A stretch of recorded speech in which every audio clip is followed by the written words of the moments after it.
secretly, you're not a doucher. Let's play a game, all right? On the count of 3, name your favorite dinosaur. Don't even think about it. Just name it. Ready? 1, 2, 3. Velociraptor. Favorite non-pornographic magazine to masturbate to? Good housekeeping. If you were a chick, who's the one guy you would sleep with? John Stamos. What? Did we just become best friends? Yup. Do you want to go do karate in the garage?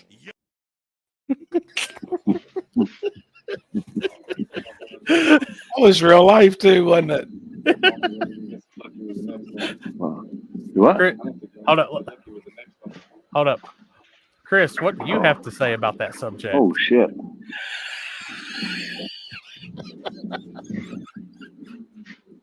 What's wrong with your shit, Chris? You You can hear us, but we can't hear you. Just go get a whiteboard and start writing on it and hold it up. Blink twice if you're being held captive. Blink 3 times if she won't let you talk.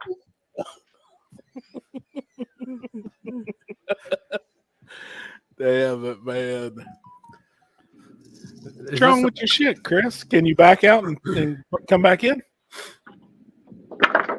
So last time he backed out, it didn't help out too much.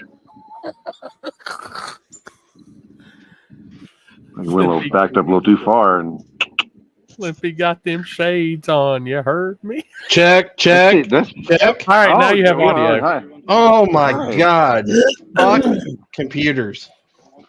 These are my regular glasses now, people. Dude, I like them. I got no readers no more. It's got the shade deal to it. Oh, the transition lenses. We got a little pre-roll out here today. What kind of glasses are they?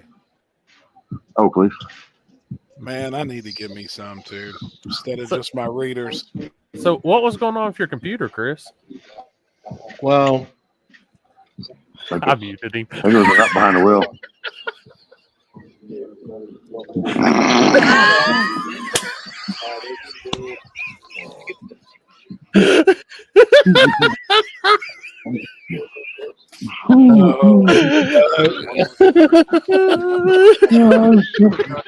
Motherfucker. Check one. Check one. What was that?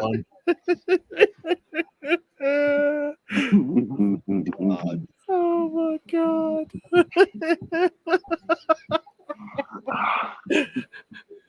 Guys are assholes. He was all like, it could be worse. What the hell happened? Blah, blah, blah. And Damn it. Yes, what in the fuck y'all got going on in Ohio? We got radio prep roads now. Oh, shit. I seen that. Apparently, prep roads. I mean, I don't know. That's stupid. I actually kind of like that guy, but I don't know if I kind of like that guy now or not. What are we talking about? I mean, it's a husky. y'all know me, man. I ain't got on Facebook in like. I haven't either, really. Do you remember the white 240 SX that's from Warren Woods? Jimmy? Yes. Yeah. Apparently, they were looking for somebody to race, and a couple people jumped out at them. Yep. And I don't know how they found the spot that we used a couple Sundays ago. And I guess they went out there and was prepping lanes to be able to get down. Really? And it looked like they made a hell of a mess while they were doing it. Oh, shit. I thought people prepped lanes down south. I didn't know we did that up north. That must be new to me. Hey. Let's see if I can switch my camera around. As a representative of the South, no, we don't. I don't really know what happened, but I saw some pics and I've seen that they were Y'all see that? spraying a road and looks like a storm coming. That's a new truck. That's the new truck I got. Oh, no shit, homie. Walk over there by it. Gosh damn, hell yeah. Let's see what you're working with. Just pick up. It's raining. It's starting to rain here. That's pretty bad. Chevrolet? Yeah. Hell yeah, man. You see, was over there. Damn, man, he ain't got a fucking neighbor nowhere near him. Yeah, he does. He's got one right next to him. Oh shit. Got any neighbors? Shit, that's badass out there though. I like the truck, homie. You just let me know when that That's like- truck's ready to catch a gap. That's like, yeah, appreciate it. It's like, it's just, that little Damn, I got a 5'3", gap. right? Oh, I got a gap his scooter and his truck now. Fuck. It started raining pretty good yesterday, and I was like, I got caught slipping. Oh shit. I had my slides on and everything, and then we pretty much had it was, and you know what? You know, when you're used to when it's fucking 115 degrees up back home, and it gets rain, it's hot. Rain up here, it's fucking cold. Oh yeah. I'm telling you, it's fucking cold. Dude, Big drops too. I've enjoyed the last couple of days because it ain't got above like 75, 76 degrees here. Oh, dude, it's probably 70 something degrees right now. 65 That's about how degrees. it's been here. It's been upper 70s, lower 80s. Dude, Friday and Saturday, it was like 90 at Shady Side, back to 70% humidity. Like, Jesus Christ. Yeah. I'm good on that life. So, Chris, Yeah. did they wind up racing on this Radio Prep Road? No. It says. They basically said that why would we go race on a road that you just completely ruined? Don't know how they found out about it. That was the part that I was questioning is why that road all of a sudden got chosen. Feels like You know, 70. somebody told them. Somebody Somebody that told was 'em. there, local, or somebody that knows that spot. Yep. Seen him make a post looking for a race in Ohio, and it was somewhere probably close to them where they didn't have to drive that far, and was like, hey, I got a road, I got a spot. You know how that shit plays out. Right. You know what I mean? Then they went over there and done their ship, so they didn't race. No. I guess Fuck that guy. Me too. I guess blame they- him for everything. I guess they had to go out there and try to fix that lane. But Hey, Chris, that no street race you flagged, SRC in Oklahoma boys, great race. That was cool, man. it was a I cool watched race. the video. Yep. Yeah, like it was easy going. Like it was a lot of people in the comments were like, "Oh, this happened. Oh, this happened. Oh, that guy jumped. Oh, this guy rolled through the beam. Blah blah blah blah blah." No, who gives a fuck? Like it wasn't under power. It didn't fucking matter. It was a relaxing day. Didn't care. All they wanted to do was race. It was a stick car too, wasn't it? car? No, one of the auto cars rolled through a little bit, Oh. but he wasn't under power. So Yeah, you could see him barely moving. I seen that, and it's yeah. that type of shit. Still, to me, it's not a tire crack. Unless that motherfucker's let go of it or let go of a button or something. I've seen it flame so much that you can't even see the tire crack. Right. You know, it's got so many frames before the light. You got to look at the spoke of the wheel. You can't even see the wrinkle of the tire. Yeah. So many people just look for everything to bitch at, though, or complain Yeah. about. Yeah. No, it was a Been smoking some good day. Colorado stuff since I'm in Colorado. How is it? Oh, yeah. How's the Colorado smoke? How's what? Oh, good. As always. Oh, yeah. For a reason. Good. Chris knows how to fist pump. You not fist pumping no more? You're doing the one. He does one the and done, one right? and grab. Oh, I gotta send you videos. I want to see pictures of this radio prep street. Who was it I'll that find had them. them? I'll find them. I think Connor shared. So were they? I'll I'm find out them. of pocket, people. So they're sending me shit. I Do got what? it. Got to send to Corey. We're screwed tonight, guys. IT is on the slack end. Trust me. IT's on. Got it. Hang on. No, I'm Sharon. talking. If I'm IT tonight, we're screwed.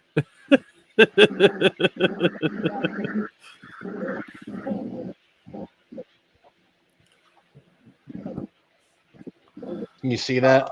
Oh yeah, the left lane. Yep. What do you do? Make all the passes in the left lane and want the left lane? Yeah, Yeah. you can see where it's been sprayed. Sprayed. Yep. They Oh sprayed yeah, the shit yeah. out of it. Yeah, I can see it now. Yeah. Damn. Oh, yeah. Damn, they have fucking track prep out there. They have a sprayer and a dragger. Yep. Oh yeah. Well, here's the thing. It only goes out, what, looks 200 foot? What are you going to do after that? Yeah.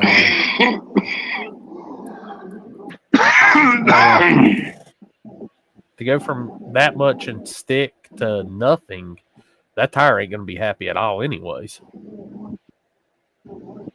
Could they go down and run it the other way? No. Trail They trail did that? bumpy down there, ain't it? Yeah. It's too bumpy, Oh, honestly. okay. Like, I didn't know. and honestly, like, I would be surprised if they would have just done the right lane, because the right lane was worse than the left was. But, Yeah. You know where that car comes from, though. That's how they street race. Now, I know that ain't where he's from, but I know, that car come from LA. And I know that, them streets out there, they are radio prepped. Now, them streets are gangsters out there. That's a whole different world. But I know they used to race the shit out of that car on the West Coast. But nobody really does that. That's how we do it in Atlanta. See, David Ray. I know there is places, that still do it. It's just everywhere around us, just kind of pour a puddle and rock on. Yeah. That's the way it's, Now Kentucky went through a phase where everybody was prepping the streets for a few years, about 100 feet or so, and everybody had their own juice and their own shit, and trying to do shit different. But I just can't see how you can, if I don't know, you got the fucking enough time to actually go out there and do it. That's, pour puddle and go. That's fucking supposed to be the streets, That's what I like. yep. Yeah, I mean, that's what I like. yeah. No, I mean, even back in the 80s and 90s, you would just pull up, dust the mop, and go. You wouldn't even roll or anything. I've never seen anybody, like, when we're out doing stuff in the all the years I've been doing it, I've never seen anybody actually physically do that. Really? It's been puddle and go. So I don't know.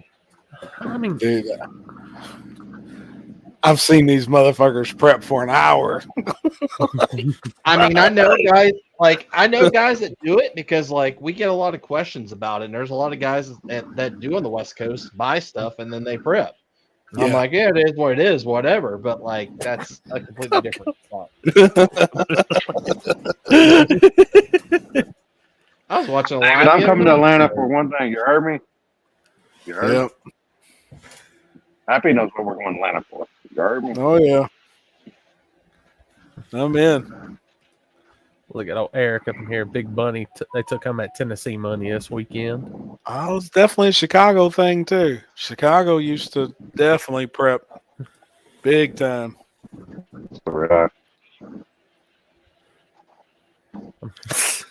I'm here for the tacos and BJ's. Oh boy. Yeah, David. For sure. I'll say I watched a race the other night on the street, a Civic, and I think it was a Monte Carlo, or maybe it was a Mustang. In Atlanta? Yeah, I think so. What's his name that always live feeds?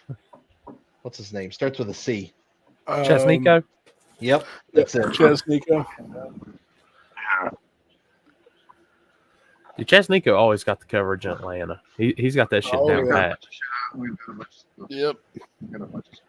Oh, I don't know, Paul. I'm working on a little bit of everything, man. That's actually out of the loop. I had to get caught up on everything on Sunday. Pretty much put my phone on silent Friday and Saturday and focused on stressing myself out worse trying to make a 1/10 car go down a track. Where's everyone going this weekend? I'm going. Go ahead and get your cups. I'm going to Shea side again. That's 4 weekends That's in a row. surprising. I would have never guessed. You were going to 4 weekends in a row. Never would have guessed. Oh, I'm going grudge racing though. I ain't been grudge racing in a while. I'm kind of looking forward to it. David Ray, what big races are coming up? We got a bunch of different stuff coming up. Got Chris's race next weekend, and then Happy's got the airport race the weekend after that. I got the trackside race that weekend. I see Jeff's got the Warden Woods event page up, so that's going pretty starting to push all that. Yeah, they was calling me earlier, and Julie's been messaging me tonight. She still messaging me while I'm on here making a rule change in True Street.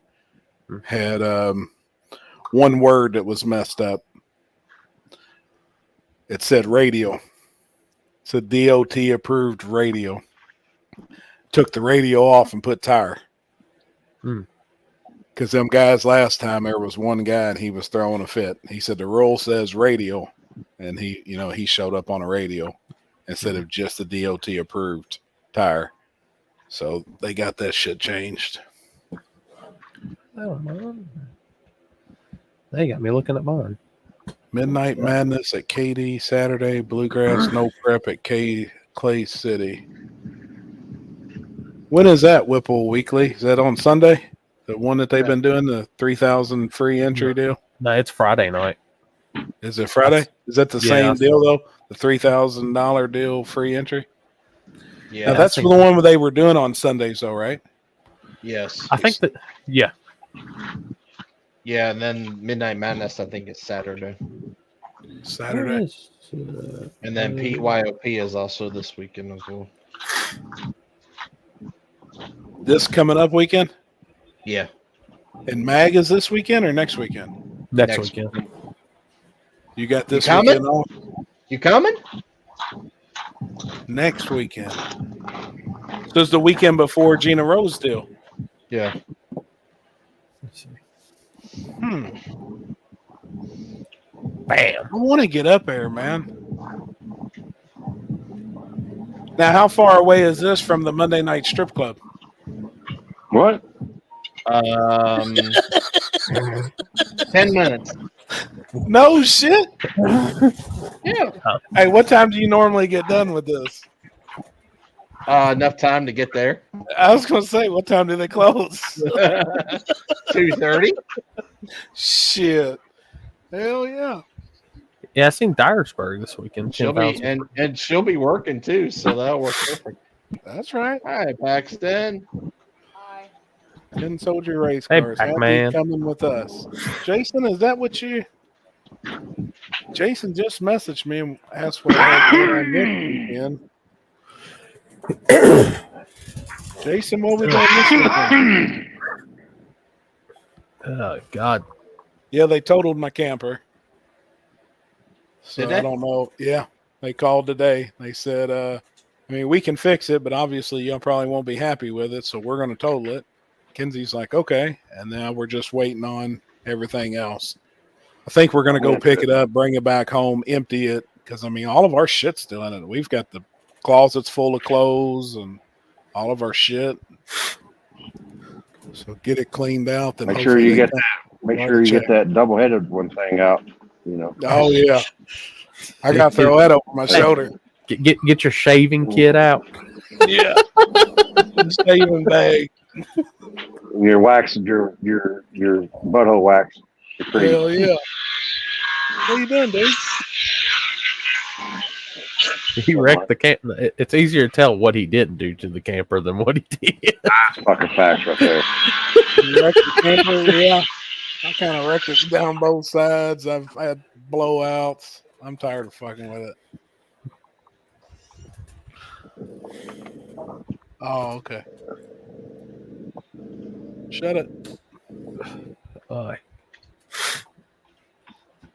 be chilling with his fucking Scott. What's up, Mark? That's fucking facts. But now there's actually some pretty good racing this past weekend too. I was watching Talk to Ken on Sunday, and I got to see a little bit of videos from his stuff. It was good. He had a good turnout. Dude, there was races everywhere. Yeah.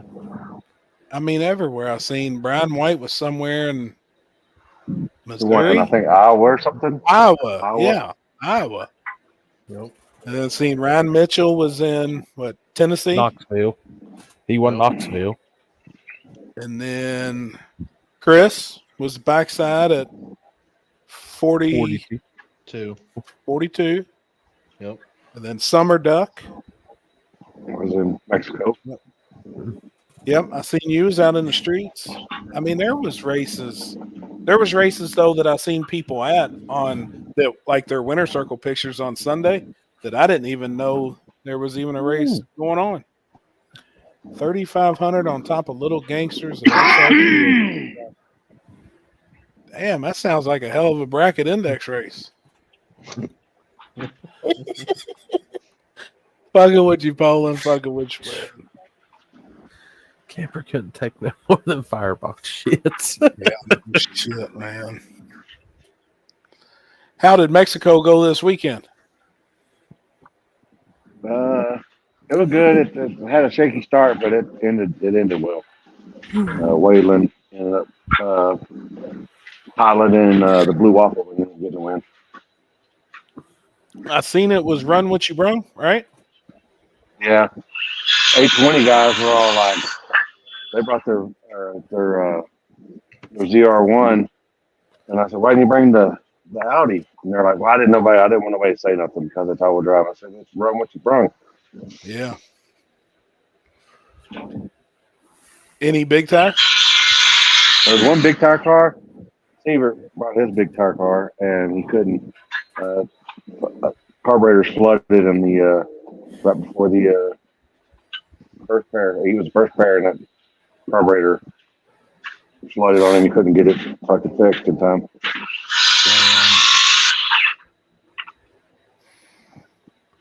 Somebody got the grinder out. Skill saw. Yeah. Nah. Same thing, different name. What's up, Anthony? What's going on, buddy? Who's ready for the shitty hot weather to go away?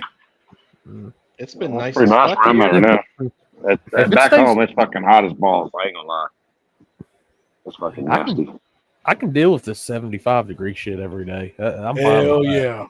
Fucking A, man. Nope. That's wild that the weather's that much different there in Colorado. Like, it's beautiful in the 70s and shit and cool. That's wild, man. Fucking makes you want to be out there, really. I'm telling you. It rained here yesterday. I think it's gonna rain here again. There's just not that much racing out that way, though, is there? No. They got they do track shit. I don't know if they do streets. I don't know. Yeah. I'd say it's kind of like ours. There's probably one or two good straight stretches in Colorado, and they've got houses built on them. Oh boy. He's doing desk pops over there. Did you see that, Chris Lane? Hold on. Yes, sir. At Mag. At Mag. Yep. Bam. Getting good. I'm about 2% good at this IT now. I'm trying to get my videos loaded up. Oh God. Who won 42 this weekend? Austin Shepard. Hell yeah. Who was in the finals with him? My Mike. Fedor. Oh, no shit. Yep. Damn. Hell yeah. He did very well. I'm actually getting ready to show you a video here in a second. And then he done good at backside at Uncaged too, didn't he? Yeah, when 3 or He 4 went some rounds. Yeah. Yeah, he had an issue that last round. The cable came out of the shifter, so they only had one gear. High Oh, gear. that's right. Yep. I remember you saying that. Yep. But yeah, he went out and made some very consistent hit Oh, shit. this weekend. I was happy for him. All right. Come on.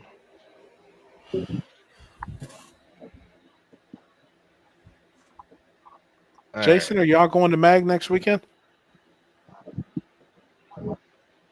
You got it, Chris.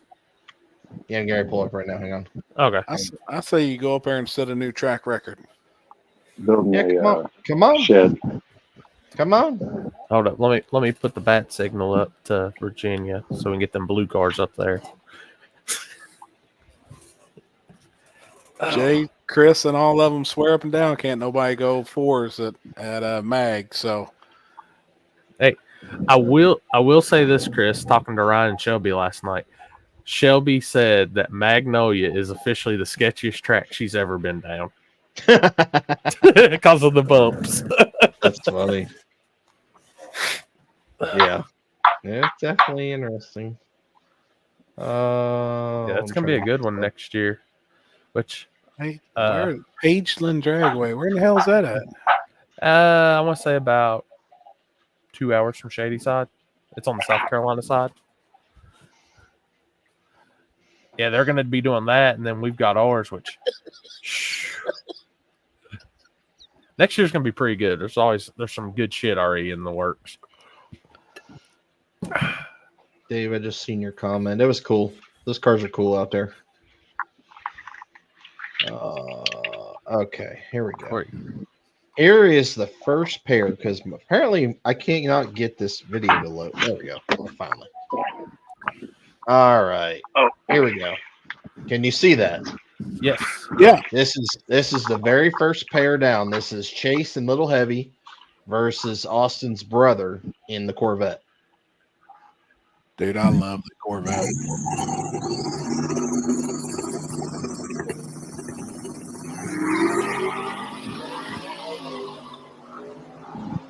Oh. Jason, next week is headlamp start, so no tickets. Damn, that backside looks good too, man. Nice and flat and smooth. Yeah. Well, Dude, I love the poured walls. That's a good backside right there, in my opinion. I think this is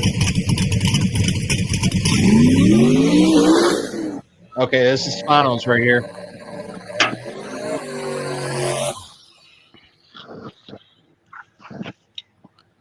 Hey, by the way, did you get a chance to talk to Mel Roth while you was out there?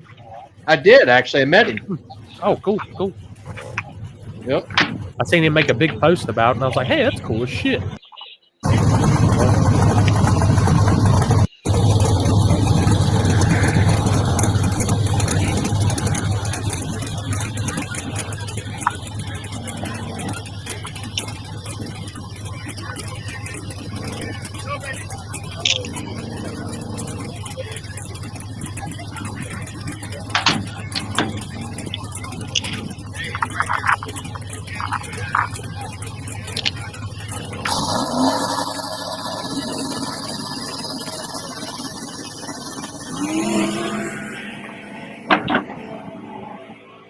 Or drove a little right there and he had to get out of it. Damn, it looked like he was out on him. Yeah. He was about a car and a half out on him. Holy shit. Yep. Let's see. I gotta find this other video. Hang on. It's this run right here. So this is second chance final. So Austin's brother versus Bob Martray.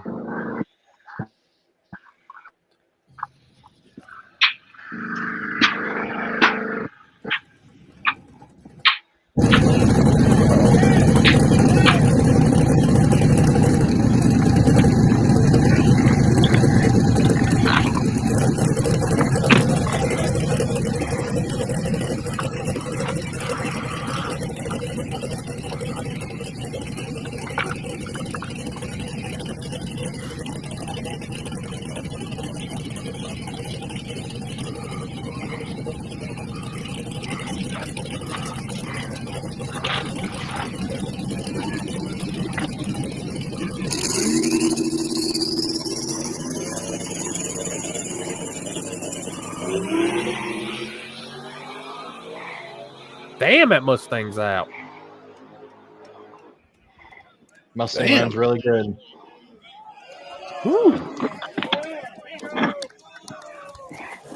Damn, hell yeah. And that backside looks good. Yeah, it's I mean, we haven't ran on it since October of last year. So first round was definitely tricky for a lot of people. A lot of people blew the tires off. But there was only a few guys that actually like got down it without any real lot of wheel speed. Right. I just wish we could have had a few more cars.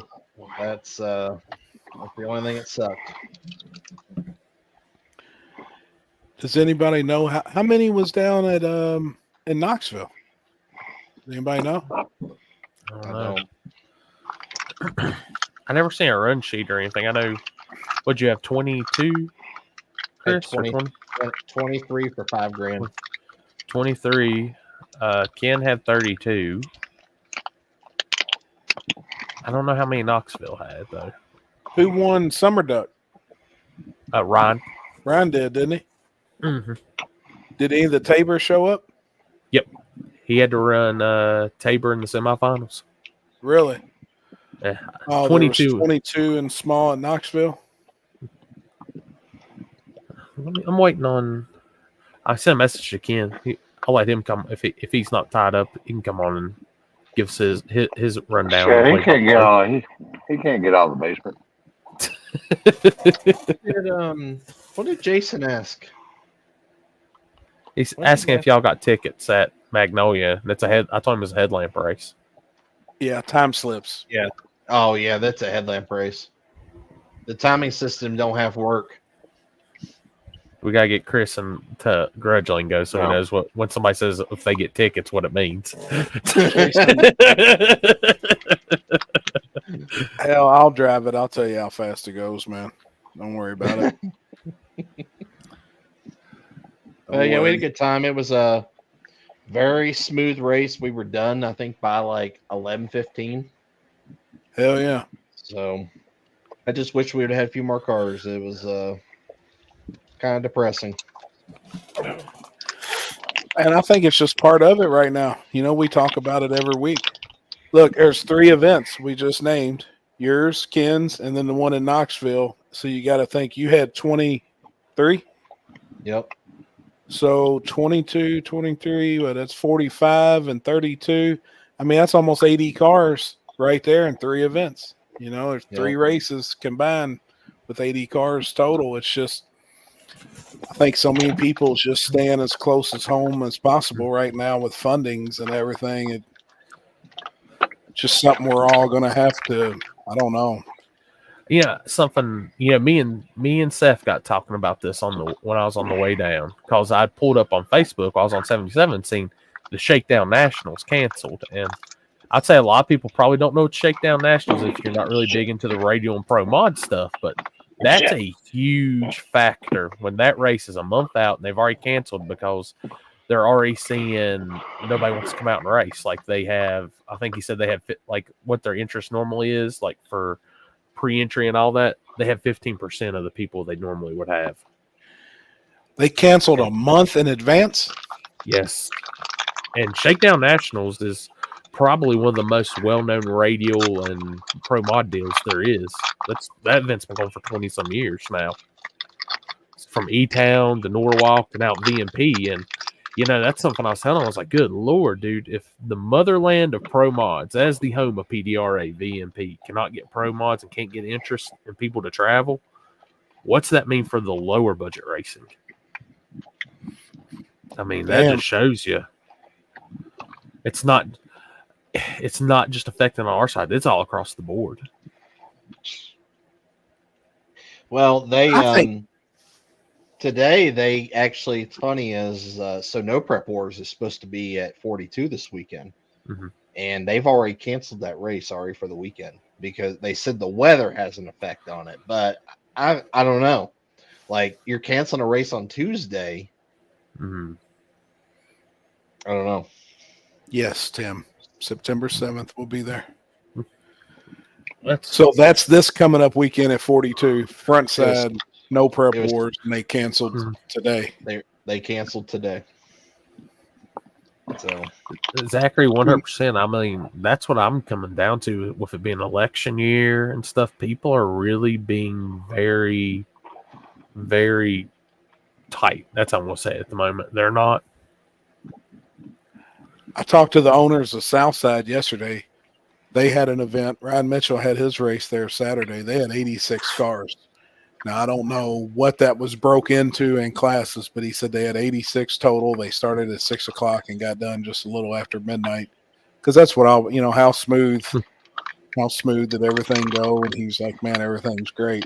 I think they're starting to get a flow there at Southside, and they're figuring stuff out. But they had 86 cars. But then again, I asked how many classes there was. How many classes do you think there was? 14. 10. How many you guess, Corey? 16. You're the closest. Limpy had it. What Limpy Oh, say? for real? He said 14, but Corey, you're the closest. There was 18 classes. 18 fucking classes? 18. I mean, what the fuck do you have? Like, You gotta got have excited a green on door? that. You gotta have a green door and shit. I don't know. I didn't. It's just to me, it's it's a lot. I mean, it's a lot. But I didn't look and see the classes. But Fucking jeez. 18. I mean, I told that I once mean- to Ryan. I was like, dude, I'd really love to come to your events, but man, I can't sit up there and film that many classes. damn. I mean, does he have like stock, not stock? You gotta have like, I don't know. you got power windows. You gotta have, Dude, I get I don't frustrated for know, bringing I up more don't- than 6 classes. I don't know how you can split up that many fucking classes. I really don't know. I hadn't looked at it. The owner of the track, he said, "Man, there was 18 classes." I was like, "Holy shit!" It's like, wow. I mean, I hear you, Dan. South Central Flag Company. He said, "I don't believe I could swing 18 trophies." That'd be a whole damn tree, wouldn't it? It's a lot of wood. I'm telling you, man. Jeez. It's a lot. That Yeah. was this weekend. I'd was lose my interest worst- after like 3. Right. I'm sorry, Chris. Oh, you're fine. Yeah, this weekend was the worst car count I've ever had and the worst spectator count I've ever had in the business of doing this. Dude, it's everywhere. I'm Yeah. telling you. It is. I mean, and you got to I had- think. Yeah, you was blurry there for a minute. Look at Knoxville. Knoxville had 22. So I mean, they had less than you did in small tire, and I'm sure there was other small tire races that had less than that. We Right. just don't know car counts, but I bet that deal in Iowa there probably wasn't that many. I mean, I seen Brian White one up there, but I bet there wasn't that many people. I mean, it's like looking back. 2 weeks ago, my race, I had great car count for what I know. That's my average car count for those races, but fans just and I can sit there and blame it on the weather a bunch and all that. But you know, it's like I've told Seth, man, I'm looking at different shit now. Like I can't just blame weather all the time. We got to figure out what's going on and how to make this better. Yeah, I don't know. I don't know. I'm a little scared for the remaining of the year. I am. Honestly, I think next weekend that mag's gonna be good. I think it's gonna be packed. I hope so, man. I've heard Start a lot of pumping people that son of talking a about bitch it. every day. What's up, Bubba? I mean, Yep. pump Right. pump the shit out of it, man. Get it out there. Like Pump. I'm telling you, just pump the fuck out of it. Just Hold up. Let's see. I don't even care if this gets us copyrighted. This has got to be you this whole week.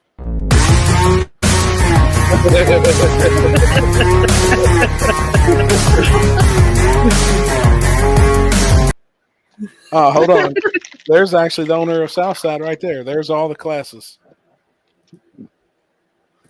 Run what you brung, small tire budget, Good small Lord. tire radial, mean street, stick shift, hard tire, heavyweight, tailgate, real street, all motor, King compact, modern muscle, daily driver, gear jammer, Detroit City showdown, grocery getter, sport compact, street queen. I'm gonna hold up before we move on. I'm gonna give props to Ryan for coming up with classes with that many names because I couldn't come up with that many names. to save my life. That dude's on another level. Like, if I need a class name, I'm Ryan. I need a new class name. What you Well, the got? one thing about that is at least each class you've only got 3 racers in each class. So I mean, I guess that That's what that's makes gonna- it tough. That's Yeah. what's tough. That, yeah, I mean, that's I'm sure hard. some of the other classes have more in them, but I mean, dividing them up that many times is just. I mean, I don't know. I don't get it. I mean, you're James gonna have a Stewart. class for everybody. Car I count will continue to fall back to Mexico, boys. Nobody programs in Mexico streets. One class, turn and burn. I hate Yeah, to I be that don't know. guy. I see that post constantly when somebody says something's no longer good for back to Mexico. And it's not hot.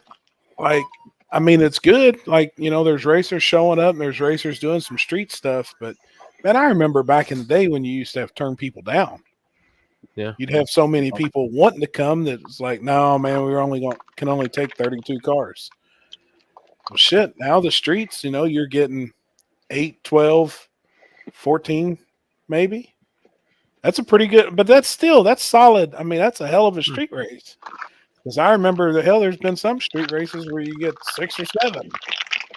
I just remember, I forgot what it was, and everybody started screaming, "We'll go back to the streets," and it's like people who've never seen street racing. I was like, "No, you're not. Oh, Just shut up." So like you're supposed to have 24 this weekend that said they were coming, and I think 12 showed up.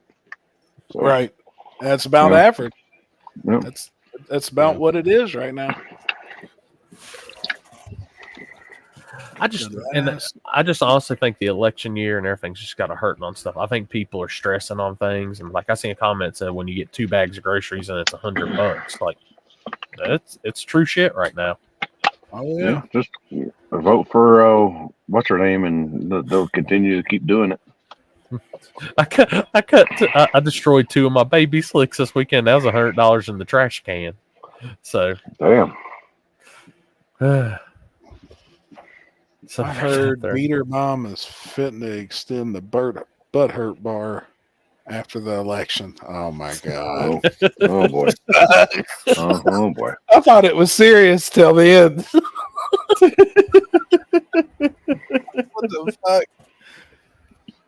Oh man! I heard Blue Chew's wanting to get on in that butthurt bar. No, that wouldn't be Blue Chew. That'd be Extends. Oh, Extends, whatever. I don't know whatever it is. I agree, Big Stank. I agree, buddy. Daryl Robson, hard to outrun money. Facts. Honestly, on the front side, I can see some of that On the front argument, side. but like on a backside race, I don't see that argument. Yeah, I 100% agree. We always say it's surface dictated. Mm-hmm. You know, I mean, I think all of us has always said that, and I agree 100% with that. Now, Corey, you're going to have to put a check mark for a 2 chassis car being in the finals of small tire this weekend. But did he win though? He did not. Hey, that's an Ohio tube chassis car. That's kind of an anomaly. Right. What's funny is they were talking about how which Austin's car Yeah, versus I get his it, car, Ben. how much they weighed, and actually Austin's car actually weighs more than his car does. Jesus Christ! Or weighs less. So they have Weighs 30 less something than cars his for the car rest of does. the 17 classes. Yeah. So that's what I got from that comment. People can't be scared of elections. Speculating can drive people crazy. The more things change, the more they stay the same. Yeah. You can say that all you want, but people are. That's the crazy part. Everybody's worried about shit. There was no show. I'm busy out here, and Jasper's busy. So, yeah. I know it's bracket racing, but Killcare and Xenio House paying $25,000 Friday, $50,000 Saturday, $25,000 Sunday. Surprised more people don't show up for that kind of money. I bet that place will be packed with bracket racers. So You know, I looked at how they do that shit, and I've been weighing some numbers. I mean, that's a good little hustle. I'm gonna give it to them. 100%. Yeah. I've talked to one of the biggest bracket race promoters there is in the United States, and they know what they're making before they ever even get to the track. 2 weeks ahead of time, because you got to be pre-registered. Yep. They know to the dollar what they're taking home. If not one person shows up before they ever open the gates, they already know what they're making before they ever even get there. And I said, so you guys really don't even worry about spectators at all, do you? He said, no. He said, don't matter if one shows up. You know, we know on average, most of our events, we make $100,000 minimum. You know, that's what they pocket. I was like, gosh, damn. I'm going bracket promoting in 2025. I don't even need to make that much. I just want to make I can make a quarter of that and turn that into 2-3 races, and I'd be a happy person. You know, like for that $50,000, they may get 250 cars at $500 a car. Yeah. Or, you know, whatever the math. Yeah. I can do it what was quick it? On my phone, and it don't take long to have a bunch I was looking of money. at another one. You can pay $400 now, and you get entered into all 3 days, and that's before buyback money and everything like that. Yep. Or at the gate, it's $500, and you're entered for all. I was like, they know what they're doing. They got this shit right. Yeah. Jeff Thomas might do bracket races for that. It's a lot. I mean, twin turbo Tesla out of Florida. I have not seen that. Hold on. What is it? Bit off topic, but what do y'all think about the TT Tesla out of Florida? Haven't seen it. It's got one of that gas motor in it?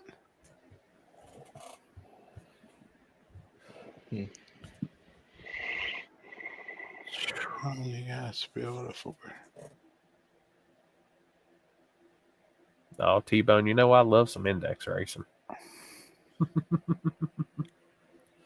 Yes, sir. Twins. Oh, somebody does. Huh. No, Tyler, I'm not. No. Send me a picture of that car. No prep drag racing. I can put it in our group chat and we can post it. Yeah. I thought you were like, as soon as I highlighted that, you said, yeah, send me a picture. And I'm like, I thought the same thing. I was like, I'd like to get that picture. They say gay porn stars make more money than normal porn stars. So, I mean, must be nice. They put 2 colors on the front. Oh shit! And you know what's crazy is we're we're sitting here talking about like there's a bunch of no prep races on top of each other. I didn't notice this weekend, like the Grudge race I'm going to. Well, you got the bigger Grudge race, Mike Hill's deal down in South Carolina. Yeah. I'm like, oh, here we go. But I think these are two different style of Grudge events. Like, Happy, you'll understand this comment. You've got like your high dollar, big money Grudge racers, and then you've got your grassroots Grudge racers. Oh yeah, big difference. And those got the one word I'm going to is grassroots. Yeah, and I think it's going to be. You're going to see some characters there. I think it's going to be good. yeah. Mike will draw all the big dollar 484 cars and the shootout style cars, but a lot of those classes only got 4 cars. Yeah, they were having to scrounge up to do 4-car shootouts. Some of the big dollar 484 stuff. he sent me the Tesla page on Instagram. Cheap entry that brings people just wanting to have fun. Jeff, Ooh, man, I'd love to be able to agree with you. I really would, but Corey just had a $5,000 free entry race. Free. Didn't cost a dime to enter. And he got the same amount of cars as Ken did this weekend at a normal $250 entry shootout. So I don't know if the entry, I think that may work in some areas or certain places, but man, I don't know. Like there's free entry races and people still ain't. A free entry race to me, I would feel like should have 100 cars. 70, think they 80, would. 90. You would think. certainly think. So I'm just saying right now, this Tesla is a damn gangster. Like it's straight tube chassis, nasty. It's a Tesla body on a tube chassis with massive. Oh, twins. so it's not a back half, or No, I so guess it's it'd be not front even a half, back half, fucking- huh? Well, it's not even a fucking Tesla. It's just a Tesla body. Oh, I'd rock it. It's streetcar standards. Streetcar standards. Oh boy. Money bags. Happy you think the arm drops will be packed out like last year? I do. I think it'll be extremely packed. I mean that. Good think Lord, last Don year- Rude. Yeah. I think last year we had 360 cars, and I expect somewhere close to that this year. I'm sorry, I'm looking at this Tesla. Like it's gangster as shit. Send me the group chat. I'll XRP pull it up. ran a free $10,000 race a few weeks back. Very poor show up. That's the thing. It's just. What's up, Ernie? Hold up, Chris, and I'll send it to you. What's up, man? We need to get back out your way. Oh, wait a minute. Share this profile. Limpy, I actually got a phone call there. I got a text message. They said they was going to keep me updated, but they're supposed to be doing something halfway kind of serious out there. Oh yeah, I know. I've been talking to. I'd like to go, what's her man. name? Yeah. I'd love to fly in out there. Just go out there, hang out for the weekend. Fly I was back. thinking about driving out there, and then I was like, man, then I have to go from there all the way to fucking cross the country for Indy the following weekend. Right. Rose said that. 9,000 spectators. Gina Rose said they had a little over 9,000. Yeah, I mean, it was packed. Like, it was. I do know. I remember Kinsey did a total tally on all the cars, and it was like 360 something cars.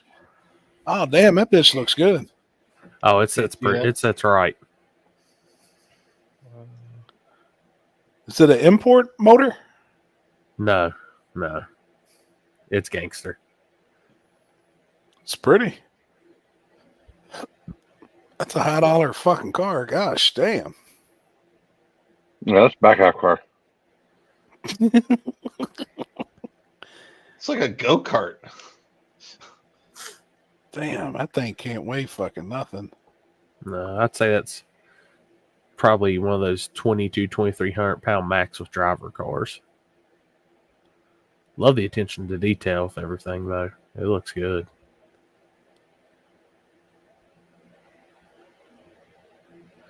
Definitely Elon approved.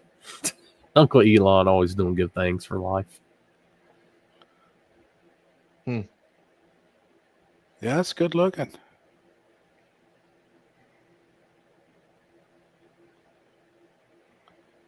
Huh. It's out of Florida? Yeah.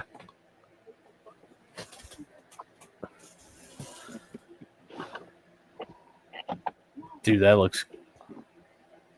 Damn, Oh. streetcar. Come on.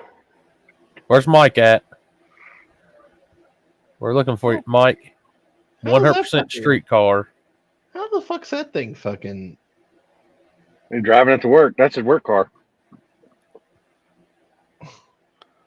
What I got from it. Oh, yeah. See? Damn. That's Crazy. cool. Oh, it's got wheelie bars on it. It's okay.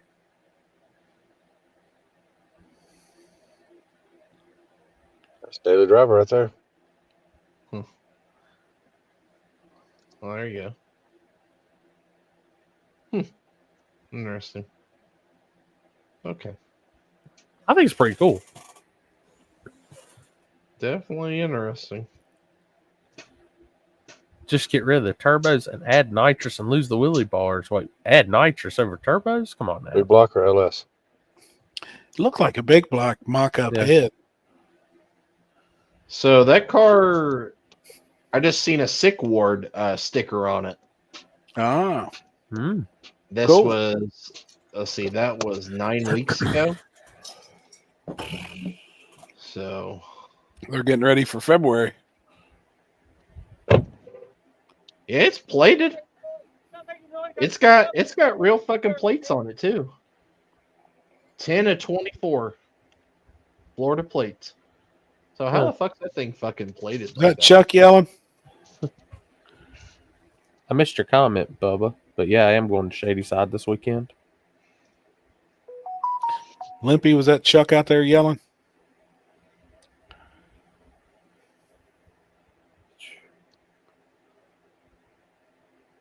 Hold up, send smoke Your signals. piece go dead? Limpy's in Chris mode from earlier.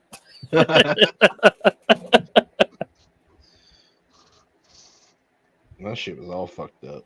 It still is fucked up. Limpy. Come on. No habla inglés. I'm pointing No, at the no, head. no audio. No audio.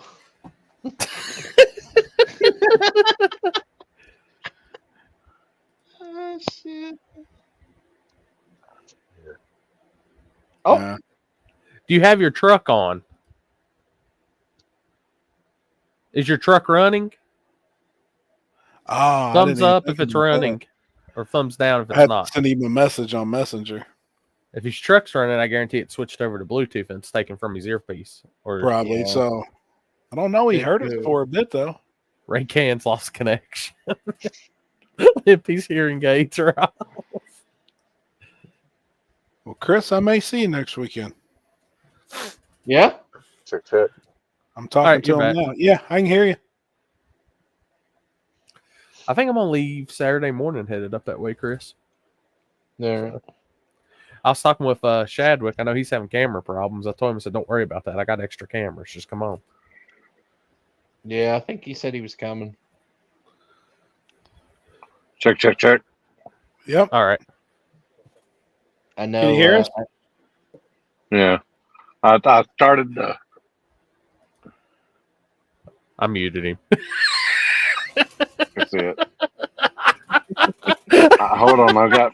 I can hear Spotify. I can hear Big X the Plug playing in the background. You heard me? Guys, truck hang running? on. Look, hold up for all of our internet people out there. Can I get a screen cap of that? He's froze.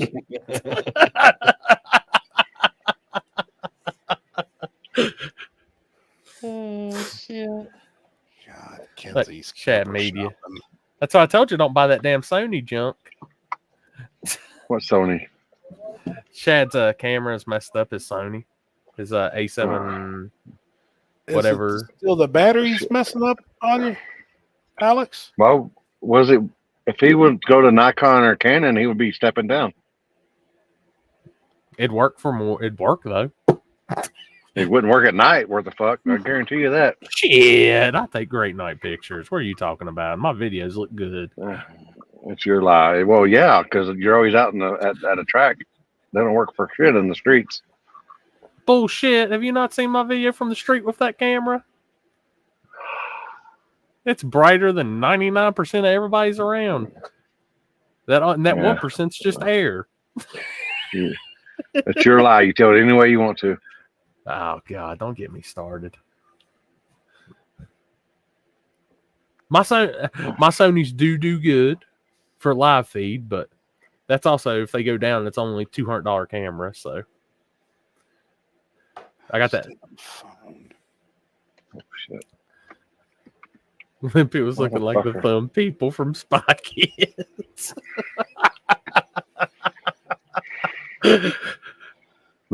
We're talking shit again. I ain't talking no shit, Rob. I'm being good. Chris, did you get your sim rig hooked up? Are you I'm working super on it. trucking or what? No. I've been slowly but surely working on it. It's actually in the background. You can see it a little bit. Oh, I've had that problem before, Shad. You look for have you looked on YouTube for it? I've done I think some you can YouTube links. change it in the settings. I think. Yeah, you can. Did you get cussed out over the weekend, Chris? You can see the. Is that the monitor? Yeah. Well, there's two of them up. I gotta get the third one. But seats Damn. back there. Seats back there. It's mounted. Hell yeah. You got three flat screens? Yeah, there's the CB box and stuff, and my air control valves. That's already on. Bring it on back. I don't know, man. You need to get one of them vibrating seats and shit. So when you fucking fuck shit up, it like shakes the seat. But I guarantee you that motherfucker will be broken the first day. Hey, remember that one time he was on here I and know, exactly I was playing like- Limpy and he ran over the Prius? So I was like, what the fuck, dude? Who asked if I got cussed out over the weekend? Comment. Oh, no, I didn't get cussed out this weekend. Jason You Long. want to get cussed out? You want to get cussed out today? Check your No. DM. And you're going to be picking up the lot lizard. He's trying to split the pot, and hey, you can bring the old girl from the Monday night strip club. Bring her, and hey, you need to build you a bunk. Yeah, you gotta have a sleeper, dog. Yeah, come on now, get that lot lizard in there. Dude, I'm going to get a green screen and I'm gonna put a sleeper picture back there. So when we do the table live, I'm gonna do the table live from the driver's seat. Oh fuck. Whipple Weekly. Yes, I do play ATS. Is that the game that you play? Yeah. Yeah. You can. Hey, you can start doing simulation races or deals with shifter gripper. Oh yeah. Yeah. Show her your 10-speed. She can come sit on my shifter. Come on. Guarantee it. Boy. She says she ain't stepping on. She ain't getting on top of anything that's got to have at least 10 gears or more.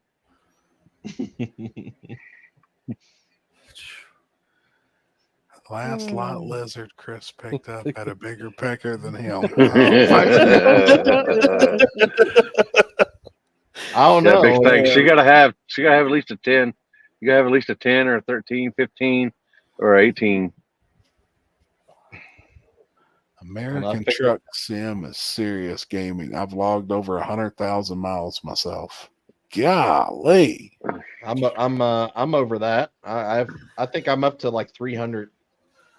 Holy shit. I'll be the first to call you a nerd. Good God. I can't call Chris a nerd. It's perfect. It's perfect. No, for real. Oh yeah, all of them you sent me tonight is just perfect, No, ain't they? for real. Yeah, Got a bunkhouse. Oh, that's perfect. We need bunks. We need more beds for more activities.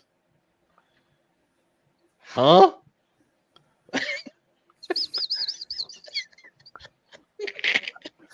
Oh, it's perfect. It is. You can't give one no loving without the other one. Yeah. Oh, the other one's still Yeah. hanging. It's got. Oh, yeah. It's perfect. You gotta get both of them. You How gotta much get they both of want them now. for it? 29,000. 29,000. Let me borrow some money till times get better. Just let me hold Oh, fuck. a little bit. You might have to back him out, Corey. I done forgot how to do it. oh shit! Oh, Wrong button. I was like, I got it, and I was like, oh shit! How do I get him out? damn it, man. Oh, we got extra rooms. Yeah, make an announcement. Anybody selling a camper, send them my way, Oh, boy. please. Oh, she's on these campers. That's what my phone's been dinging nonstop. She's in the other room. She's on Marketplace. Be able to take it and transfer everything over. Jesus Christ. Oh. Terrible. Oh. What do y'all call a lot lizard with braces? Like a Decker, Becker, what? That's Wrecker. terrible, Floyd. That's God. terrible. Oh my God. Yeah, there you go. Hey, Yeah, I know boom. we're a camper for you, or I know we're an RVs for sale. Oh my God. I'll be damned. Yeah, she just posted it. What was that? 2 days ago, I think. Did she really? I haven't seen nothing from her. I haven't really been. I've been working, man. What's hilarious is that like like you can't comment on a for sale post, but every emotion is laughing. Oh, I'm sure. Ridiculous. I'm with you there. I haven't been much on Facebook. Like I've stayed off a lot. Dude, I've been. That's didn't fucking know- great, isn't it? I did enough cussing this weekend and shit. I didn't need nothing else to cuss about. Yeah, Sarah will ask me if I've seen something. She's like, "Oh, did you see this or see that?" I'm like, "No, I ain't." I literally was in the garage all day today. I took Paxton to school at 7:30. I get in the garage, and I come in to take a shower and eat real quick to get on here. I've been working every day. Jet Black, life is better without Facebook. It's been nice, actually. It's nice to not see all the griping and bullshit and all that, but Why do you think I haven't been doing it for the last couple months, still, month and a half? I will say this: I still have to pay attention and do stuff because it is my livelihood. That's the sucky part at times. But I'm working on making some stuff better on social media. So, What do you call a lot lizard with their own mattress? oh god, Fuck, I don't know. God. Damn, Big Stink, you never had Facebook? Don't get it. Don't start now. Owner operator. Yeah, no shit. No shit. Is that why Chris is walking around with that fucking? I thought he had a little mattress for the playpen or something that he had. I didn't know whether he was doing. Damn it, man. Put my blow up mattress behind it. Yeah. Whatever y'all do, man, don't ever, when your old lady's on the air mattress, don't ever fucking jump on the other side because she goes flying. Did you learn that from experience? I fucking yeah. Long time ago. what's that shit they put in the ocean? Well, not in the ocean, but like in lakes, and you lay on, and somebody jumps off, and what they call them, blobs, and shoots you like 50 feet in the damn air. Is what it seems like. Fuck yeah. So at Ward in the Woods, everybody, on Thursday night, if you see an air mattress at the stripper glitter tent, don't think nothing of it. Yeah. Just trying to split a pot. Yeah. Yeah. Yeah. Money bags, just something new trying on the channel too. Add a little bit more content. wanted to talk. I don't know. Ryan Shelby's like, you should start this. And I was like, good, you can be my first guest then. Just talking, giving people backgrounds and shit on racers and stuff like that. Just something different. I don't know. I've always had this want to do. I like getting on here. This is the time we bullshit, have fun and everything. And I've had people say, you ever thought about doing something really serious with the racing stuff like that? And talking to them, I was like, no, but I'll try. So, oh yeah. First one goes up tomorrow at 5:30. Hell yeah. And I'm wanting to do which I've talked to you a bunch about this, Happy. Like I've always said I've wanted to do like the in-person podcast, so we're actually somewhere together doing it. And for the ones I can't, we got StreamYard too, which I'm gonna dive in with like radio racers and different groups of people. So yeah. I don't know. Everybody's getting there, man.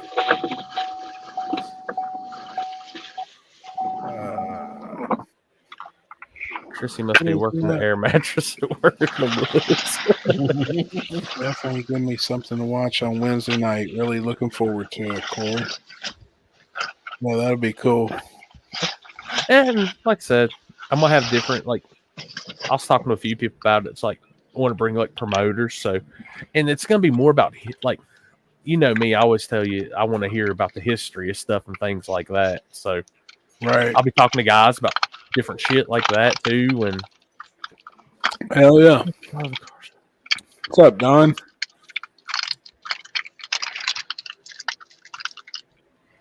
And it's not, and I will say it's not going to be a live deal. That's one thing. I like keeping the live. I like doing this live, and that stuff it's not going to be live. So, and they're only going to be about like an hour long max. That's a good question. Said, Jerry's Corey, how many people follow the cars or the racers? That's something I've always told people is 90% of the people I used to know back in the day, I didn't know them by their name. I knew what car they had. Same. And like I designed the thumbnail and I put a picture of the cars on there and I put a picture of them in the background. So it's kind of, I think it'll help too, like getting some racers out there, putting names to cars, faces to cars, different things like that. So I'm still really bad with names. Me too. But I know a dude's face and the car. I'll be like, hey, dude there drives this blue Nova, but I can't tell you his name, unless I've been around you and we've like set, in the staging lanes or somewhere and sit around and bullshit, or somebody's come over to us, talk to us while we're at the wall, or, sitting on the wall or something. I don't know. We'll take, for instance, like, I've never met Rob Elmore before the 50 grand race, but I knew Bank Robber for a long time. Like, that's one of my favorite cars. Yep. Now he's cool as fuck. Yeah, like that is one, that I know. I've sat down and bullshit with him forever. Good ass dude, man. And what's funny is the group that helps him from it'll hit me here in a second. I knew them from radio racing. Like the guy that was helping tune on the car and stuff like that. And it's just cool to see, wow, they're crossed over into this. That's neat as shit right there. Yep. Oh, everyone knows the back of Shelby's Challenger looks like. Dude, did you see where she got into the wild this weekend? I seen the damage. I didn't see like video or what happened. Yeah, that's Ryan said got bumped going through the finish line. The back end started jumping up a little bit, and that track's one of the few still has a little bit of a turn at the end going through the shutdown, and just nosed into the wall. Hey, speaking of turn at a big end, did y'all see the Grudge race that 1320 was at in Mississippi? Did y'all watch that video? It is a fucking must watch because y'all would already know. Which video? It's new. They were at a Grudge event in Mississippi. This fucking shutdown is a NASCAR track. Takes a 90-degree turn. Oh shit! It was like too they do late. it at the one. They do the same thing at our director at our track too. Dude, you've got to watch this fucking video and go watch this one race. This fucking car jumps the main highway, goes through the woods, jumps the main fucking highway, and is so fucking far out in the woods, you can't even see this motherfucker. Like, it was, they had to cancel the event. There's fucking police, the helicopter and shit comes. Like, no, it wasn't the big wheel race, Junior. It was an actual grudge race. Man, I don't know how to fucking find it and send it. Hold on. So I This is watched the crazy big wheel. shit. Send it in the group and I'll put it up. I'm trying to Third find one it and I is don't 20. see it. Yeah, I'm sitting here like I don't remember seeing that. Dude, it is fucking ridiculous. Did you see it on YouTube or Facebook? No, it was on YouTube. Oh, that's why. Yeah, I did see the shooting that happened at I-29 this weekend, but it wasn't anything in the event. That was like in the parking lot. Yeah. And it was like a random, just a random drive-by. And that's crazy. Like, That is crazy. Oh, and they were looking for the dudes. Like, they knew who did it. Yep. It's 3 guys in a black Mercedes. Were they at the airport? No, let me find this fucking video. I know that's it was 1320 because it was Kyle. It's big money grudge race, 76,000 on the line. oh, 2 months that's ago. at Deep oh, South that- grudge racing. that's at Twin I wonder if we can put it up and then go to that segment and just watch that little segment. Do you know how to do that, Chris? Right now. Yeah, hang on 1 second. It's a pretty good ways in the video. I'll be right back. Don't pull it right up yet, Chris. I'm gonna run to the restroom. I'll be right back. Okie dokie. Dude, I won't take my microphone, I promise. The shit it's fucking wild. Like, Yeah, that's at Twin City. dude, it's the craziest fucking, and you really can't see it until he goes out there and, looks around and shit. And I was like, what the fuck? Episode number 200 coming next week with Happy, Limpy, and Jasper. Don't miss it. Yep. E's and B's. Look forward to it, man. Shit's getting too crazy. Fight, shooting in the parking lot. Shit reminds me of street racing in Compton on Alameda. You see them? They went out and scraped it. Did they? Yeah. Damn.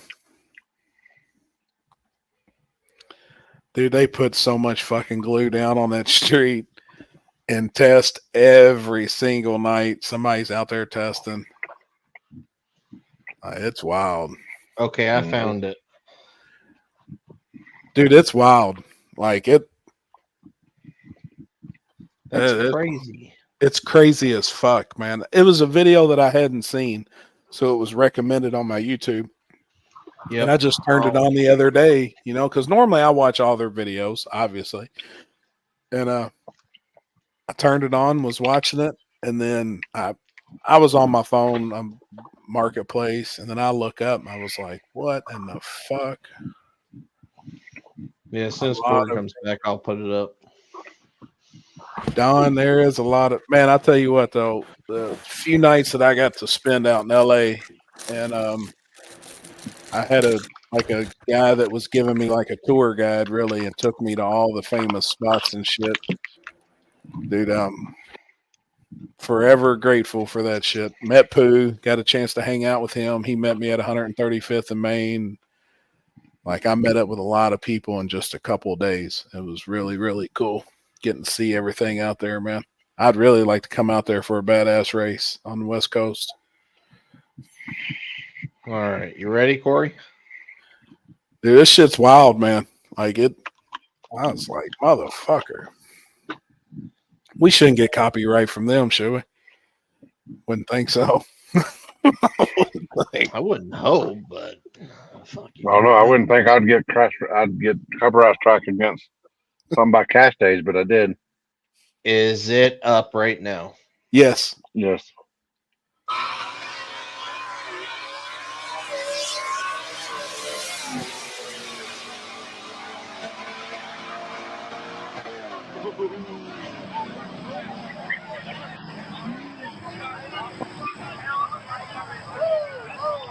So obviously you can tell he's rolling. I didn't know it curves over like that. I heard them brakes locked. Dude, wait until you see this fucking shit. I don't know if you guys were able to hear it on camera, but that car that went across this shutdown lane over here, the first one, he went through there like 100 miles an hour, and I heard tires squealing, and there goes the fucking ambulance.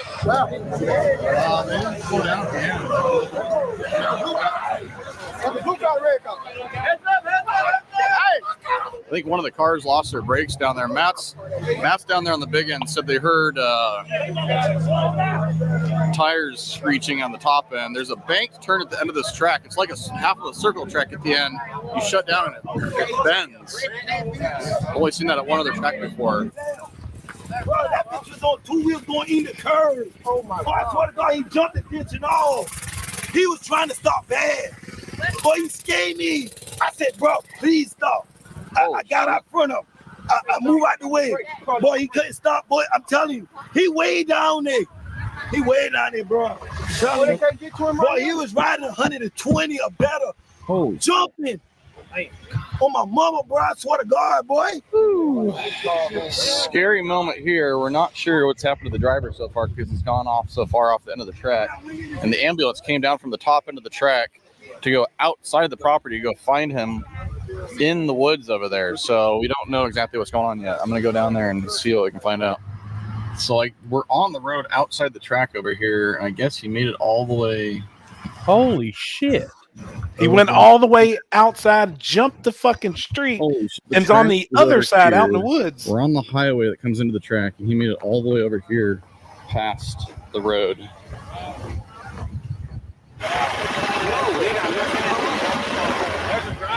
Wow. You gotta have a sand pit, man. Where's the car at? The car Can't even see the motherfucker. fucking sand pit, dude. Yeah.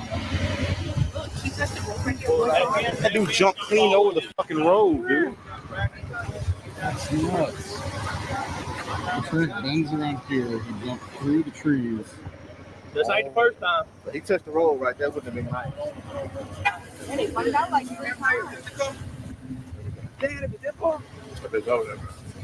We need the key out there, dude. To the truck. That's a first for me. That's for sure. Wow. There's a helicopter circling around the track. I'm not really sure why. This shit's fucking wild. Well, after that excitement, they decided to call the race. Damn, they didn't show the car, did they? No. Yeah, they didn't show pulling it out or none of that shit, but that motherfucker was way out there, man. That's crazy. Like you heard, I could hear the tires screeching. Like he was doing his best to stop it. Yeah. I was like, good Lord, he's on a mission. No shit. Eric, no shit. Man, if they would have had a GoPro inside that fucking car, that'd have been definitely been one to catch. No, I don't. Uncle Demons, I know Tickle Fits was live feeding that same event, so that's probably it. Trying to watch the guy do the same thing on Tickle's feed a few months ago. No shit. Good Lord, could you imagine going through and What? at that point you're just picking out where you're going to land? No shit. Yeah, James, they said dude was fine. Like he was good. He just, I mean, all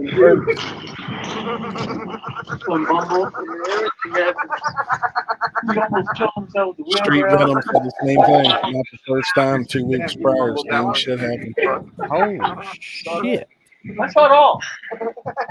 He lost wheelbarrow once. That motherfucker almost did a fucking endo over the wheelbarrow. Speaking of any updates on the bike app and US 60? I haven't heard. I need to find out. The wheel planted or the spike planted and the fucking. Hey, I laughed at that. I said, "Are you all right?" I got something for you, Chris. Like I gave a fuck. You're IT for the night. One of these motherfuckers.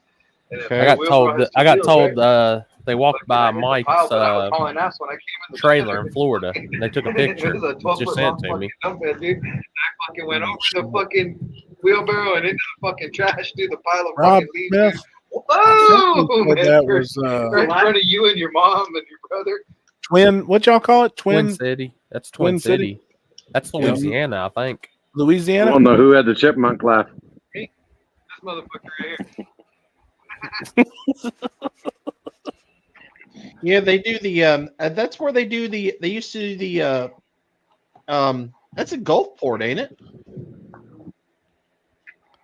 No, I don't think that's Gulfport. Fuck, I don't know if Cherie or Ryan was on here, they would Couldn't know hide, Robin. exactly. Robin on there? Robin Jones. Yeah. We out here in God's country. That motherfucker finished my stickers. You feel what? My neighbor has the You finish your stickers? I call them out. Monroe, Louisiana. Ryan's on here. There he is. Dude, that's crazy to go literally that much into a turn and then just launch. Shit's wild. Monroe, Louisiana. Ryan, have you all ever been down there and seen that happen before? I feel like they were. Oh, they're both. I feel like they were live there at one point when we were watching. I was watching something. It's happened twice. Damn. Just imagine you're just going down the road and all of a sudden you see a car coming straight out of the woods in front of you. Fucking Bo and Luke Duke coming across the fucking highway. Yeah, that's where Shepherd the lost sheep. Shepherd the lost sheep. That's where we saw the wreck with Oh, okay. and those kids were right there on the side of the track. Yeah, Yep, that's right. Okay. that's a hell of a turn. Well, shit. Those cars been really fucking fast there. That's the Prestons and everybody was there for that event. They had Frankenstein down there. I remember. How in the world can they make that turn like that? It's crazy. Well, they look like those two cars are running quarter mile. I wonder if they really have enough shutdown for quarter mile. I don't know.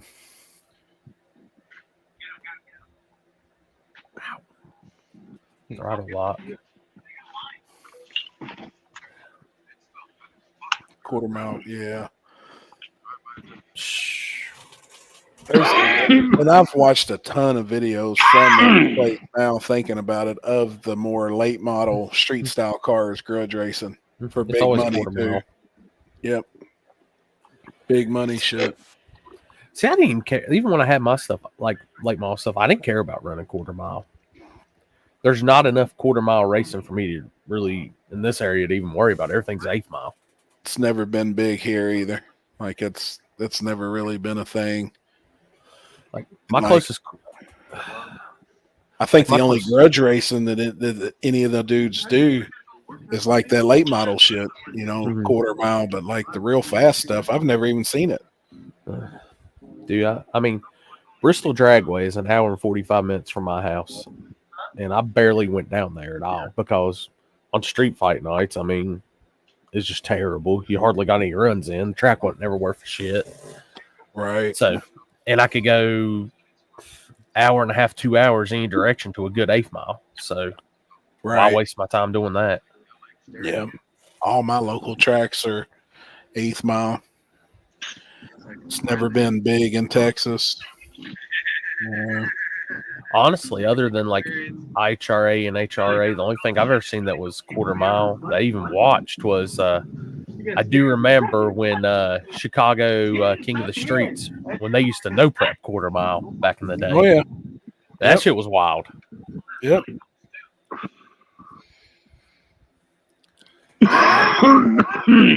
2021 Shelby anymore, hardly quarter mile. It's a cup of tea, and they don't exist. Eighth mile is where it's at. Yeah, I mean that's. Now, have any of y'all ever been to one of those half mile deals? I've never went. I've been to one. It's They just okay, did- but not my cup. What lower ball? The one that They just did the Well, one what's wrong that's with up here in Marion, Indiana, the Indy Mhm. Airstrip Deck. Yep. I watched a little bit on YouTube. Yep. I've been there, and I've been to one in Texas too. I did want to go fast when they did the first one in North Carolina, and just man, it's cool, but yeah, I've never been to one. Robin said he needs a beer. it's not. Needs a beer. How am I say? It's not as. Beer. I mean, you just pretty much sit back, chill all day, and watch cars run up and down the airport. I mean, they're they're going fast, like you know it, but visually it doesn't look like it. Damn, UGR just set a new record last weekend, 260 mile an hour. Golly. Yep. Holy shit. Huh? Yeah. Yeah, I think that's the thing because like when I filmed it, I was way down, like at least halfway, and they're coming by, and you can see they're going pretty fast, but from a distance, it just doesn't look like it. Then you see it pop up, and you're like, "Holy shit!" Whereas we're used to watching an 1/8 mile pass or a quarter mile, 200 mile per hour pass, and you see that shit, and it's like, "Wow!" Right. Olympics getting a new ER as we speak. Olympics, smoky had smoke. If we had an ounce, and we've already got we already smoked what, half of it. Oh, we got 2 ounces, and we've already smoked over an ounce of it. Hold up! I'm on this street venom. Shady side, shady side, shady side, shady side. Oh, fuck that! Let's go, man. Oh yeah, I remember Atco used to be big quarter mile Grudge back in the day. All the Northeast tracks. Do them .net boys videos. Oh yeah, that's what I was gonna say. PD Small Block and them. Yep. KD going to KD Saturday. I don't think so, man. I'm not. I'm chilling again, just trying to get some work done. I'll probably have the track working. A home track. Actually got a Thursday night. I'm either doing Big Dog or Shayside Outlaws. Friday we're riding over to Rockingham for RC, and then Saturday's Grudge at Shady Side, and then let's see, the week after is Christmas race, and then back for end of summer showdown. So, and then back to RC the week after end of summer showdown. That's what, dude. After Friday and Saturdays, it's the only time we can have 2 days of testing, and 5 minutes before the actual race starts, I made my first clean pass of the whole weekend. Damn. Everything I did to try to make it better, I might as well just shot myself in the foot. It was a waste of time. No Prep King, Washington, and Idaho next weekend. Washington.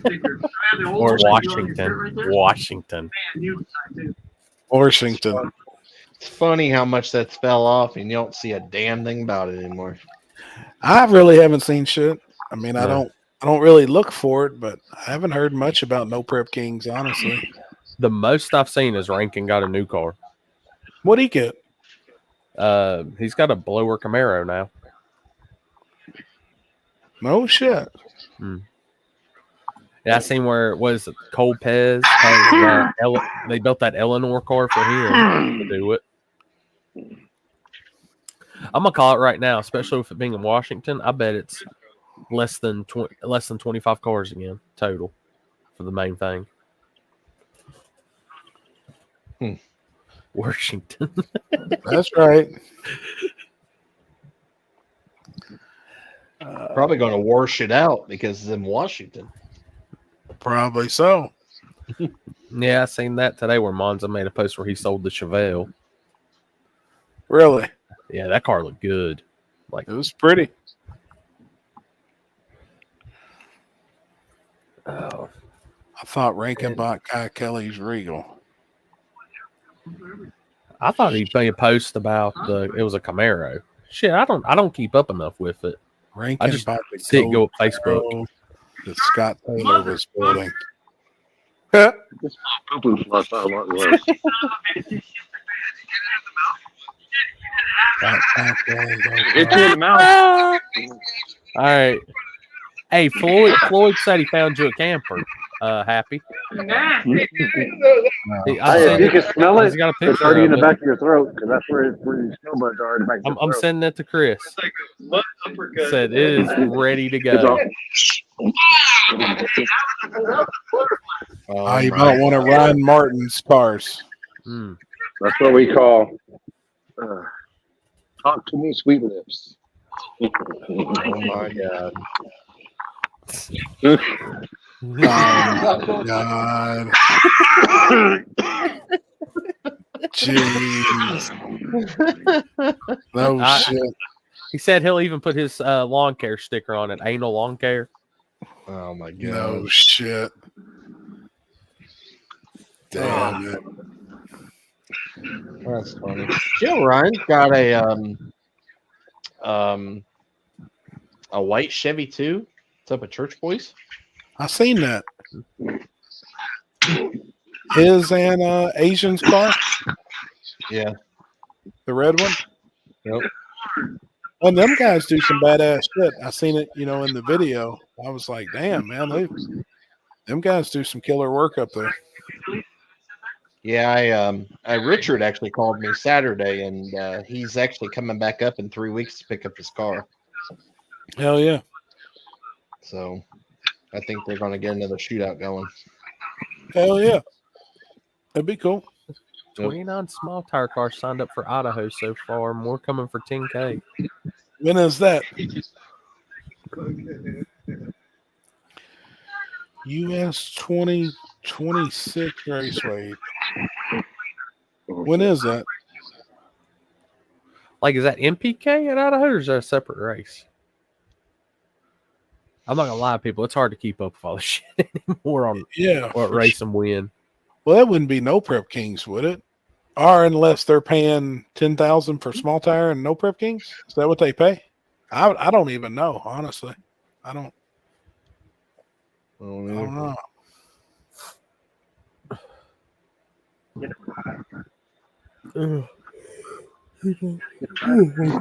gonna get off. Fuck you. Sorry, buddy. Sorry, I'm dead. It's one of them iPhones that last all night. Look at it froze on him. Yeah, I don't want to lower my standards. I want to lower my standards. All right, homie. I'll holler at you in a bit, man. You were talking about Mel. Like, what does he do? Because I really I talked to him for a little bit, but I really didn't know what he does. He's IHRA, dude. He's the right hand man to Larry Jeffers. That's actually who grabbed me at PRI. Yeah, I got to talk to Mel. When was it? He hasn't been back this year. It was last year, the first race Chase had. Good ass dude. Oh, he's cool. Number 2 at IHRA, good dude. I mean, he's cool. Yeah, he was mesmerized by everything that was going on Saturday night. I don't think he's ever seen a back of the track race. I think that was probably his first one. It was. He said he's never seen that before. So cool, good. Yeah, I mean, he's a good dude, man. And that's a good thing to have someone on that level in a national sanction at a race like that. That just showing people, because I ain't gonna lie, a lot of people still have bad perceptions of shit like that in the no prep world and things like that. And seeing that and good racing organized, I mean, that can only mean positive things. Yep. Yeah, I agree. Well, good. I didn't really know. That's why I asked. I mean, he introduced himself. I introduced myself to him, and we just kind of were just talking about the cars and stuff, and told him that how these type of cars run these type of events, and they look for events like this to go run at compared to being on the front side of the track, and so. I mean, that's the thing, and I'll constantly say it, and I've said it 100 times to people, that You have front side cars, you have back side cars. You have some cars that try to run both, and there's a lot of guys that won't try to run both because it's just too hard to switch them around. Mm-hmm. I said, and the ET difference is a lot. So, Yeah. And who's putting that event on this weekend in Dyersburg? I think the track is 10,000 guaranteed free entry. Yeah. Shoo. I think I seen actually I think it's actually Dennis Bailey. Really? I think I swore I saw that. I don't know if that's I thought that's what I saw. Let me go back and look. Dine Breed Garage. I tell you what, you're not the only person that says stuff like that. We hear it, and I'm sure them two and Limpy, everybody, we've all heard that type stuff from a lot of people. Yeah. That they would rather, watch or come to our type of events than the No Prep King stuff. Yeah, so August 17th, small tire, 10K free entry, water burnout,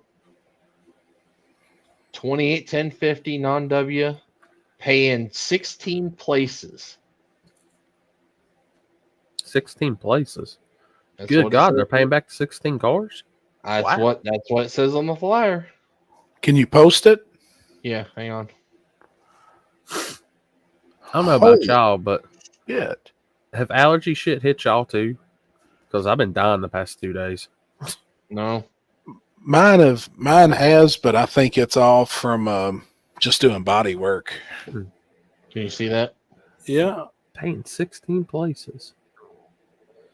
Now, here's my thing. It says small tire 10K free entry race. Is that 10K to win or 10K pot? 10K pot. Guarantee it. I mean, it don't sound bad. That's cool paying back that far. And plus, they got some sporting classes. I feel like this is interesting that they put the 29, 10 and a half are not allowed. Because it's a big tire. Well, Yeah, in that area, though, that tire was always that was allowed. a small tire. Yep. Right. Yep. See, that's funny. I'd give Limpy hell if he's still on for that one. Extreme Street 100. Everything else, no, that was just $100 buy-in, 100% payback. Yeah. But in all fairness, how many small tire races do you see being advertised that the 29.5 is still allowed? None. It's gone. I haven't seen any. It is. I think, in a sense, you've seen kind of a meet in the middle where it used to be 28 only in stock style or back half cars. And then you would see the other shootouts, which allowed 29s, which that's where your tube guys were getting in. I think there's been like a correlation of promoters, like an unspoken thing now where, I mean, we all now allow the tube cars in on 28s and stuff like that. So, yep. I mean, I used to be a big person that was way against tube cars and shit. But once I seen those accepted, I just went with it too. Yep. Edward, I think you're right, man. But then I've said it before too. I feel like the deal with Larry Jeffers, he's going to be, I think, no prep wars, and know what they call it. Yeah, I think they're going to be going after all the TV stars. I think. I mean, yeah. I mean, they already are. I mean, I know that people that like run that no prep wars deal, they're not allowed to run an NPK anymore. Exactly. Floyd, I'm going to tell you, all-wheel drive on True Street is surface dictated, in my opinion. All my races, I allow it. Because if you can't get down my surface, if you think all-wheel drive never has an advantage on the surfaces I'm at. So I agree, 100%. But if it was a backside that's really shitty, yeah, no. Yep. And see, I don't think, like, I kept getting asked for KD all-wheel drives. And I think an all-wheel drive at that track would have an advantage. You can I really do. so hard at KD, though. I know. But on the big end, I just don't, like Jeff said the same thing. We was talking about it for War in the Woods. I don't think an all-wheel drive would have an advantage there in True Street. No. But the track still, He's like, man, I won't allow it because it's tire dictated. With it having to be on a DOT approved tire, he's like, I just don't. I don't. I mean, agree with it. And I'll say and I've said it 100 times. Like if Ward in the Woods didn't have the transitions it has, that would be a retardedly fast surface. Oh, it would be. The transitions is what makes that. I wouldn't. I don't think. I think you could put all-wheel drive and small tire, and there'd be no advantage at all there. Oh, there wouldn't be. There, no. Now, will you let them at Mag and True Street? Yes. In True Street, hell yeah. Now I did let them in the back of the track this weekend. Also, did any show up? Yes. How'd that go? I mean, he did win the event, but I would say honestly, like the car that put up against him in the finals, honestly didn't really do that bad. What? Who showed up? Mike Bandy. Mike. Yep. I'm going to put it this way: Mike would probably be one of the most feared all-wheel drives if I seen him. He is, because that dude actually gets out and races. He's figured out what he needs to figure out that GTR. Yep. I would say 90% of the all-wheel drives that do want to come over don't have that shit figured out like he does. Correct. Yeah. But what tires was he on? He was on a radial, 17th. All the way around? Yep. When he comes to Edgewater, he was on a what's that tire that everybody wants to run on the back? The Hoosier QuickTime Pro QTP.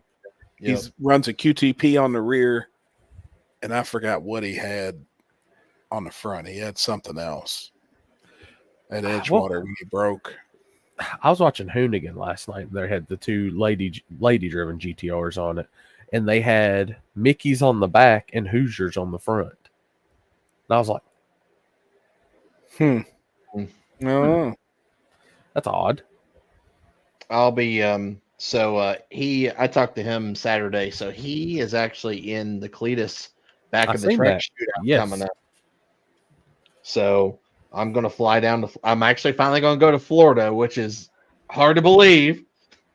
So I'm gonna go down to Florida and help him out during the week for that event. So I'm excited. I hope he does good. Are they allowing them to test beforehand, or is that going to be an off the trailer deal? I think it's off the trailer, but I don't know that for a 100% fact. Because I seen Midnight's got 5 or 6 trucks in it. I seen Mike's name on it. Yep. Then Cletus is building that truck, the NASCAR truck. Yep. Yep. I hope he does good in it. I hope he takes out some of those trucks. There's the payouts for that deal. Right. This will be the payouts for small tire free entry. Small tire payout for August 17th. First is $5,000. Second, $2,000. Third and fourth, $500. Fifth through eighth, $250 each. Ninth through 16th place, $125 each. It is guaranteed money. All other classes will be 100% payback. All other classes are $100 entry fee. We've had people call asking about staying overnight. You are allowed to stay overnight. Testing will be Friday, and the track will be scraped Friday night. Hell yeah. So here's what I would do, and I know this sounds crazy. If it's water burnout only and no glues touching that track at all, I wouldn't scrape it. Be slower. Yeah. Be faster if you scrape it. 100%. The first couple of cars are the only ones that suffer. First couple of pair suffer, and then after that, it'll be faster. Because I can tell you right now, when there's no chemical added and it's just fresh rubber going down on that, ooh, it gets nice. It is, man. And I had a hard time believing that for a long time until we did it and seen it. Yeah, no shit. Bring them on. Let's go. Well, hell, you seen the first time you came to Cash Days and we scraped it that morning, and then we raced, and by the time we got done with that oil cleanup and went down, how great that shit was. Oh, yeah. Yep. Yeah. You can turn some shit on at that point. Yep. It's crazy what a scraped surface. Now, surface dictated again, you know. Yep. It really does. It's crazy. And what it does. Dyersburg, if I'm correct, it's pretty It's pretty I'm not gonna decent say- place. Yeah, I mean, doesn't it like have like it's decent rubber for like 200 foot and then it goes to bare concrete? Or similar? It looks kind of bearish out there. I don't know. He'd be able. I know.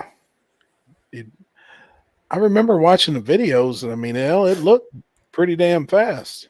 Yeah. I don't know, but if I had a small tire car and I did good on the front side, I'd not be missing that race. They said they scraped 4 Matt 660 races. I just been I've went against scraping now. Like it is what it is. That old rubber always makes it a little shittier, in my opinion. Even if it's from the day before, that rubber stiffens up still and makes it a little tougher. But hey, if that's the thing, hell yeah, do it. Like I don't want to sit here and say I'm telling people how to do stuff. I'm not like that. It's just I know that's how we scrape shady side, and guess what happens? It gets freaking nasty. That's how mag is too, and we didn't scrape at the first mag race, and that was I could tell. And that was the slowest first that it. I mean, you know, from what some guys have went before. I'm really looking forward to next weekend because that's still one of my favorite races because that track is just cool. It's a long ass drive, but that track is cool. I'm looking forward to the strip club. Hey, speaking of that, Chris, you know they still hadn't got that title. So I can get my regular tag put on. I was actually going to send you a picture today because they just got another F-150 in, and exactly the same as your truck, except it's a Lariat. Ooh, it's like same money. Damn. And it's a 2.7 liter. I'm gonna tell you one thing. I'm as happy as can be with that one. For what is it now? I've taken 3 shady side trips with it. Like now that I've got a bed cover on there, man, that's a world of difference. It made it. Not having to carry shit in the hotel room, just lock it up, back it in, go on. Mm-hmm. Dude, that Amazon truck bed cover was worth $400. I bet. And that's like, it's I'm probably going to if they don't hurry up with that shit. Well, at least you'll be up here in case you did. I mean, I've got out of the 45 days, I've still got some time left on it. But I got to call back next week and check. But dude, I can't wait to get up there. That race is going to be cool. And anybody that's never been to Magnolia, I will say you need to make a trip to that track and just watch. It's got that old school vibe. The surface is crazy. I can't no longer hop over the guardrail. That sucks, but that's... Yeah, good luck with that. Yeah, thanks, Chris. All my bailout room's gone. I got to put the stand extra high now. I'm gonna have to figure it out close to where our stands are. I'm gonna have my shit set up again, and I'm gonna figure out where I'm gonna place the satellite and all that shit for the Starlink. I mean, you should be able to just put it fucking around the other side of the guardrail. Yeah. I just hate to inconvenience everybody else because that's an area I know where people like to stand out and take pictures and stuff like that. So, yeah, that's all right. I'm looking forward to it. Like if there's a big not shady, god dang, spoiled media canopy in front of that area right behind it, like people don't get mad at me. I need the protection. That canopy worked like a charm this weekend because we got done. We went to run our final and the skies opened up again. Damn. And man, and it like nice everything until I had to take the canopy down in the rain. That's 2 weekends in a row. I went back to the hotel completely. Had to throw all clothes off, find all dry clothes. Them damn pop-up showers are some bitches down there. Oh, let's see. We had the best fucking weather you could have ever asked for. Dude, I hope it stays like this. I can deal with 75 degrees every day. I'm telling you. It didn't even hit 80 Saturday. I mean, it was like when I texted you guys, it was 63 degrees when we left the track. I mean, it was phenomenal. Damn. Perfect. It was just enough to get a little bit of a hoodie on. Right. You wear hoodies in 60 degree? I probably would have if, well, I was warm enough because I'd gotten burned most of the day. The only thing sorry, go ahead. Go ahead. The only thing that sucked this weekend was I threw the inverter generator, whatever you want to call it, back in the truck to get gas for it Saturday morning before I went back to the track. And on the way back, I had to dodge a deer. So when I turned the wheel really sharp, I heard a clunk clunk in the bed.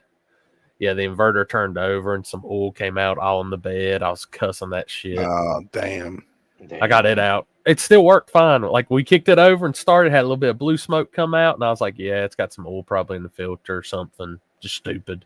Still worked fine. I got tore down today and cleaned the filter. I'm waiting on the filter to dry. Checked the oil level, had to add just a little bit.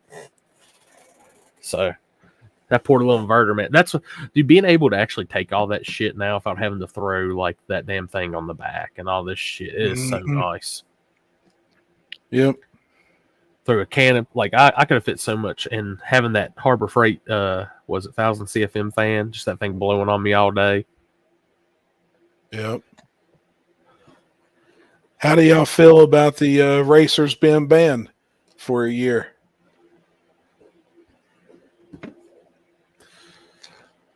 I can tell you.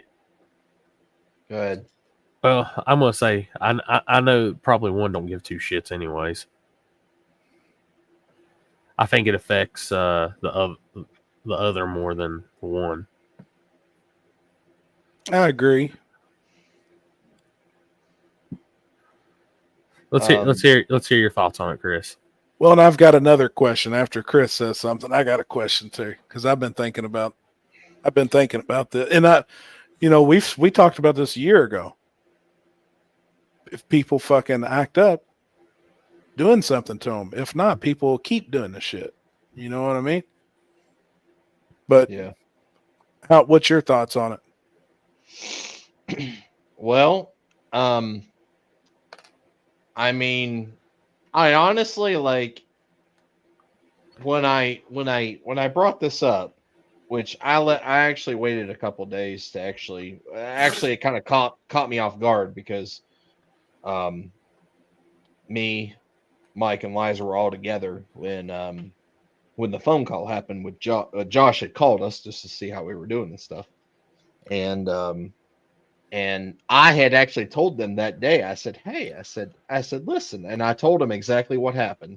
I hadn't told nobody, I'd kept it under my, just in the back of my mind. Right. As it really didn't bother me, honestly.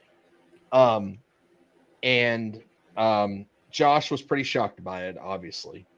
And then that's when it obviously what happened last night, which I missed out on. I didn't even know it even happened until he had called me last night and told me what had happened. And I was like, oh, okay. I was like, well, I didn't really, I didn't want it to come to this because I don't care. At the time, I didn't really care.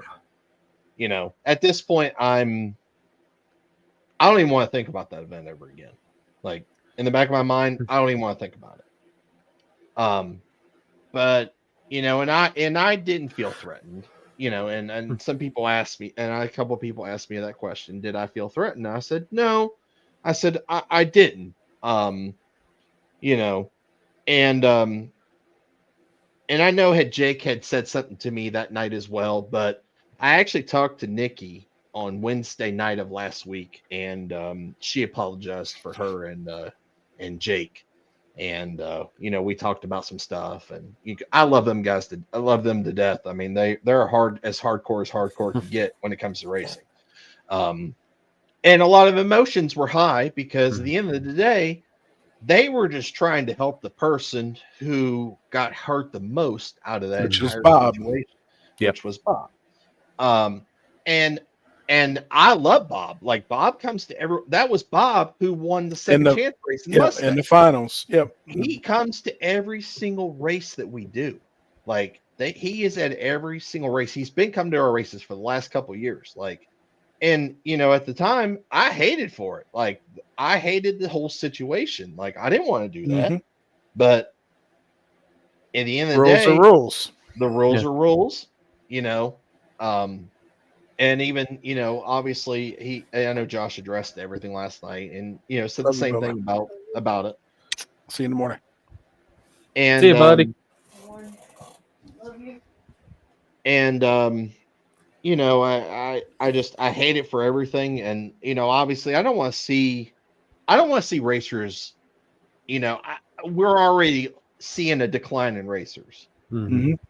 And, I don't want to keep declining, but obviously you got to have some sort of structure if a situation happens to where it could have been a whole lot worse than what that was. Like, I get that, but I don't know. I don't know, John. I don't know why it was brought up. I had absolutely nothing to do with that. I just told about the situation, said what happened. And everything after that was all on him. That was his deal. That was his, it was his event. At the end of the day, he makes the rules. I have no say in that. So, I don't know what next year looks like. If I'll even do that event next year. At this point, I'm probably not, just because of just the whole thing put a real sour taste in my mouth. At the end of the day. And it was a great event. Honestly, it was we fucking killed it that entire day until that happened. But shit happens, things happen. Well, like I said, I had nothing to do with that whole situation, other than just telling, hey Josh, like, this is what happened. Like, and I thought he may go at it at a personal level, and keep it out of the spot and keep it out of, social media land, Right. But obviously that didn't happen. I didn't know it. Like I said, end of the day, I didn't know anything about it. Had nothing to do with it. I just alerted them to say, hey, this stuff was said, obviously. And, I just kept it under my mind, But like I said, I didn't feel threatened at all. I've been told way worse in my entire life than what was said. And, I have no hate, no animosity between people. I hate how the situation went, and I don't feel it was deserved. And that's really all I need to say about it. So, sorry, I drug it out a little longer than what I wanted to, but you got to say it, man. Yeah. No, I was just curious. I watched that segment, and I just don't want to see racers. I mean, in the end of the day, like, you gotta have some rubber policy, but at this point right now, where we're starting to lose racers between these races and stuff like that, like, we don't need that. That's the problem. And one thing, this is a high emotional, high drive sport. And what happened then, some people can be out of character for a minute, but that's not them. You can't judge them by that one thing, in my opinion. If so, good Lord, there'd be racers, spectators, people would never even get to go back to a program if we judged them by one thing, But this is my question. If that would have happened to somebody else that's got just as bad a temper, and they went back to their car and grabbed a rifle and shot that place up, then what do you do? You know what I mean?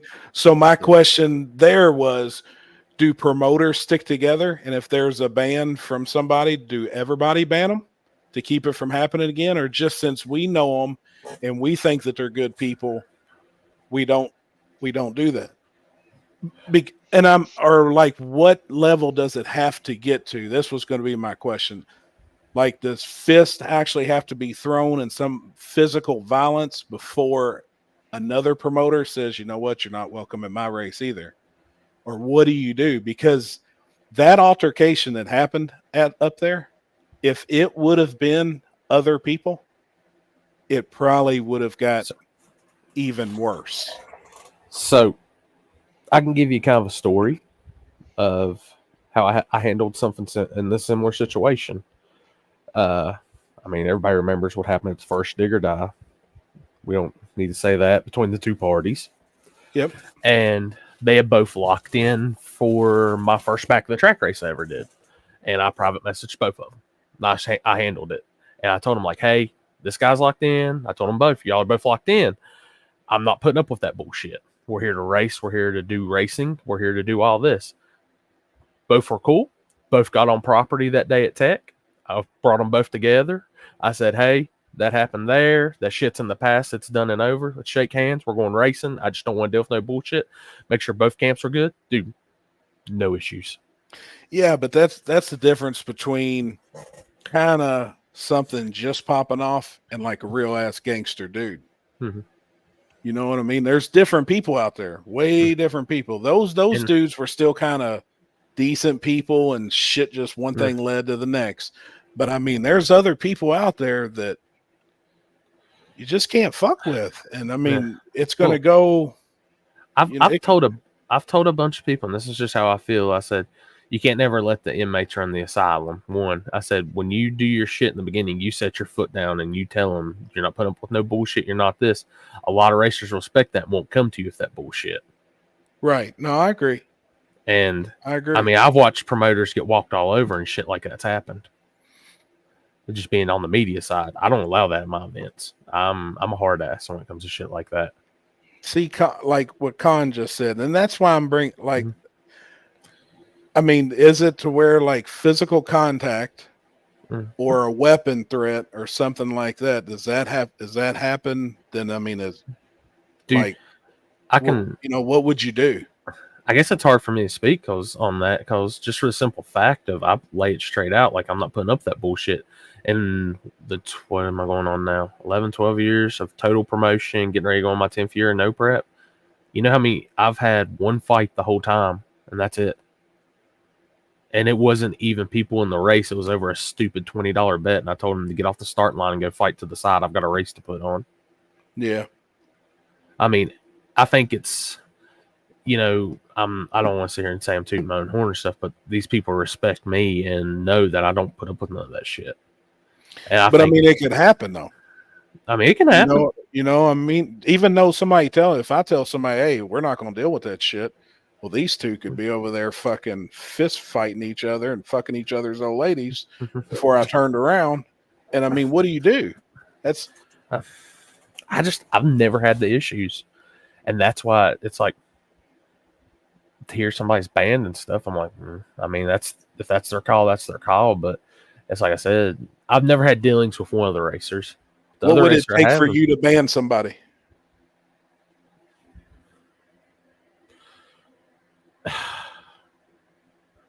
I've just never had issues. I know, but what would it take? If if they was out there fist fighting, or somebody come up to you and just knock I've had your teeth out, are you going to ban them?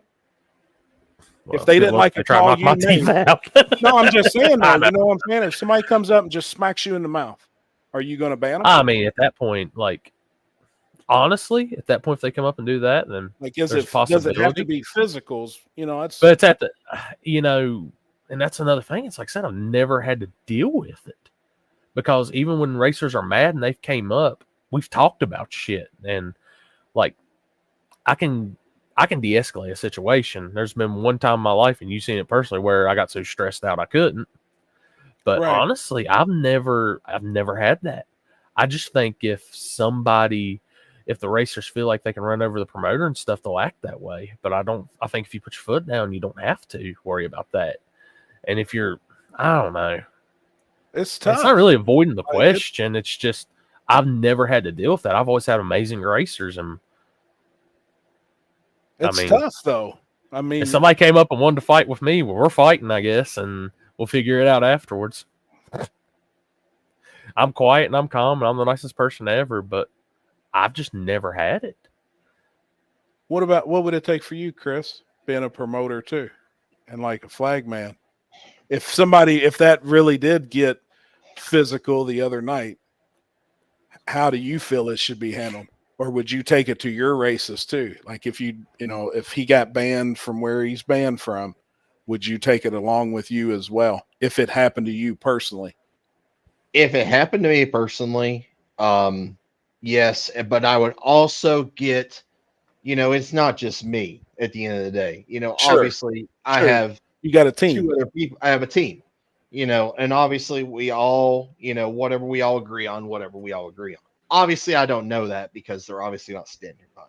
Right. If somebody did, threaten my life, try to want to throw like anybody, like, of course, I wouldn't want them in my race at the end of the day. And I don't want them to be a part of any racing just because at the end of the day, we are not here to promote violence. No. We're here to have a race. And if you have that bad of a problem to where you can't control yourself, then you obviously need to get some help. Right. At the end of the day. And obviously the more or less was concerned was just the harm to the other driver. That was the problem I had. And it's just not, we can't set an example like that to this day and age. And I guess to answer the question, yes, I would. I mean, there's just no excuse for that. Yeah. You and can, they said, I think it'd be have, on a basis, on the specific. It's hard. I mean, that's a broad question, but I think it would have to get pretty physical for somebody else, another promoter, to be like, man, I kind of agree. And I mean, it'd have to be bad, and it could happen. That's what I'm like, I mean, the shit could happen. But I mean, it's like, I've just never had those issues. I mean, with my events personally. And like I said, it's not me down anybody else's stuff. It's just, I've never had it. Well, I had it happen this year too. It was one of my best friends. I'm like, I mean, Jeff was going to beat that guy's ass, but it was a threat made before the race ever even happened. Yeah. So it was kind of like, I think I've dealt with more bullshit on after the fact than people's not there and they just want to attack character on Facebook or something. Sure. I've ever had to deal with that. Fuck, we all deal with that shit. I mean, I think I've set the tone enough of mine. It's just like everybody, I'm not putting up with no shit. And if it came down to that point, like I've said, everybody, if you got an issue with something, you just come straight to me and we'll handle it. Yeah. And like if somebody comes and they still aren't happy about it and they want to do that, I'll just leave and then we'll talk about it on a later time. At that point, I'm just, just going back to, I know the whole situation it stems around. It's just, and I've never had that issue either. No. And I mean, like I said, I was going to say that too. Was I've never had that issue to where it has gotten to that. Obviously, I've been in a situation where words have been exchanged, and it wasn't nothing. And at the time, emotions were high, and at the time, and probably the next couple weeks, people have apologized. And I can't tell you how many times that people from that situation that were in the mix of it have apologized. And they apologized to me, which obviously they don't have to apologize at the end of the day. There's no reason to apologize because obviously I kept my cool. I didn't yell at anybody during that whole entire course of that whole thing. First off, it didn't have anything to do with me. Second off, just yelling at somebody back and forth does not solve the issue. Like I said, I think I always take into account emotions can get high off this shit. Things can get ego driven. I mean, it's just part of the sport. And I don't know it, and it's hard to sit here and think that this all stems from somebody just got a shit amount of time to fix a shit long amount of time to get their shit back together. Didn't give somebody a few minutes to fix something. I agree. Yeah. That's what sucks about this whole situation because it's like I said, my last driver's meeting, I preached that shit. Like, yeah, you got 2 minutes and they can give you 2 minutes. But on a side note, guys, if you really want to be like that, yeah, you can. But I think it's in good judgment to let the guy get his shit together if it's in an ample amount of time and get to racing. Yeah. Like, I can't And sit there and hold a show up for an hour, but Yeah. Yeah, I actually had a situation like that at the last Uncaged. It was actually Trevor, believe it or not. It was the first time I ever met Trevor. I had one of the local guys. It was pretty close into the end, and Trevor had catch can issues. And that's when he burned his hand. And we gave him the 2 minutes and stuff like that, and like he got right to the 2 minutes, and his crew was kind of chattering a little bit. Obviously, Eric, who was in the car, actually just had dinner with him the other night because we were literally just talking about this, and he was like, "Yeah, at the end of the day," he goes, "I don't give a fuck." He goes, "I don't want to fucking race." He goes, "I don't want to go out and easy like that," at the end of the day. And I mean, I knew it in his heart, and I said, "Hey," I said, "Listen, he's almost back together." It's like he's like, if he's over a couple 2 minutes, like, do you want to be like that? And he goes, "No." I said, "Absolutely, okay." Yep. I mean, I agree. And I think that's the way it should be, because at the end of the day, karma's karma. If you do that to somebody else, and guess what? What happens to you? A couple races down the road, and you're in that same situation, and you get mad because the guy beside you doesn't want to give you that time. no. I mean, I've seen people that don't want to give that time, and it is what it is. And we'll take the first race this year when Robbie with the S197 Mustang, he was running our True Street the first race this year and was having those issues. And the guy, one of our local guys, looked straight over him and said, "No, let him get shit right. I don't care. He's sitting over there trying to fix something to make the car right. I want to race." I feel like 8.5 out of 10 racers are like that.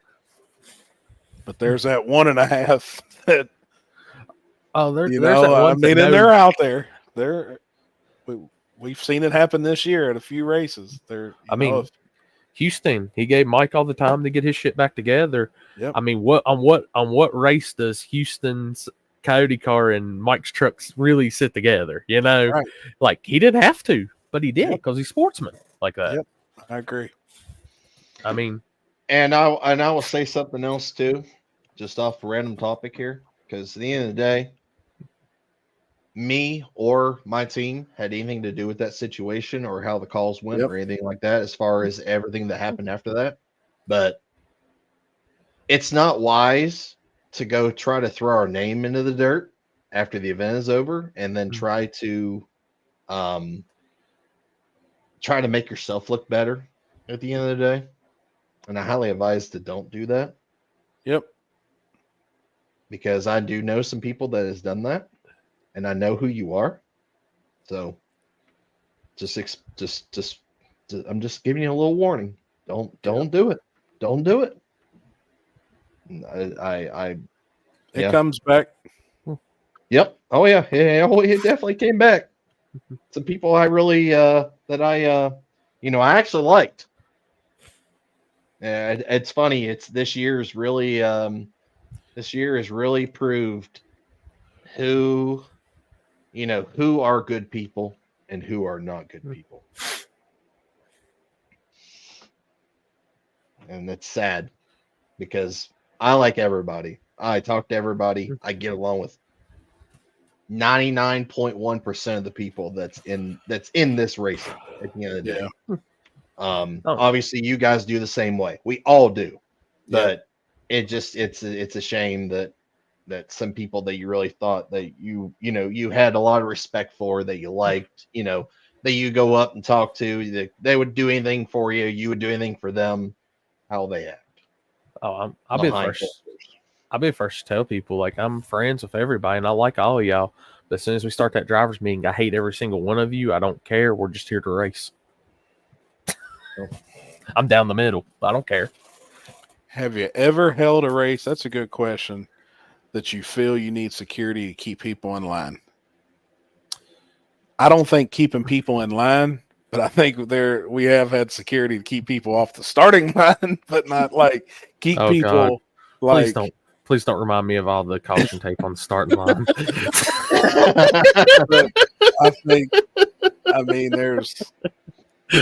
there's not to prevent arguments good or people. fights or any of that. You know, it's just going back to that. The funny thing is, and I've talked to Seth about this 100 times. I said, you know what?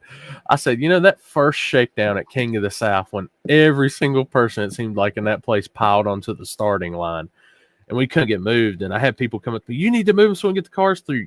That's what I said. People will listen to me. I'll tell them move back, and they make a hole. They did what we needed them to do. I said, but there was some reason you put authority figures out there that have badges and stuff, and they won't listen to them, but they'll listen to me. I said, it never makes sense, but that's why I said I've never had to deal with shit. Everybody just always had respect, I guess.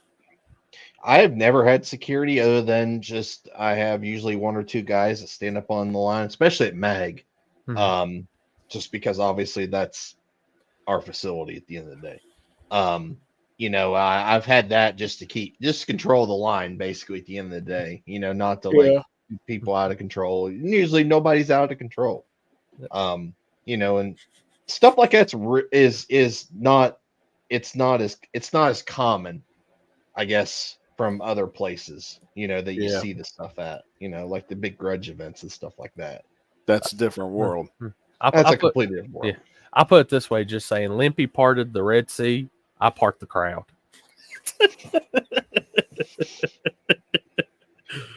Oh man. I don't know. I think that obviously tensions are high this year because of all the bullshit, the election. People don't got any money, and people are less happy, I guess you would say, and people are grumpy, it's gotten worse over the years. And everybody says it has thing to do with the election. Obviously, the election is a big thing, but you really didn't see it that much, back in the day over the course of years of these elections. I don't know. I think we just need to be a little more positive. And I've been more positive, over the course of how many years I've been doing this. Usually, my mind is always constantly working, no matter what. I'm always thinking of shit. So like I'm stressed the fuck out, and I'm stressing myself out, which in terms it's coming back towards people. And I'm trying my best this year, which I've done a very good job. I think I've done a very good job at, to where I don't let that bother me and I be more a positive person. Mm-hmm. Well, it's hard. Let me put this. Let me ask y'all this, because this is something kind of I've always believed in, and we've seen it as being vendors, media, all that on the outside too. But as promoter, we tried to build as much trust with our racers, like to trust us. Correct. Mm-hmm. How many times have we been to races and seen with some other promoters and shit that when they lose trust, those racers lose trust in it, they're on edge the whole time. I agree. And I think that's something like all three of us have did, is we've built trust up in our racers that no, you come to our race, you're not getting fucked. You're not getting screwed over. Right. And I think that's why we've really had minimal to no issues out of our own personal 3 races. I agree. I mean, but I've been to races where people are like, I don't know if the pot's going to be right, this, that. And once those seeds are planted, once that little bit of trust is gone, it escalates anything little that's about to happen. Mm-hmm. Yeah. I agree. No, I agree with that. I've seen that. Seen that happen. So that's one thing like I can say, and I don't want people to think I'm being all high and mighty saying I don't have issues at my races. I mean, they're small things, but I don't give people a reason not to trust us, and we solve the shit pretty quick that's ever had. That's why you don't see it blown up out of proportion or anything crazy. Or I've never had to ban a racer. I'll put it that way. I've never had to. Yeah. Even if there was a small issue, it got taken care of. Yeah. I mean, like I said, the worst thing I've ever had at one of my races, I can say, is 2 people fighting over a $20 bet, and I told them to get the hell off the starting line, go over in that field and fight. We're trying to put on a race over here. Yeah. You know what they did? And the funny thing was, I'll always remember this, they went over to the little field area away from the starting line, fought it out for about 2-3 minutes, and then they went back. Come to find out, they were with the same camp. So they're back to the trailer. They're beat up, and they're sitting there drinking a beer beside each other. Like, what the fuck? I ain't get no puppies, man. All I got's my lab. I mean, there's a couple little dogs I'd like to have, but I can't do that now. I travel too much for any more animals. Thanks, my Mike one Fleming. lab gets mad that I leave Appreciate anytime, anyways.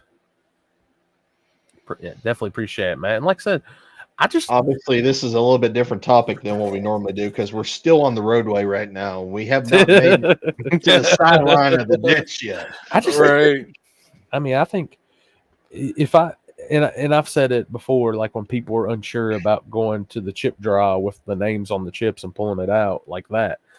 If you don't like that, then I'll give you your entry fee back, whatever, and you can go on. This is how I'm doing it. But if you can't trust me to do that, if you can't trust me to be over this race and make sure everyone's having a good race, they're safe and all that, You shouldn't then be don't here come anyways. don't come. You shouldn't even be here. No, I agree 100% with that. And I that's something we've never had issues with anywhere. I've never even seen where that type of chip draw is done anywhere. I've never seen an issue either. I mean, I'll be first to tell everybody when it comes to that shit, I have no ego. I have no nothing. I'm there because I love drag racing and I want to keep it going. That's it. Like the hours and countless time. Yeah, we're promoters. We make a little bit of money, but the hours we put in, the craziness, shit we got to deal with, it don't add up to none of that. No. No. None of it. Not at all. I'll be first to tell you, we do this shit. We make money, but we love this shit. Or trust me, I'll take anybody out there that said, "Oh, it's got to be so easy doing what you do," and make it like, have at it. Try it yourself. Tell me how you feel about it afterwards. I'm ready, Dustin. I'm ready, man. Yeah, we lost our ass this past weekend, but at the end of the day, I mean, yeah, it sucks, and it took a year to promote an event and you don't get anything off of it, but it was a good time. It was a good race. It was smooth as could be. I enjoyed it. Like, at the end of the day, that's all I care about. Dude, lowest spectator count I've had at an event at Shayside this last one in August. Was affected by weather, maybe election, this, that, who knows. Low spectator count. Every racer was happy as could be. And I'm sure every racer there was tickled to death too, right? Yeah. Chris? Yeah. This past weekend? As far as I know, yeah. I mean, I guarantee it. I guarantee a smooth race is a smooth race, and they know, like, they know, they see it. Guarantee it, man. Con hitting it 100%. Chris would take that shit against the remove too if he did love track racing. I love this shit, man. I mean, I made it up to death. I mean, I don't really know, what else I would be doing if I wasn't, And what's crazy is like, when I was growing up, like, I really didn't like this shit. Like, I didn't really care for it. And it's just crazy as very true, Brandon. How things change over the course of years. Brandon, I still think you got to put a 1 or 2 in front of that 45. That's all I'm going to say. That's right, Steven. Yeah, it was. Flawless. Yep. I mean, I'll straight up tell everybody too, even with spoiled media, I do this shit more because I love it than the profit. It is my main job and it is what I do, but it's not as glorious as y'all think, and you it definitely ain't to as money making as y'all think. I just love going to the track. You have to love it to do what we do. I mean, you have to. If you didn't and was just doing it for the money, I'm stupid. Well, I mean, it would show too. People would really see it, but you have to love it. I mean, you have to. I don't know what I'd be doing. I mean, this is the first weekend I took off from going to a track and film. And what did I do? I went and raced 1/10 scale drag raced cars because I love drag racing. That's the easiest way for me to get back into it. So, I mean, I had to take a weekend off from filming to go do it, but I'm back on the cameras this weekend. I'm back to working straight through until 6 and 7. Then I'm back off. But I got to film that Thursday. So. I mean, that's what I think a lot of people. You can tell which people are in it for the money, even when it comes to promoters, things like that, and you see how things are. I can go to events and I can see things. It ain't hard to see. You did this shit long enough, you can tell what people's intentions are. Listen, if we didn't stay up till 9:30 in the morning watching War in the Woods at the finals, No shit. Fuck, dude. that right there I didn't even need to tell you that I love drag racing, because at the end of the day, we all stayed up and watched that shit. Fuck. You know I love the shit, and I love you people that we did that. I went back to the hotel room, got 3 hours of sleep, met Chris at Texas Roadhouse. And as soon as I walked back into the hotel, I had the laptop in my hands putting the video out because I wanted people to see it. I mean, it's just, you guys are making money. Shut up, Steven. Sure, he said the same thing. We do the media because we love it. Ain't for the money. That's for damn sure. I'll tell you, I make enough to pay. I'll tell everybody, and this is 100%. I make enough to pay my bills and keep me going racing every weekend. Yeah. Because honestly, I don't know what I'd do for another job right now if I had to go back to work. Yeah, I mean, whatever I make off anything, it just helps my thing, because obviously I don't make a whole lot of money at my normal job. I really don't. Like, if people knew that, they were like, holy shit, you don't make it? Like, I really don't. Like, it just helps. At the end of the day, it helps soften the blow of. And then he's got to go to like car lots and take pictures of Explorers that's been used to travel across the country. I did your car the other day. Actually, I was going to send you a picture and I completely forgot. Oh shit! That poor Dying old thing. breed. That is what I'd be doing. That's what I've did my entire life. That's always. That's what I dropped out of high school and started working at a hot rod shop. Honestly, that probably what I would probably look for, a shop or a team or somebody that needed social media help and things like that, because that's what I used to do anyways. E's and B's, it'll be just like normal. We'll have a regular on Tuesday, and then Thursday there'll be the shit hits the fan episode. Or Chris falls down the steps episode, whichever way you want to look at it. Oh boy. Oh boy. I'm actually looking forward to that, using all the new microphones and all that shit. Drove back to Alabama. Holy fuck. Dude, you're crazy. Like, driving the 20 minutes back to the hotel, I was like, I'm contemplating my life. I'm like, man, I'm ready to take a nap. I didn't want to walk to the top of the hill, let alone drive somewhere. Fuck. Just the money I spend on food. Dude, I was cheap ass this weekend. I had tacos one time from the Mexican joint, but that was Thursday on Friday. But after that, man, we went to I was the cookout man. So I did eat Snack Shop. The next time y'all are down there, I did Snack Shop breakfast. It's good at 50K, and I did Snack Shop's lunch in that little college town right up from the track in Bowling Springs. Mm-hmm. Dude, their burger and fries was on point. No shit. From where? It's the Snack Shop. It's the all right, so you go into Bowling Springs up from Shady Side. Yeah. And the college sits on the left, and then you start coming to those buildings that's on the right. It's just that old little place. It says right across the front of the building, Snack Shop. Dude, I feel like I've seen that. Freaking great. Huh. And then if you go up the road a little bit more, there's the Mexican place. Oh, okay. I remember that now. Yeah, we saw that and we were like, I wonder if that's good. Dude, it was awesome. It's that old mom and pop type joint feel. You go in there. What's crazy is like the big piping for their air conditioning runs above you, and it had condensation. So you're sitting there waiting on your food. You're getting water drips hitting your back and all this shit. And it's like, but then they bring this massive plate of fries and the burger. Like, it took both hands to hold the burger. Damn. I was like, dude, you're talking about food now. It's making me fucking hungry. And I was stuck because they serve breakfast up until like 2 p.m. in the afternoon. So I was like, do I go lunch or breakfast route?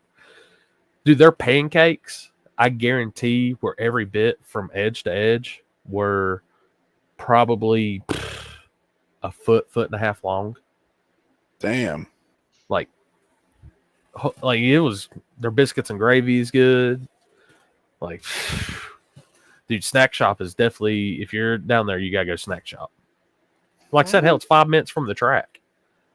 Why is that not working? That's crazy. My comments from my page are not working.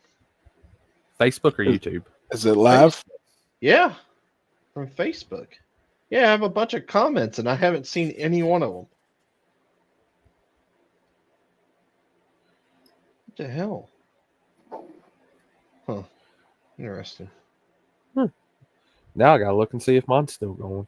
Yeah, mine's not. Yeah, none of these comments. I've not seen any of these comments. Damn. That makes no sense. Yeah, I'm still live.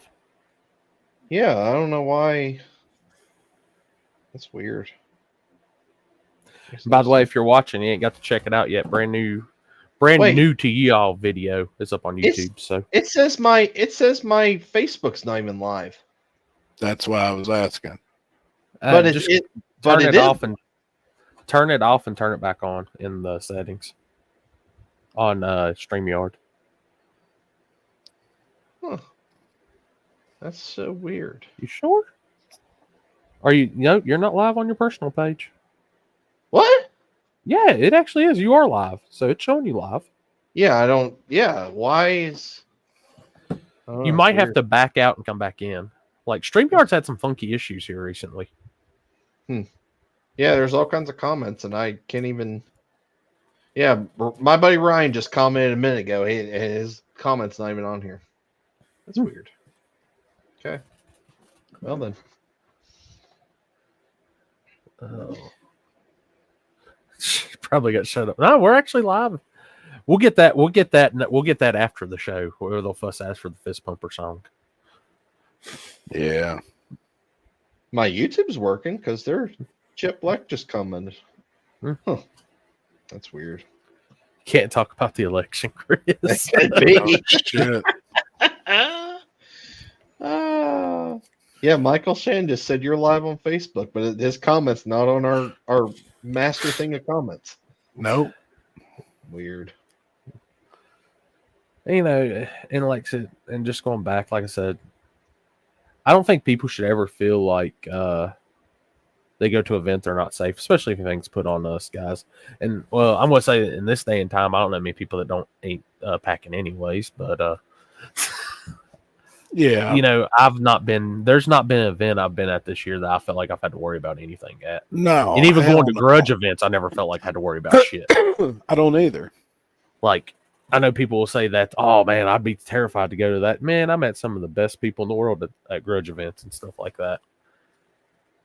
I mean, I don't know. And I hate to say it like this, Chris, but it sounds like y'all got scapegoated on that, especially you. What's that? Whole situation, the whole band situation. I haven't seen none of it, nothing. I didn't know until you said in the group chat about it. But like I said, it sounds like scapegoat shit to me, but I'll just leave it at that. Yeah, I had nothing to do with it, so. Not one of the Canadians on here. Doesn't affect me any. I run my events the way they are, and nobody's banned, and you know.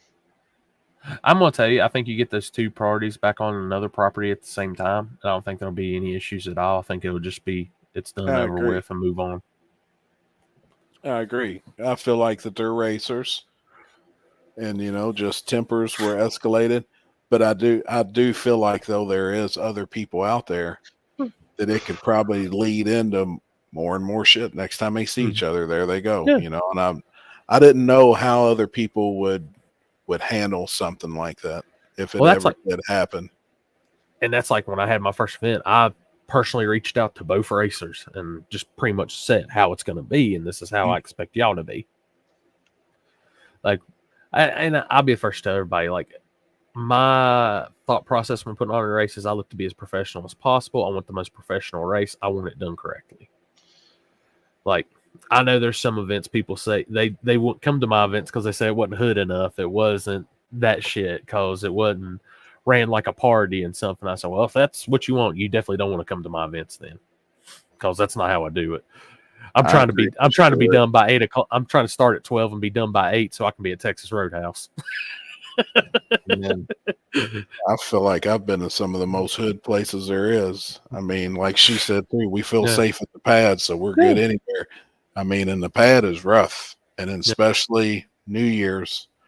And I mean, it's wild, man. But I don't feel out of place. I don't feel.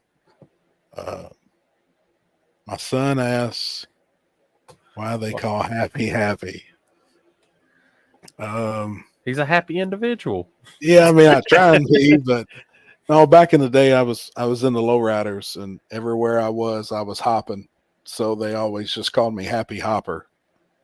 And then when I got out of the lowrider stuff and got more into cars, I started out street racing motorcycles actually when I was 20. And I raced motorcycles for a couple of years, and the hopper just fell off, and everybody just kept continuing to call me Happy. And it's stuck with me now. I mean, I was 16 when I had my first lowrider. I'll be 46 next month. it's working now. Now, you said when you were 20, you started racing motorcycles. Was that like the ones that looked like pedal bikes with the little motors on them? You know, like the 1930, 40 bikes?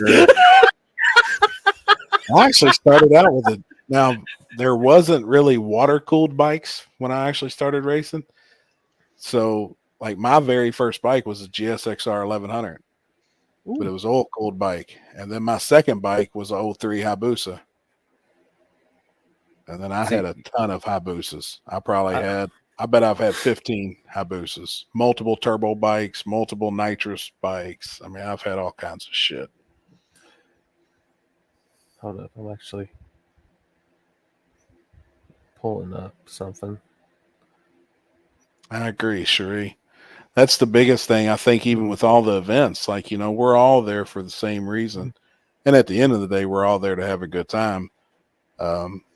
But, you know, we're all there to race. We want to gamble a little bit. I know who to gamble with, who not to gamble with. Know who to hang out with and who not to hang out with. Yeah. 46. You wish you was 46 again? Man, I wish I wasn't 46. Or about to be 46. Here you go, Chris. I just sent you something to post up. I do too, Big Stank. Now, me and you talked about that too that day we was in the car going to Tin Soldiers. Like that.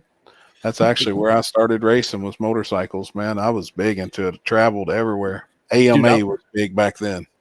I love some bike stuff, but it's like I tell people I love the like Birdman shit and like the pro street shit from XDA and all that. Fuck like, yeah. No bar, street tires, let it swing. Yep. Fuck yeah, man. I love that shit. So as soon as Chris puts this up. This thing is why is it so fucking small? It's because it's saved off of Google. That's probably why. Jesus Christ. You can zoom on it. Yeah. I hope so, Con. Okay, there we go. Actually, don't do that one. There's a better one coming. I'm gonna go find them. Well, I'm sorry. I agree, Nick. I love that shit. I love the Grudge bike world. They got Grudge bikes this weekend with that deal I'm going to. It's cars, Really? bikes, everything. Yeah. I mean, I think it's cool. I think there's a place and stuff for it. So, and then to see some of those guys transferring over. Yeah. Like Chris Moore was on the street the other day. They videoed out on the street. Chris Moore is one of the baddest dudes in the country. He was out street Mafia, racing. baby. Oh, he's Carolina. badass. And then you had a world record holder at one time that showed up to Warner Woods to no prep race. Mm-hmm. He was a world record holder. And had the fastest bike in the world at one time. So, all right. Oh, Jesus Christ. Oh, fuck. Ain't no telling what it is. I'll be 52 next May, so I would not mind being 46 again. I hear you, man. This is Happy back in his. This is unseen footage. This is unseen footage. I guess God. This happened back in the day. Jesus Christ. Jesus. Let me see if I can even find it. I've even got pictures of my first bike. Hey, did your first Grudge bike in that picture, did it run on gas or steam? Fucker. Let me see. That's how he lied. He had as soon as the steam popped off 3 times, that meant go. It was You know where I would find that. I got a picture on my phone somewhere. Paxton's got a poster up hanging up in his room. Who was it? The one that was at War in the Woods? It slipped my mind now. The Honda boys. Yeah, Frank those Stotts. Okay, Frank Stotts. Yeah. I don't know why I'm. At one time, he was the baddest dude in the world. Look at this shit. I know your dad messaged me. Your dad messaged me Sunday. He's like, Mag this weekend? I said, no. He goes, oh shit. He goes, I'm thinking it was this weekend. Dude, I'm gonna tell you, I bring that scooter next week with me. If it dies at Mag, I'm gonna know Mag's got a curse on all my scooters. Lippy had a coal-powered penny farm, giant front wheel bicycle. Oh man! For some odd reason, I couldn't think of the name. You said Stotts, and that's who it was. I was thinking Gadsden for some reason, but Gadsden's Kawasaki. He's down this way. Yep. You know, and I met him, and this goes even way back.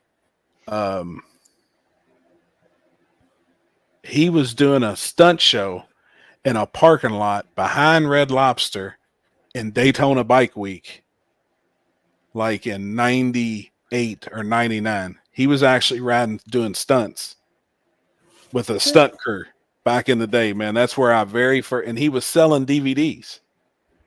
Gadsden was back in the day, like out of a trunk, backpack, selling the DVDs. Old school way. Yeah, of stunt rides. Like, out in doing parking lot rides. But there was a group of them. And then I started seeing him when AMA started getting bigger and bigger and bigger. He was the name. And now his little cousin, Richard, he's one of the best riders there is in the country. I mean, their family's badass, man.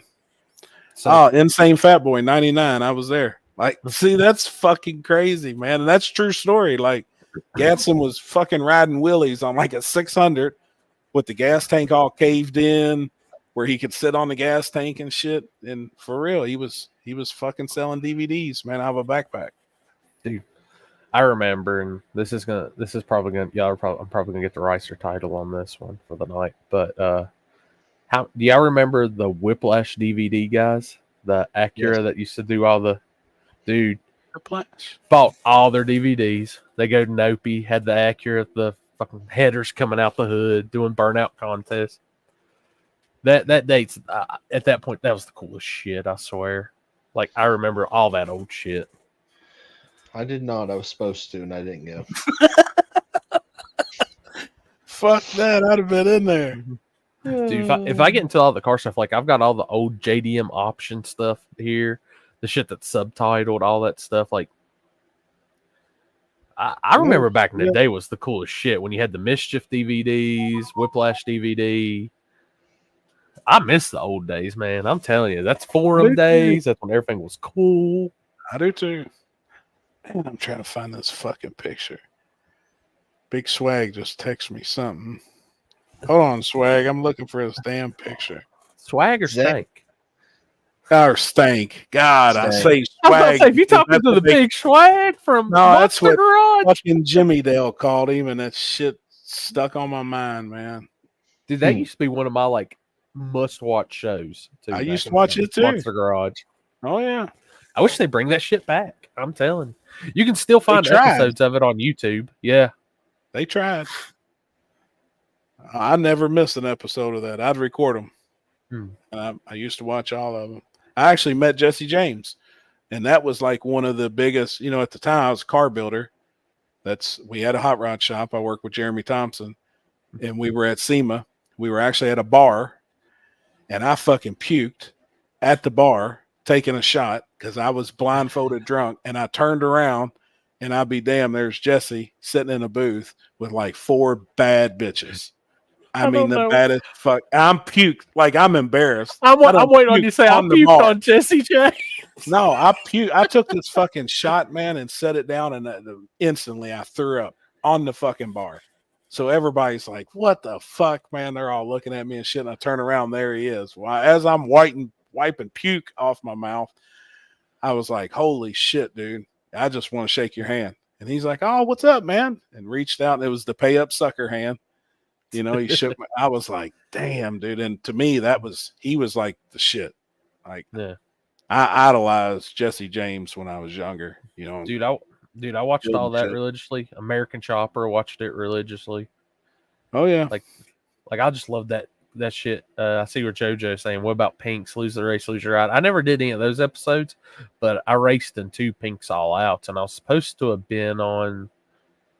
I was on 1 Pinks all outtakes deal. I think that's what they put me on. I did 4 filmings with Pinks, and then we actually went with 2 racers and that won their cars, and then they sold the car back there in the pits. But it was you were at the one that St. Louis, the 2 Mustangs, the Fox bodies, right? Yep, Billy Lashley and that old girl that had what's his name tuning for from Proline, Petty. And at the time, I didn't know who the fuck Petty was. We were just some old dumb country fucks from Kentucky trying to hustle this chick. Well, they were really trying to hustle us. We went 3-0 though. My buddy did. I mean, his car was fast. And then after the fact, I kind of felt bad for her, but her car just wouldn't run. You know, just wouldn't fucking run. That shit was fun. Pastime. They had my tuner was on it. I wanted to go on Pastime to play on it, like do the times and shit. That'd be fun. But I never got. Nigel, I remember he was one of the first neons or SRTs, however you want to say it, on there. And then old dude, I always remember the one, which it's the most famous one of them all. Dude that grudge races out of the DMV area. Yeah. Yep.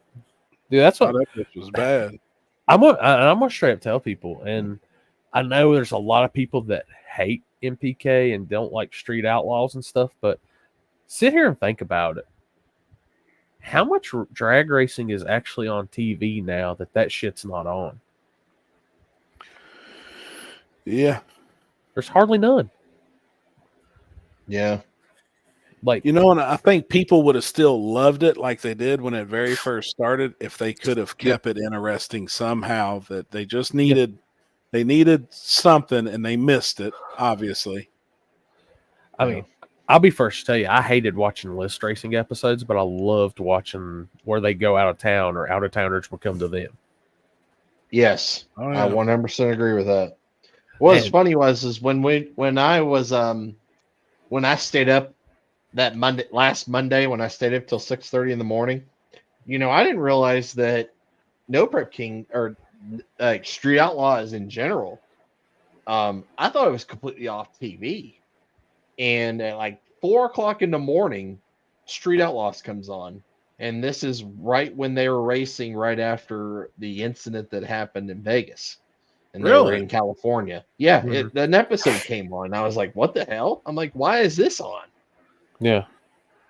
They'll show, which I know Max, if you've got Max, the app, all of it's on there now. But it was on Discovery. Like, it was on the Discovery Channel. Like, I was like, why is this on right now? Yeah. Somebody in the programming truck messed up. It was like 4:00 in the morning. Yeah, because Bodie was racing the blue Camaro. Mm-hmm. Yep. But that's what, like, something I had to sit down and I said, you know, if you think about like a year or 2 back, you had drag racing on Discovery on Monday nights, Tuesday nights, Wednesday night. Sometimes it'd have something special on Saturday, Sunday. Then back Monday, Tuesday, Wednesday, you'd have NHRA on Fox or ESPN on Sunday. Every now and then, FS1 or FS2 had the NHRA Pro Mod. I said, now if you sit back on like national cable TV, you don't see hardly no drag racing now. It's almost like it got folded up. And I said, you know, as much as there's shit I don't like about MPK and Street Outlaws and all that. Having that shit on TV was still good for the sport in a whole. Mm-hmm. It kept Yeah, interest. well, at the end of the day, like there's a reason that like all like our events plus everybody else's events were booming is because of that show. 100%. I mean, there really wasn't no prep races before it. Besides like COTS. COTS was like, dude, to me, what I remember the innovators, COTS was it. I can't tell y'all how many people told me I was an idiot.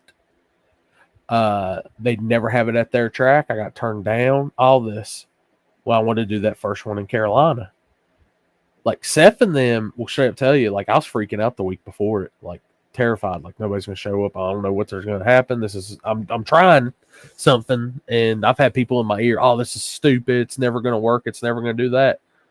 And then to look now at those same places that told me I was an idiot, I was stupid, all this. Now they got races. They've got no prep races. People that told me they'd never no prep, it was the stupidest thing ever. They're no prepping. Oh, yeah. I remember Limpy always saying the story, too, that he went to, I believe it was Thunder Valley, and it was their very first ever no prep race. And this was way back, like back even before COTS and shit. And everybody fucking crashed. And he even said himself, he was like, this was the dumbest fucking shit. Like, it was crazy. You know, everybody's just going out there and crashing and never thought it would ever go anywhere or do anything because it really wasn't replicating like street racing. No. What he was used to doing, you know, on the street. They were trying to do it, but it just didn't. It wasn't it. And he was like, this is the dumbest fucking shit ever. And then look today, you know, I mean, it's crazy. Yeah. And, you know, I don't know if I talked to y'all about this or what. I don't think I talked to y'all about this, but like somebody asked me a question, how do we keep the shit from now? Like back then you would never thought you'd heard this question, but how do we keep it from being oversaturated? I'm like, this shit is oversaturated. Hell, I said, I've never seen so much no prep racing and so much in my whole life. I said, for once, it's harder to find a radial race than it is a no prep race. Yeah. Well, and a lot of people's taken that name and used it for a race, and at the end of the day, it's not a no prep race. I agree. I mean, I always like my first couple events were we did pour your own puddle, but I just saw how good the track would come around anyways. I was like, damn, we gotta go back to water or something. I was like, within 2-3 rounds, I mean not 2-3 rounds, 2-3 pairs, we're back to a radial surface. What's y'all's favorite Street Outlaws cars? Mine was the Elko.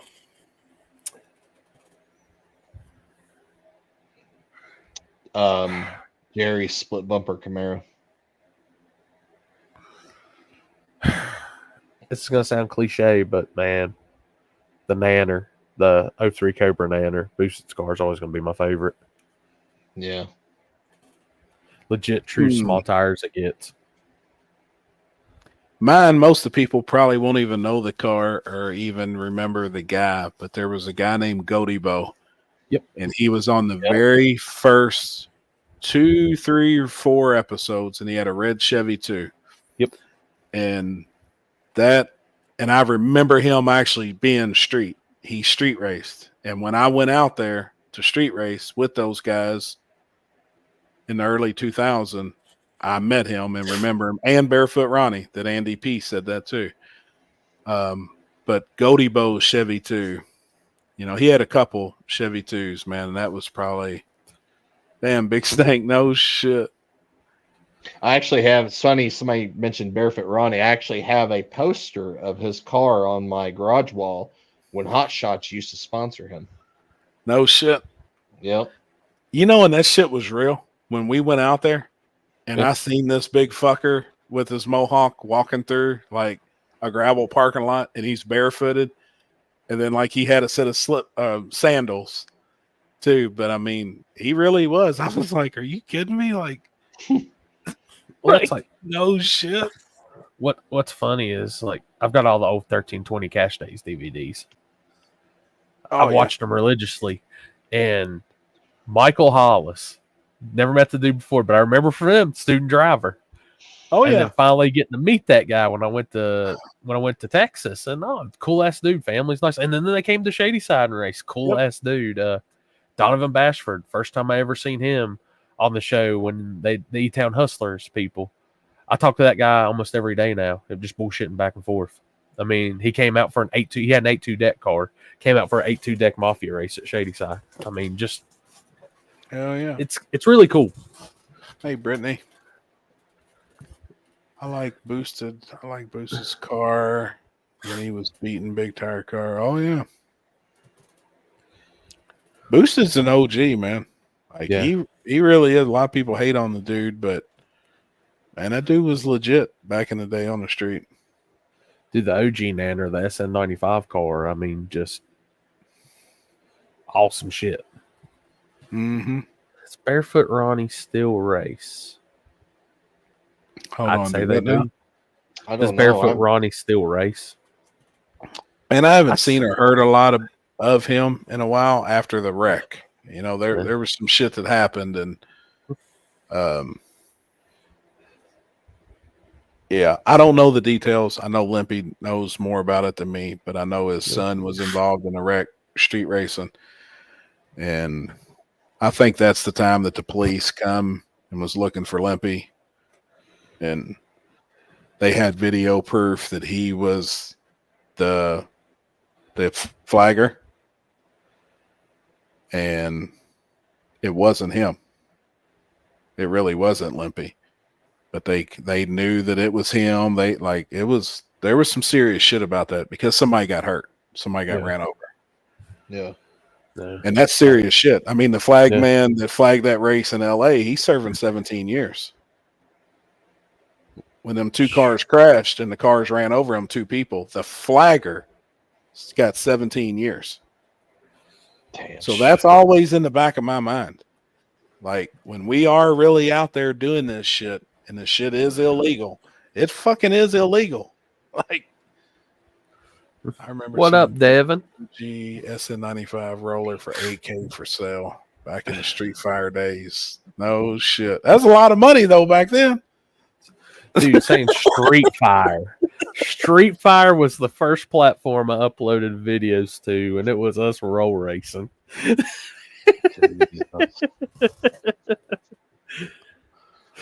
If you what the hell would what's it called? Not short, but teaser for the video of Kids race?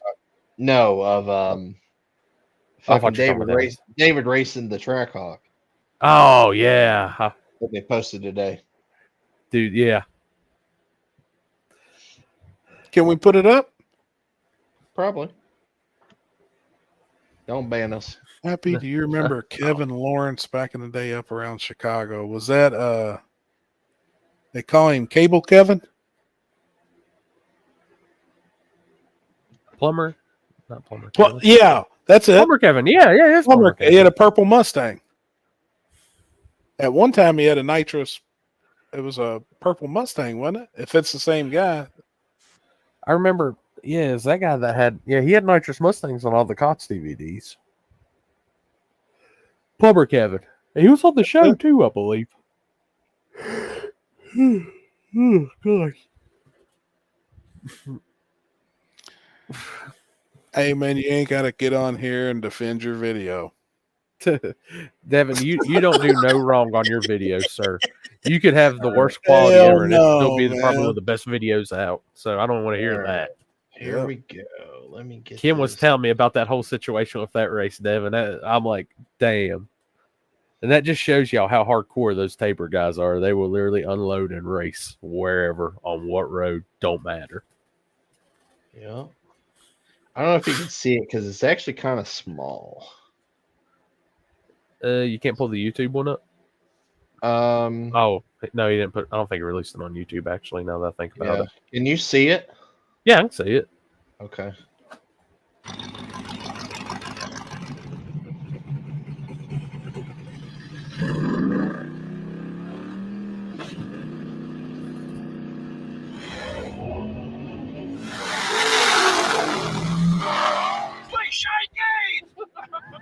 I'm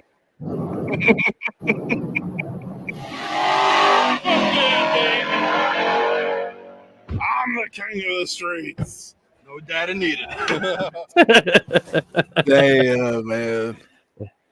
And Dude, that sorry, shit's- sorry, Devin, I didn't get to come hang out with y'all this weekend. I ended up going, and I had to use that as a trip to get ready for the Hillbilly Nationals, and I'm really glad I went because I figured out a lot of shit that I messed up. I did make it to the finals at least this weekend. Hold on, what was that? Wow, 17 years. Was that when the guy with the red Silverado all-wheel drive happy? I remember that truck. I can't remember what they used to call that dude, though. Which one? The red all-wheel drive Silverado from out kind of west. He was in everybody's videos for 1320 filmed him the red dragon. Yep. Out of Kansas City. Was it Kansas City?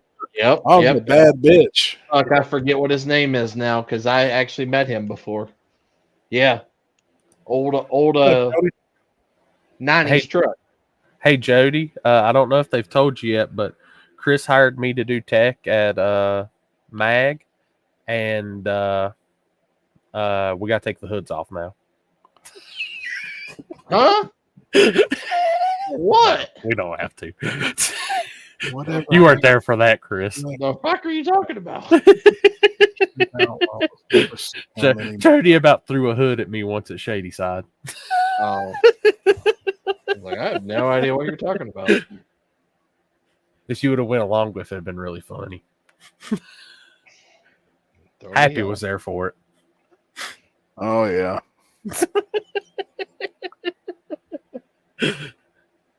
Yep, it was the Red Dragon. It was he was that dude dig and roll raced a lot at TX2K. That's actually where I met him.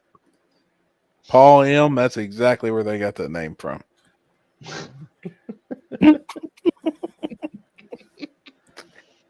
Jesus. That's funny. Yeah, because him and Justin Keith and all those guys all ran around together. Oh, if y'all didn't know, Chris does have a new sponsor for next weekend. Oh shit! Good. Oh shit! Thank God. That way I don't have to mow. If the grass is high in your pits, you fuss at Floyd next weekend. Fit over That the his new name, engine. Justin?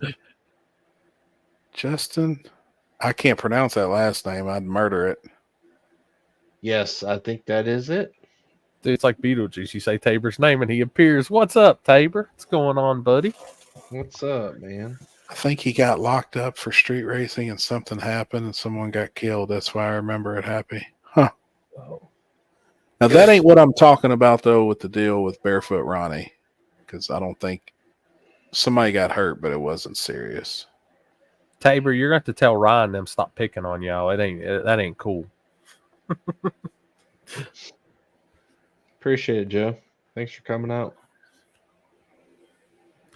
Dude, I'm looking forward. Tabor, you need to bring your car next week to Chris's race at Magnolia. That would be a perfect place for it. Both cars, actually. Yep. Man, I'd hate to see that four-door Malibu run plumb up into Tabor's ass. I'd hate for that to happen. Oh, hey, he even admitted it. That's the plan. So that's the plan. No. Yeah, he said it. That four-door going to come up in that ass. Hey, they come to No Prep Mania. Oh, shit. Y'all heard it here first. The Tabors will be in Ohio next weekend. That's awesome. Oh, man, that's badass, dude. Hey, and make sure y'all bring Devin with you since I didn't get to see him this weekend. I got to see him next weekend. I want to be one of his fire teasers. Me too. I want to be the opener for it. Yeah, no shit. Jody, we bring him both cars. Hell yeah. You see, he's got a hired gun for Doc. I wonder is it Brittany? That'd be funny. I'll be there if the knuckleheads.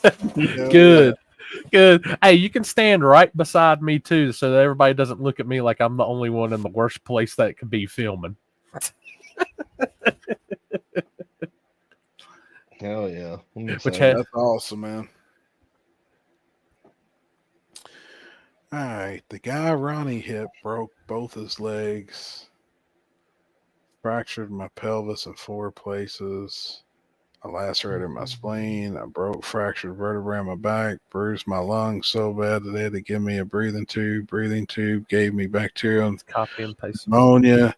So they gave me, a trach. He suffered several injuries to his face, including a broken nose, right orbital. Doctors thought he'd be blind, but after nearly a month in the hospital, he went to rehab for more than 3 months and learned to walk. Holy shit, man. Copy paste article. It wasn't me. Jody, can I take a guess at the driver's name? You're saying he's a preseason driver. Let's see. It's not. Is it a next driver?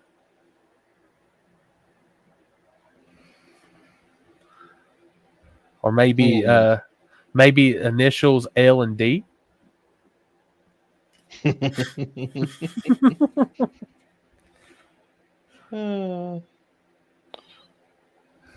Nick Butler, if you ain't realized, we all crippled up in here.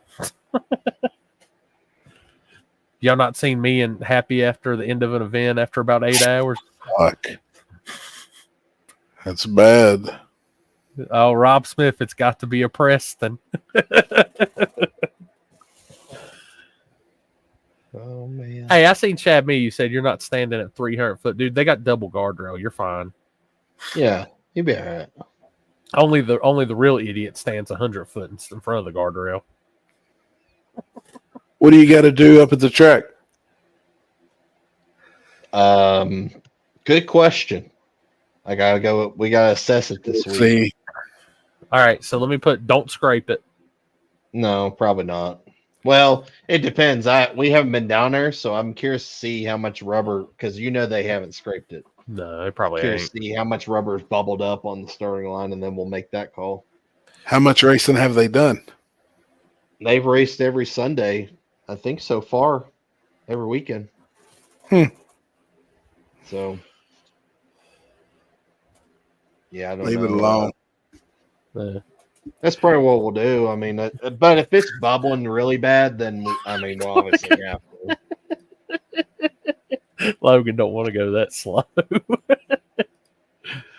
I know there's some danger holes in the shutdown that I think are going to need to be addressed. But wait till you hear the podcast saying that. Can you patch them?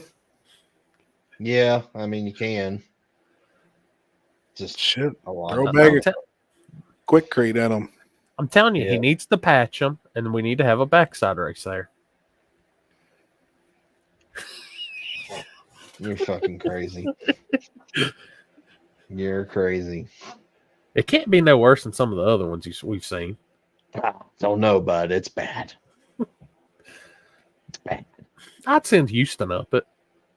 As much rain as we've gotten, I'm scared because I know how bad it backs up. Yeah. I mean, we've gotten hell, when where was I that it was what was it? Rain. Somebody told me they didn't realize what the cones like directing you a little bit over to the left was at Magnolia till they went slow bite and actually looked over and seen the water. When I'm telling you, fucking, there's water down there. There's water down there. Fuck, I got sick from it. Oh shit! I was barefoot. It was actually the week of the JJ race, and that was the same week as Warren Woods. And I was in the fucking water barefoot. 2 days later, I'm come down to the track and I'm in sweats and a hoodie, and it's 90 degrees outside. Damn. What he's not telling you, people, is it was after hours. It was dark out there, and he was skinny dipping. We're not going to say with who, but I would never. Scared to death. Anyone other than Dylan running turbos in the driver's cab. Dude, that still blows my mind seeing the setup of his turbos. That's Chevy too. Yeah. So I got to really look at that car this weekend. Well, I had some time going through the pits, and dude, that car, it should not be fucking racing no prep. That's wild, ain't it, man? Everything inside that car is powder coated. Like, that is the nicest. That's like, like a lot of guys have built some really fucking nice ass cars. That is probably top 5, one of the nicest fucking cars. Show car? Yes. 100%. Car's fucking awesome. I mean, from just the pictures thing, it looks clean as shit. And I'm a Nova person anyway, so. It's weird. I think it's got a really distinctive sound. I don't know if it's because of where the turbos are sitting. Mm-hmm. But like after it does a burnout, like it's different. Well, the funny thing was in Mel Roth's post when I seen it was he said something in there, and I seen some cars with some different turbo placement choices, and the very first picture is Austin Shepard's car. And then the next one was Dylan's Nova. I was like, yep. Welcome to innovation, boys. Yeah. Yeah, definitely innovation. I don't know. I got kind of worried. They brought a little heavy on hard tires, and I was like, what's this? And they said they were hard tire testing. Yeah. Which, I mean, how many cars? They bring what, 4 cars now to a race?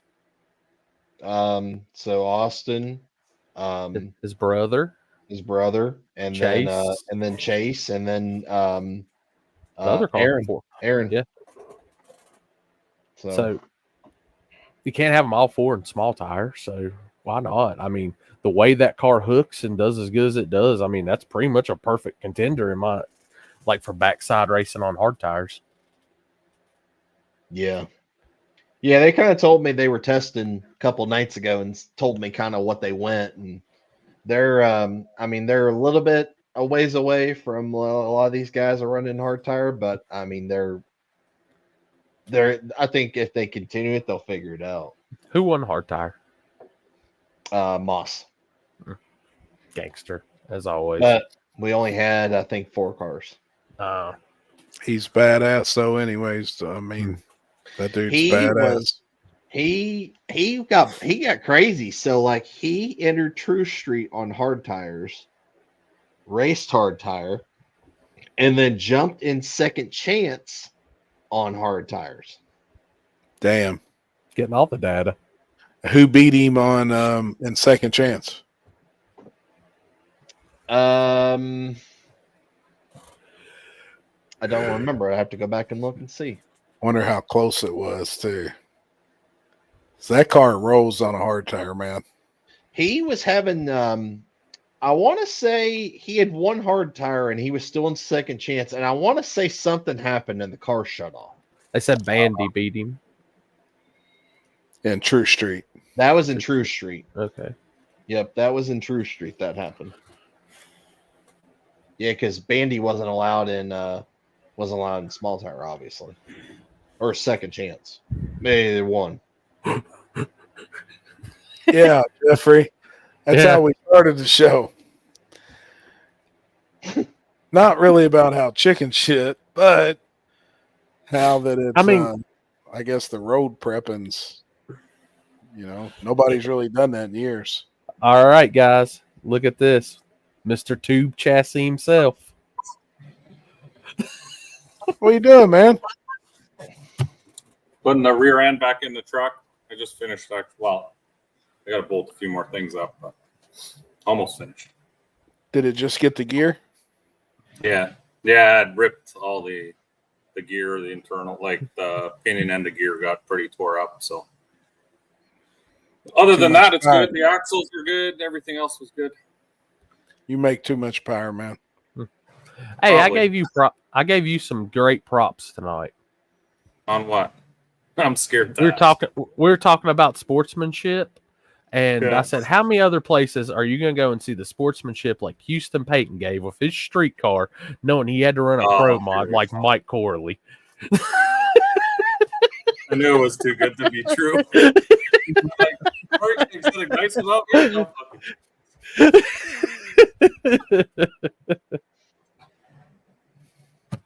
So Where what's you happening? going I this was weekend? watching you guys in the shop here. This weekend, my son has baseball, so I don't know. Actually, I might just be doing baseball. They're in playoff season now, so Oh, hell yeah. Hey, we got Tree Street next week at Magnolia. I know that looks like there's a lot of good races. You know what? I was telling Happy too. I really wanted to make it to Happy's race as well. There's just so much going on in these last like September, October, November. Well, September, October, really busy month. It is, man. It gets busy again. There's the Pro Mod King himself. I heard you guys talking about his Nova. It's not that nice. Dude, that thing's a street car. Nah. Did you see the Tesla we had on earlier, the street Tesla? No. Dude. I missed that. I must have been driving. Dude. What is it? Literally. Pro Mod body Yeah. or Pro Mod Tesla body? It was driving on the street. That's all I know. And it's I from see a lot of Florida. those videos of things driving on the street as the guy backs it out of his shop and hooks it back around and backs back into the shop and says it's a street car. He had a pineapple hanging off the back of his wheelie bars. Wow, then I like him. That's legit. What else has been going on? No, I haven't Where's heard. Limpy at? He's in Colorado. Oh, shit. Time change? Time difference? He's up there helping Chuck move. Chuck okay. bought some property or something, so they were building sheds and they were doing all kinds of shit. So I think he's going to spend the week up there and then leave there and go. He's going to New Mexico. I think Going this to New weekend. Mexico? Yeah. Hobbs, New Mexico. I think it's airport. Yeah, I've never been out that way. That is one place I'd like to go. I've never been west. That's west, right? Yeah, west. Mm-hmm. Yeah. Covered all the east for sure, top to bottom, but west, I haven't gone west. It's different out there, man. I tell you one thing I like the most out west is the streets. The street racing out there is it's badass, but it's fast. Nope.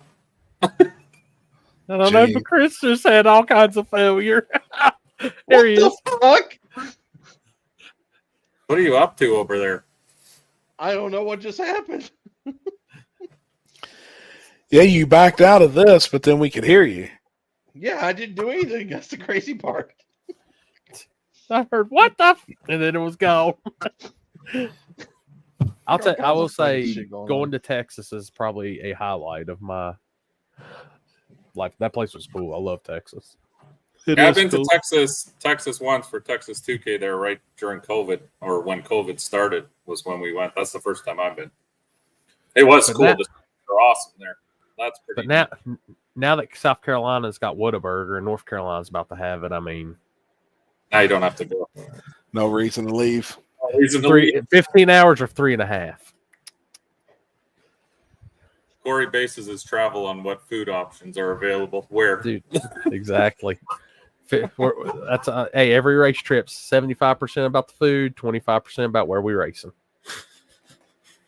Well, take a good look at this because it won't be white next week. So that's the last time you're going to see it looking like that.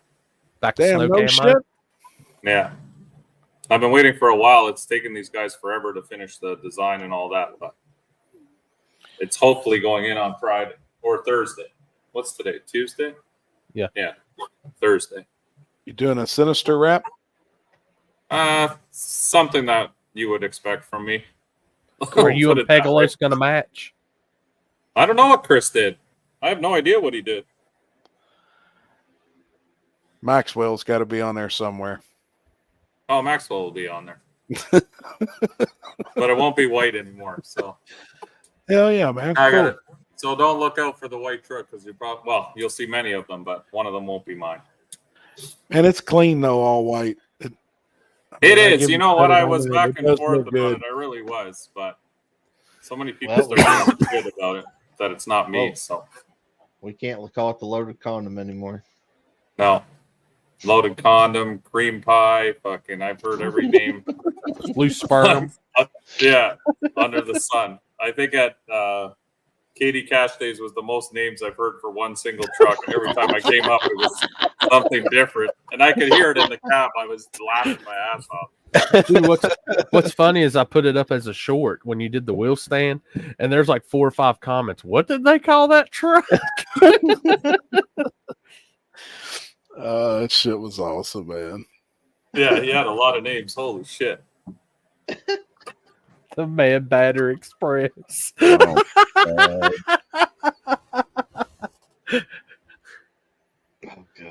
Did you change I blame the most of gear? that on Alex. Sorry? Did you change your gear, or did you keep? No, it I the haven't same? changed anything. The truck has been working very well. I'm happy, and it's getting better and better. So, the normal me, yes, I would have changed fucking everything.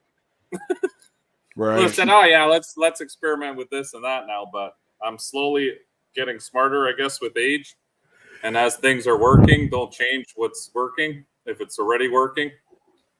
I've been down the road. We had 4 different sets of gears in this thing. I've tried so many combinations of shit that I think I'm at the point now that I'm pretty happy. Outside of converter stuff, I'm still playing with a little bit for different surfaces, but gearing and the way it is with the glide and everything else, I mean, I'm just trying to leave stuff alone and doing very minor changes, if any. Last year was the year of fuckery. We tried so many different things. We had so many different pinion angles and different leaf springs and bar angles. Yep. I'm over all that shit. So now I know what works now, and it's been actually working really well. We need to control the wheelies a little bit better now. I have the opposite problem. Now we're getting a little too much traction on the starting line. So Yeah, just pull 10 pounds out of the bed, put it on the nose. Well, Lancaster, we had no weight in the truck, but Lancaster's a good front side. But I'm really not liking front side stuff. It's hard on shit. I always break something every time I go to the front. It is. What is 60 foot? At Lancaster? Lancaster was the one pass we made. It was a 139, 137, 60 foot. Well, the one good Which thing is if you good come for to this truck. Like, it doesn't normally leave that good. Sorry, go ahead. If you come to Magnolia, it's not really a front side, but it's not really a back side. It's a middle side. It's slow prep? No, it's middle. I mean, it's middle. It's middle side of the track. So it looks like a front side, but it acts like a back side. You may dodge a hole or two. Immokalee is the same in Florida. Looks like a front side, and you come up there and you're like, oh yeah, we're gonna go fast, and then you try to go fast and it doesn't go fast. If you're mad at the end of the round, if you lost, just stop on top end, pull the pole out of the back of your truck, and cast it into the water. Didn't you say, Chris, nobody's been in the 4s, right? Mm-mm. Nope. Like nowhere even really remotely close. 520s, 530s. Could say somebody was sort of close last year, or not last year, earlier this year. Gotcha. But it is front side? Yeah, but it is shit. Hold on. Have I ever lied to you, Mike? No. Yes. Hold on. You've lied You to said me no. about You certain said no. cars. I was thinking, haven't you lied to me about tracks? Not really. Have you lied about what a car is? 100%. No, I'm telling you right now, this show is you can 60 pretty decent, but after that, dude, it's a hold on.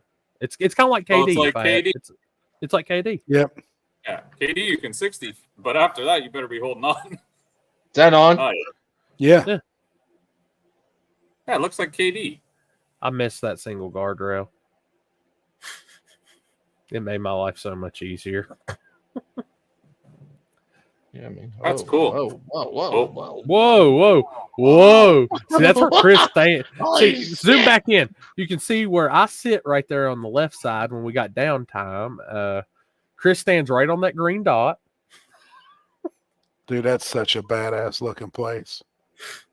It's so cool. I mean, it's just a different vibe from everywhere else you go. I mean, If you go down here, you can go and cast your catch something. Yeah, you can see the cones down there. Oh yeah. Does it always just hold water if it rains? There's actually a pond at the end of the track, and Oh, it no shit. overflows.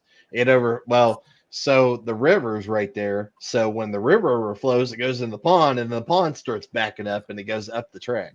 I don't know if you'd be coming in the same way, but when you actually come into the town of Magnolia and you got the massive berms that you go in between and all this, and you see the signs that says road closed for floodplain, blah blah blah, all this. I mean, well, you see the big levee door. Yeah, that saves the no town. shit. Yeah, it's like a big old giant piece of metal that like it closes the town off. and then it's literally, if you've ever seen like Dennis the Menace movies or Leave It to Beaver, it's that type of storybook town. You come right through, and then 2 seconds later you take a left and there's the dragway. Hell yeah. I got a question. Anyone know where you can get a custom parachute made, like on a parachute, like design, if you wanted to? Yes. White. No, it's red, but No, the company White Safety. oh, sorry. Yep. I think They do that's who custom. done the Charlie Brown parachute and stuff. They do custom. Yep. Gotcha. White's, All right, I gotta look into that. I think it's called White's Safety. Okay. I'll look it up actually right now. I know they do. Yeah, I put a bigger chute on the truck too, because obviously we need that. We're struggling on the braking situation. Yeah, no shit. I don't think I've been to a track this year. I haven't ended up in the weeds. Yep. Fucking crazy. WhiteSafetyEquip.com. All right, I'll have a look at that. Damn. Chris said, Well, you damn. damn it. Sorry. Got a picture of a chick. Let me see what you're working with, dog. I can't share that on Snapchat Ah, without getting damn caught. it. Damn it. Fucking Snapchat. Chris, where do you find these girls? On Plenty of Fish? I think Snapchat. Fucking Oh, Snapchat. Oh. I was with my buddy and we were riding to New York and he's on that Plenty of Fish shit. Oh my God, I was dying. Some of the profiles and shit you see on there, holy shit. There's some ladies out there that are looking. They're hungry. What was we looking at when we were all at Shady Side together? And you all showed me one of those apps with the girls and we were going through different, like their profiles. I'd never seen that shit before. It's either probably Bumble or Tinder or Facebook dating. Who was going through it? Alex? I can't remember. Then they handed me the phone and I was like clicking like or clicking dislike. If it was Alex, it was probably Bumble. I don't remember. Shit's I think it hilarious. was though, when you Alex. read these It was. profiles that they put. It was Alex. Yeah. I was like, what? Because as you move regions, it changes regions where you are to whatever ladies are local to that area.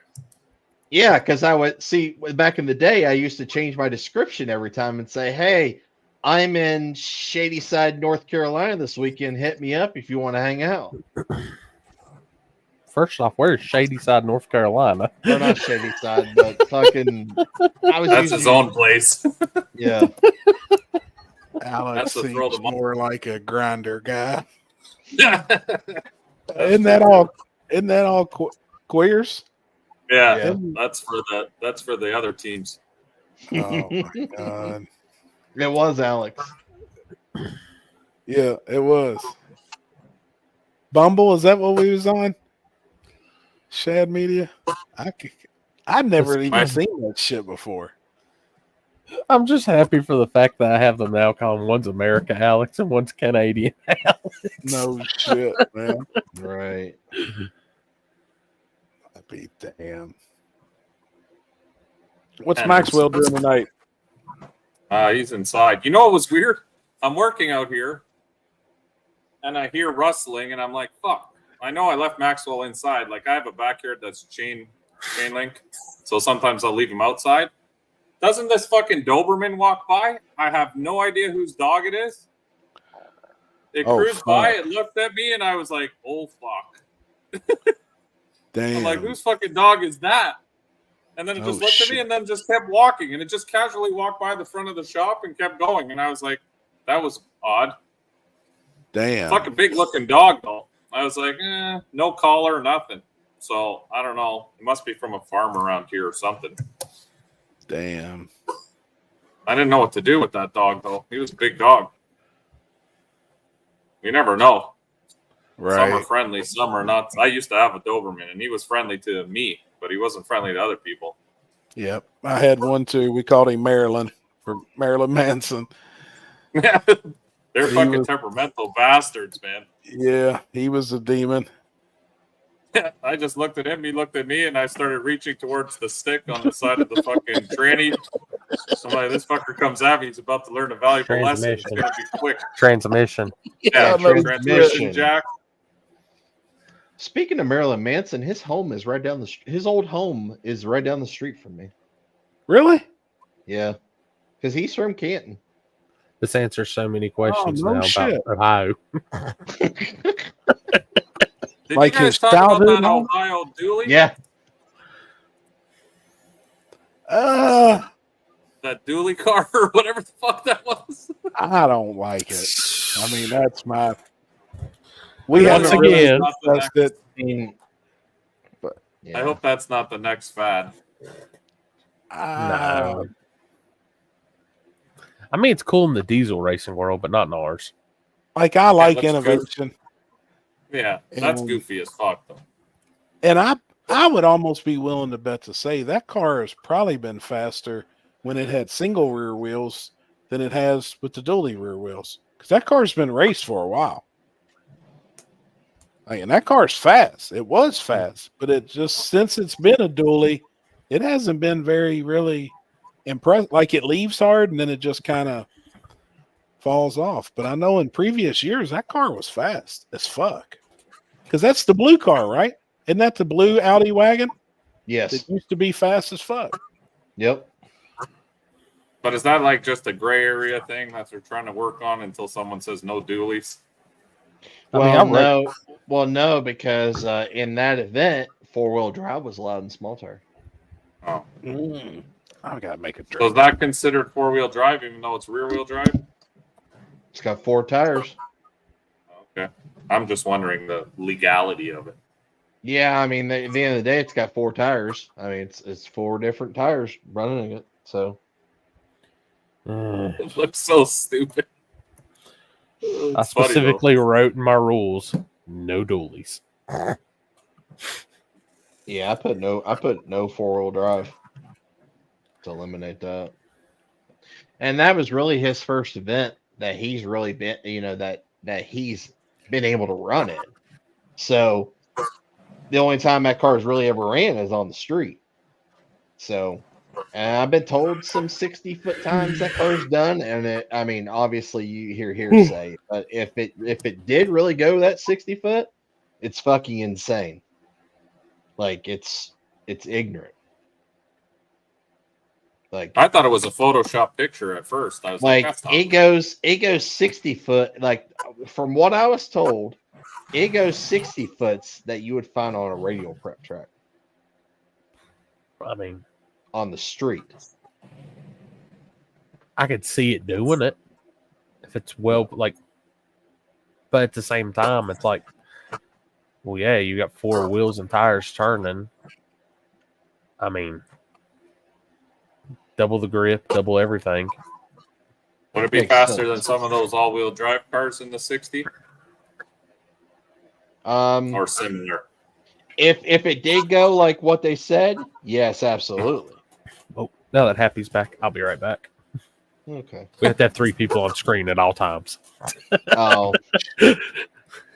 But he actually just sold the he actually was just selling the engine out of that car. So I would assume that he's probably going a little bit more cube, a little bit more power, just because I noticed that car at Encaged. It was 60, but then it seemed like it had a little bit of wheel hop, almost like it didn't have enough power to turn them over. Well, yeah, you're spinning a dually axle in essence. That's a lot. Takes a lot more rotational mass on the rear end. Yep. I'd like to see the adapters they made and how they put the wheels actually on that thing. Right. Bet it's the same as a dually. Just like how they do those Tacomas and shit and make them into dualies. Never seen those little trucks when they make like mini dualies? Mm-hmm. Same shit, I'd imagine. I think somebody doing it in small tire though, and it's just me and my personal preference. I think it's like two peckers just putting like going head to head, and you taking your hand and sliding it across yours onto his and then back and just keep stroking it back and forth. That's what those two tires I think look like. Just two dicks. Oh just head to head. You got it, Tommy Cook. But that's just me. But I like the innovation. I don't know. Looks like two peckers. So what's the next big trend? I know the big wings was going to be big in 2024. A lot of people have those connected to the rear end. I'll see more of that coming out. Yeah. Yeah, I've seen a couple. I've seen a couple wings come out the last 2 weeks on cars that didn't have wings before. Mm-hmm.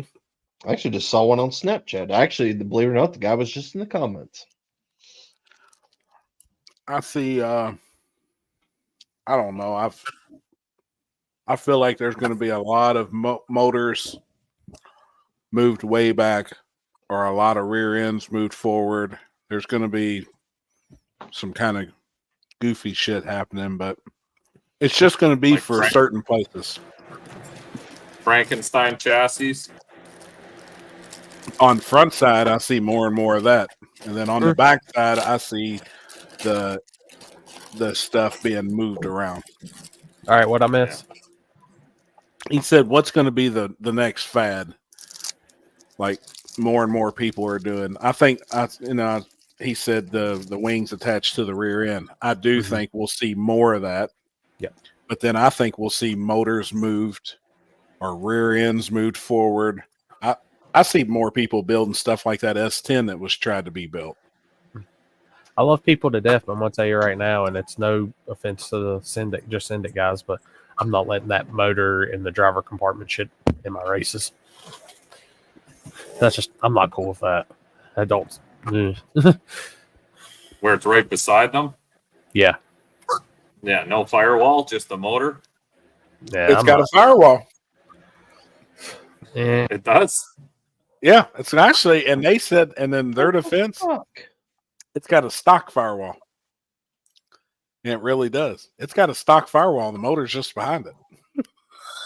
Oh, yeah. It's fucked up, but I mean, it really does. Like, love them to death, but I can't let it go that far. Yeah, there is a point where safety does have to be just a little bit addressed here. I agree. About certain, even Dylan's car scares me. I love Dylan's car. It's a beautiful car, but I even asked him about that. Having the turbos right behind your head like that scares me. I'm scared even in my truck, and I got the window there, but I put the turbos like half in the bed, half out kind of thing. And I was thinking about that too. I'm like, maybe this winter I'm going to put them a little lower so they're in the bed. So in case they do come apart, there'll be some metal there. Where was it that the guys put the turbos and they were scooped through the windshield, but they were in the passenger compartment? Oh, I remember that. Big tire F body. That was the old Godzilla car from Texas. And it was being built for No Prep Kings, correct? Correct. And then they said no. Like they ruled that that's no bueno to have the turbos that close to the driver. Even with blankets and everything else, the wraps and all that shit, they were like, no way. Yep. So then they put the turbos up against the firewall. Gotcha. I like all y'all way too much to see y'all do something like that. Yeah, I mean, I agree. There's got to be a line somewhere. Yeah, and I agree. But I do think more for like backside stuff, you'll see things. I don't know what the next thing is going to be.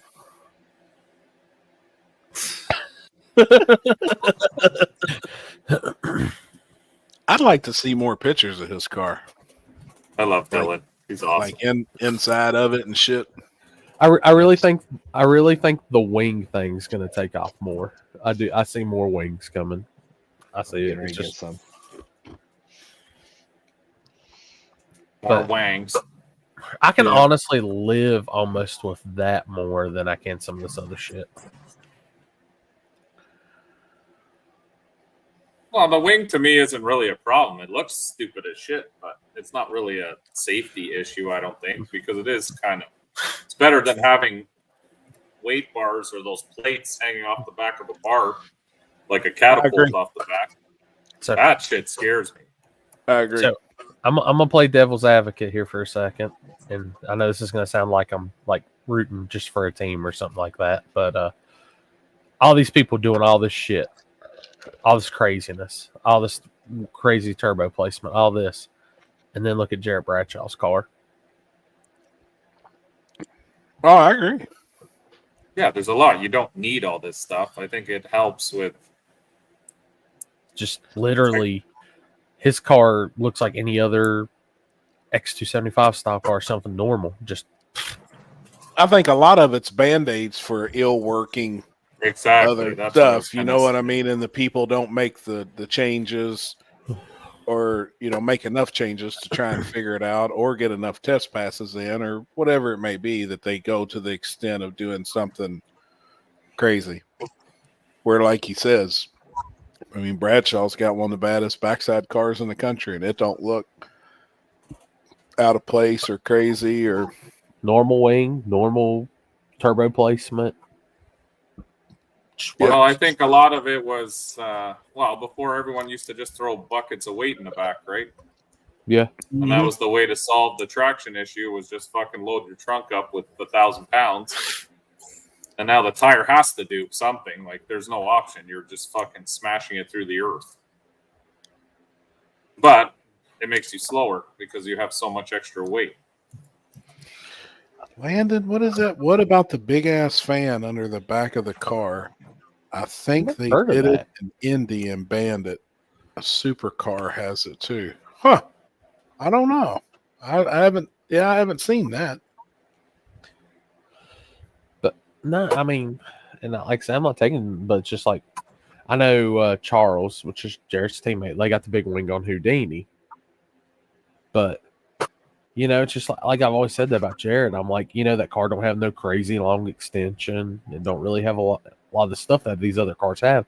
And that thing works. Like what Dying Breed just said. What do you think about that? You guys see as the C8s? I mean, with it being a mid-engine car, a factory car. I was always wondering about that too. Even the Corvairs back in the day, that someone hasn't built some kind of fucked up Corvair thing for no prep where the engine's literally in the back seat. In the back. Yeah. I think that Now, car's mind just you, the been drive relegated shaft's about that nobody big. wants to do it. Yeah. I don't know. I mean, those things are never going to come down in price. That's the problem. It's. I'd build a C8 if I could afford it. Yeah, I mean, I'm sure anybody would. But that fucker'd have a 4-link and straight axle and shit in it. And Dude, there was one behind me. There was one parked right beside me at the hotel back then. And I'm sitting there thinking, normally you'd think, this guy probably, this is the person you won't park to. They're not going to door ding you or nothing. Then I started thinking about, well, that's passenger side that's parked beside me. And it's probably some old dude who's found some drunk young girl. Yeah, I'm just ding. Hey, I've been doing that with Kenzie with her new truck. Dude, we park at the back of the fucking parking lot. That thing don't have a door ding one. It's spotless. Oh, I was like, you got to keep it like that. I will not park close anywhere.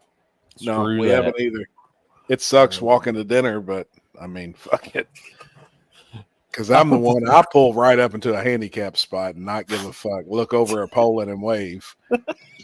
I'm a fucking dude. When it comes, like me personally in my vehicle, I'm a fucking asshole when it comes to that shit. I'm parking at the front door, but not with hers. What about the open cage car with the Jeep grills in them? He's been in here all night. That's actually Jeff, right? Yeah. 15. Yep. Yep. In my eyes, it's no different than a convertible with the with a cage. As long as the cage is safe, I don't see no wrong with it. Where some people was bitching about that is a lot of the rules say factory roof and factory quarters. Well, that thing you could buy it factory with no roof, and it's got quarters. So I have another question. As all you guys are promoters, do the tracks care a lot about safety? I notice more and more now. They're asking more questions where no prep in the beginning, there weren't really questions about stuff. Now people are starting to check belts and helmets and stuff like that.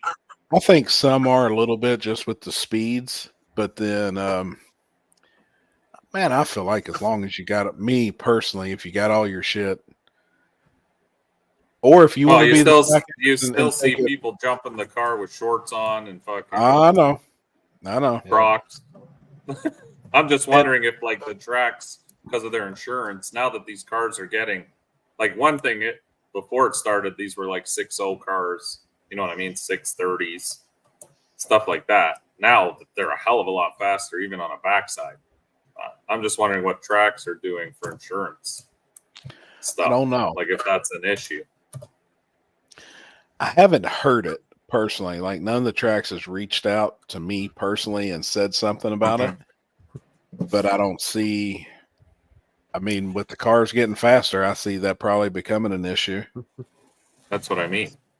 They're definitely faster for sure. Yeah.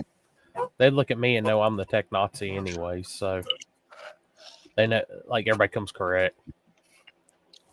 I just didn't know how it works down there because up here, I mean, insurance, it's pretty tight. You know what I mean? You have to. Yeah. I don't know how the insurance works for these places. And this isn't me being an asshole or nothing, but if you can afford the latest and greatest turbos and all this shit, spend some good money on good tech, on good safety stuff. I agree. And I think a lot of people have, just because of the sheer fact of all the stuff that's happened in the course of the last couple of years, and and we've lost some very well-known, very good racers too. That was very safe, and I think that weighs a lot on other racers. Yep. And me as a racer too, as when I did race, I would much rather know the guy beside me had all his shit on, where I had a fighting chance if something happened to me at the end of the track. Usually the guy beside me is going to be the first one there. And I would much rather him have his shit on to be able to reach in and try and get my fat ass out of that car. So me, like as a racer, I would preach at the other racers. If you see somebody that don't have their shit on, be like, hey man, why ain't you wearing fucking, a jacket or fucking gloves? Or Jeff was one of the worst, but now every event he's been to, I've seen him lately, he's got all of his shit on, man. I mean, he wears it all. I think out of everything that I've noticed doing tech and stuff, gloves and making sure the seatbelts are up to date, which I know a lot of people, like I said, it's a racket with SFI on the seatbelt shit. Like you can have brand new belts that's never been used that come out of the box and they're out of date. I understand. But at the same time, we still have to enforce it, which I give a couple years, but I look at the quality, how the belt actually looks too. Yeah, the stitching. It's all ragged and fucking. Frayed out and shit. We've told racers, like, we won't kick you out or nothing, but we're going to make sure at least what you got's good for what it needs to be.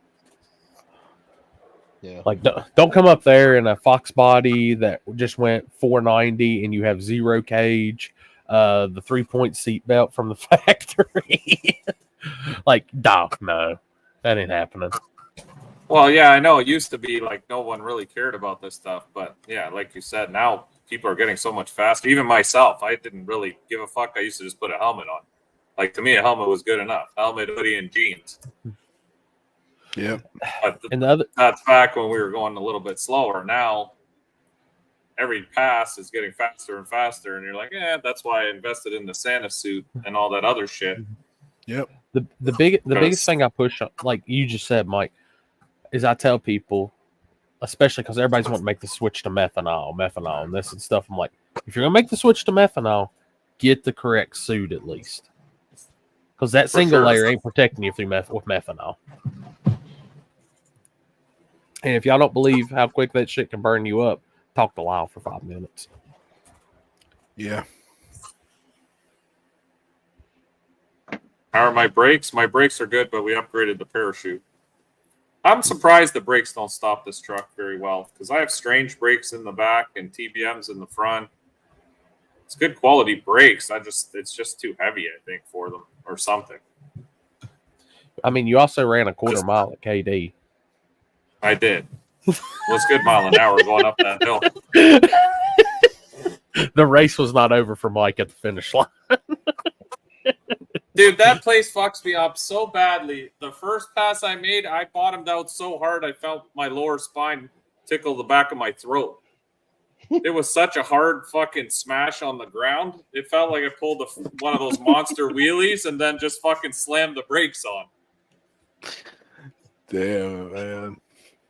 So then after that, I was like, I got to stay in the throttle at least past the dip, like everyone says. But fuck, when you stay in the throttle past the dip, you fucking go fast. Oh, shit. Next year, we're definitely putting in much stiffer springs in the front. Definitely. 100%. Oh, my God. Fucking guy. You walked right into that one. That. I didn't need to see that.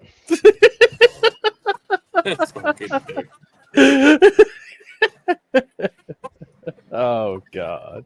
Mike, if it makes you feel any better, I don't have parts money, but I do got a bunch of parts here. I heard Trevor will trade you some titanium. Titanium bolts.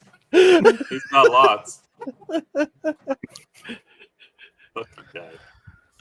Man, this car's looking good. Yeah. I'm excited to Coming see along. that thing put together, man. They're hustling for sure. Yep. I think that'll be a pretty cool build. Me too. I hope it works for him. I just hope he can get out of the camper on Friday morning at War in the Woods. Oh, shit. And he said they're actually trying to make that, right? I mean, that's his goal. That's Is to be ready. That's his goal, to be ready for War in the Woods. Fuck, that's a tight schedule. Fuck yeah, it is, man. It's a month today. Well, Yeah. today's 13th, so you got a month, pretty much. Got to finish welding everything, fucking all the tin work, wiring. It's a lot. Yeah. It is a lot. A whole lot. But I have faith. I think he can do it. Yeah. I mean, I'll give it to them. Those guys, he's a workaholic. I'll give that to him. Yeah. Thursday night. Show Mike the show intro. Yeah. You got to I pull didn't that see back that. up. He missed it. I'll send it. I'll send it to Chris. Chris is good IT tonight. Chris is the IT guy. That Lippy's not here. Yeah. Wait, can I just play it? Oh, never mind. Yeah. Play it. It won't Okay. fast. Like, I literally just sent it to you. Like, you can pull it up on Messenger. Oh, okay. I was gonna say I could just play the intro through the thing. I think we get hit now for the intro. I think somebody picked up that music. Are you shitting me? Yeah, 100%. Oh, every live we do is demonetized. There's like I give Because up on that shit. I was looking at the time frame, and Facebook automatically got hit, and it was literally as soon as we clicked on. Wow. And now that it's election time, it's going to be even worse. They're on every fucking thing you post.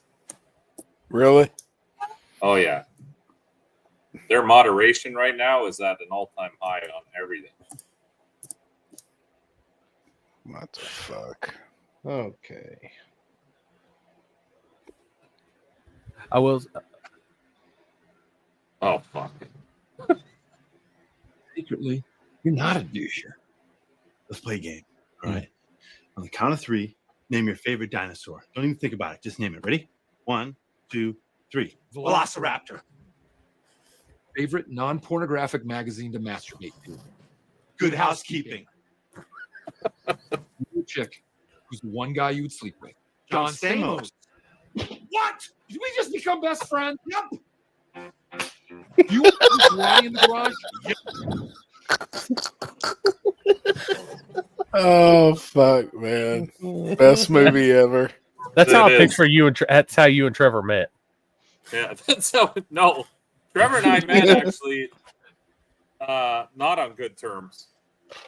Trevor was with another group of people, and he called out my Jeep actually on not him. The guys he was with called out my Jeep for the tires it was on, and it turned into a whole fucking fiasco. So actually, I didn't like Trevor at first. I was like, this guy a fucking dick. Damn, was y'all cheating? No, well, okay. This is gonna go back indirectly, not purposely. I'll put it that way. The 305 3520 on a 20-inch rim on Mickey Thompson's site is over a 28.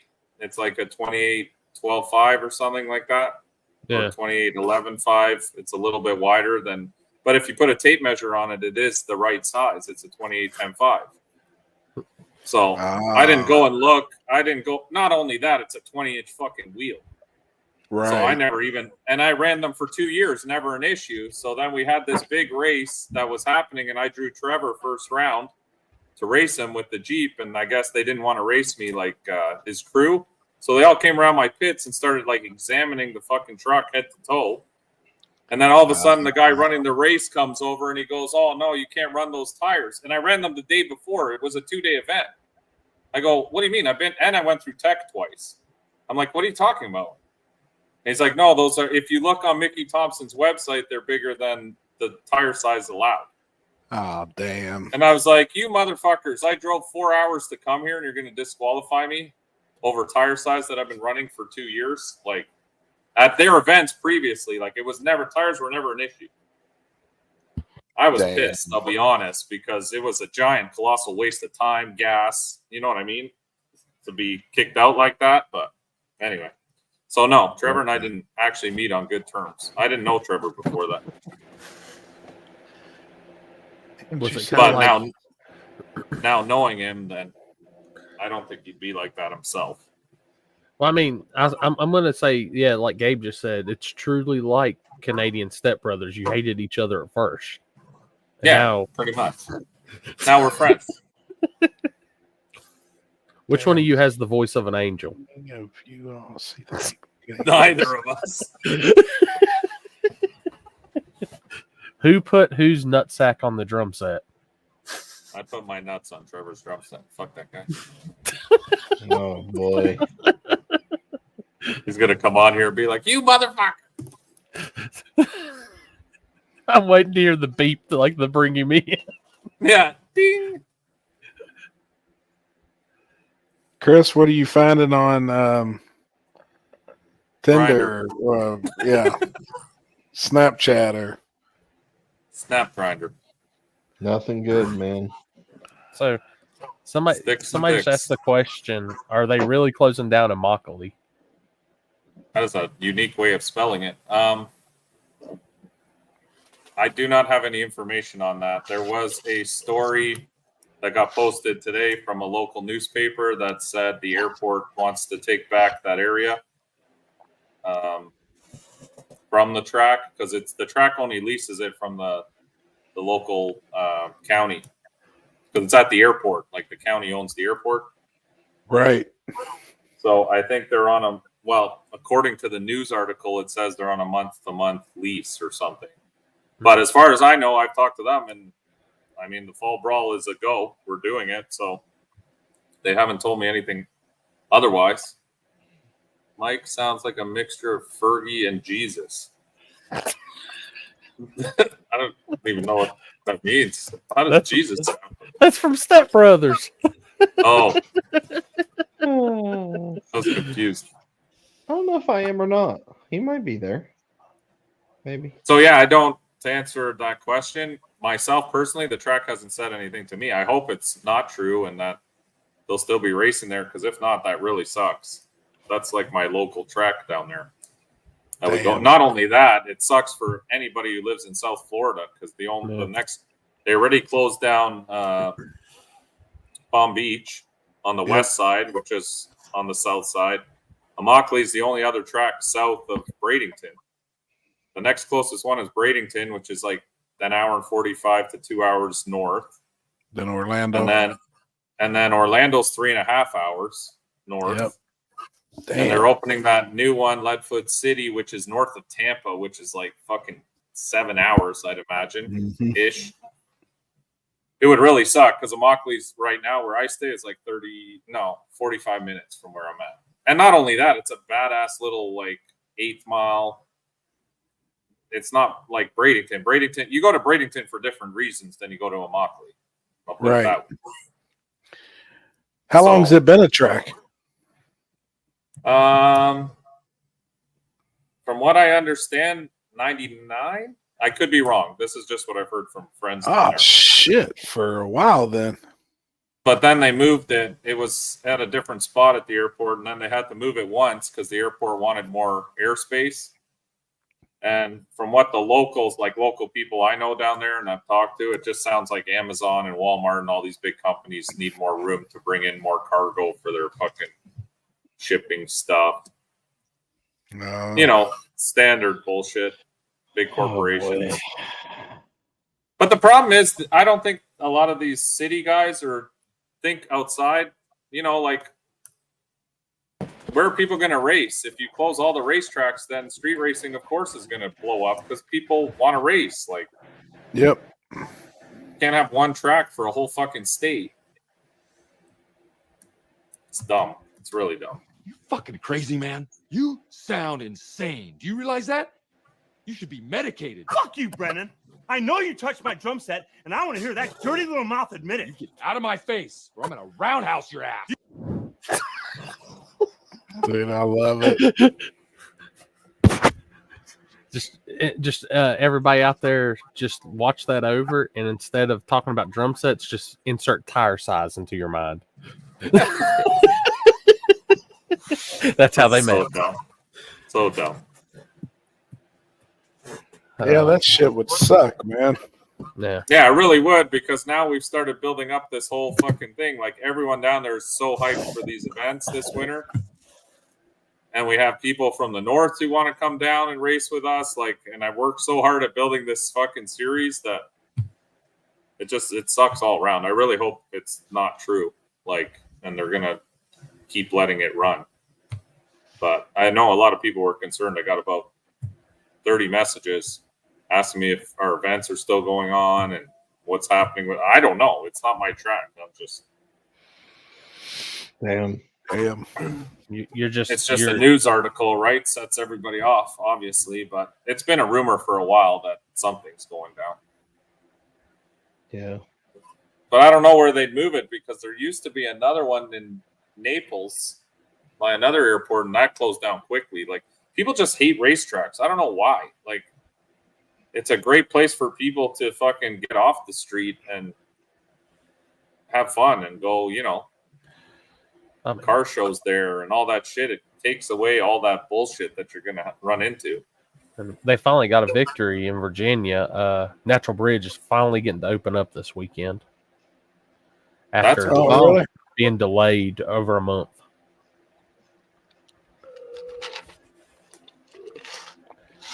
But man, I feel sorry. Like what they were saying, like they're having to go through to appease the county to do that. I don't know many people that would even care that much to do that to open up a racetrack. Yeah. And I'm scared that's what's a lot of these places going to end up having happen to them is the counties or their municipalities or whatever they're in townships are going to make it so hard on them to be open. That's what I mean. They're going to increase taxes. Right. They're going to do as much as they can. And then you're fucked, right? Like, what are you going to do? Even here, like, I hate that even here in Toronto, Toronto Motorsports Park is 2 hours from Toronto. It's not even close to Toronto. Wow. It's on the complete other side. And we don't have anything like anywhere closer. The closest track to me is an hour. Yeah, Cayuga, which is Toronto Motorsports Park, is almost 2 hours away from me. Wow. And I'm not even in Toronto. Toronto's even further away. But we have all this land and shit up here in Canada, but you can't open a track. Like, there's just too much red tape. They won't let you fucking open shit. People have tried. They're too scared. They might knock a tree or two over, and a bird may not have somewhere to be yet. No, it's all the fucking Karens. Oh, I don't want to Yeah. listen to that noise. It brings hoodlums out. Like, fuck. I mean, they're not wrong there. Look at us. True, Especially- I get that, but at least it collects us all in one area. So especially that you one. know, it's, if you don't have these fucking places, people will find places to race, and then other people will die, and it's way more dangerous because people get dumb. Speaking I agree.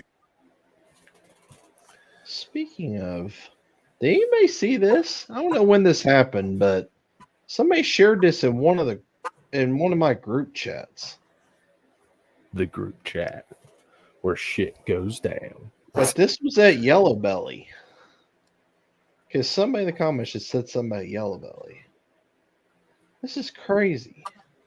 Yeah, Yellow Belly got closed down for a couple weeks or something. Some infraction or something. Is it up there? Yeah. There's no audio. What the fuck? Hold on. Somebody's having a bad day right there.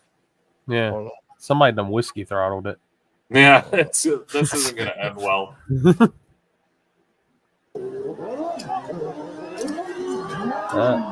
Oh, fuck. Oh. Like, it was choppy, but I get the gist of it. yeah. And you know what the funny thing is? I was standing right there earlier this year. I don't know when that happened, but somebody shared it in one of our group chats, and I was like, holy shit. I was like, that's fucking Yellow Belly. Hold up. They are scheduled to be back next week. Huh. Wasn't what was Poland saying about it? Wasn't he saying something a week or two ago about Yellow Belly? Like it had turned into a nightclub on Thursday nights or something. It was, Yeah. He Yeah, said it it was like turned a- into some craziness. Yeah. But that track's kind of been like that. I mean, you kind of know what you're getting into when you go there on a Thursday or Sunday night. Like it's just a big party kind of atmosphere. That place is fucking packed. Two Yeah, kids. but this is the kind of shit I'm talking about. Yellow Belly, and they hit a family of 4, killing 3 of them. Oh fuck! See, when people say street racing, it's not like the street racing that we partake in, where it's organized. People go find a seclude. I'm talking about that kind of bullshit where kids don't have a place to go. Right. And they just decide to do it on a busy street, with cars and shit. I'm all for organized street racing, like legit street racing, but that other shit is, that's how people die. The Venezuelans shut it down one Sunday night, and the track was shut down for other reasons this weekend. Huh. Eason said Yellow Belly was always the place to party away from the cops. Snot Rocket got real close, but that was because, that whole deal, Snot Rocket, it wouldn't have been nowhere near out of the shape if that kid wouldn't have walked literally in front of the car as it was doing a burnout. Like, who doesn't hear a big block Pro Charger just starting to wind up a burnout? That still blew my mind. I remember that. Dude just walked right out in front of the fucking car. Yeah. I'll be back. I think I hear that dog barking outside. What the fuck? Got a pellet gun? I ain't shooting it. I didn't say shoot it. I just asked if you got a pellet gun. Oh, Robbie. I got more than pellet guns, but I'm supposed to be at Shadyside this weekend, Robbie, but I'm looking at the weather and I'm going to play it by ear because I didn't realize like the weather chances were kind of up and back and forth on that. So I don't see it on the camera.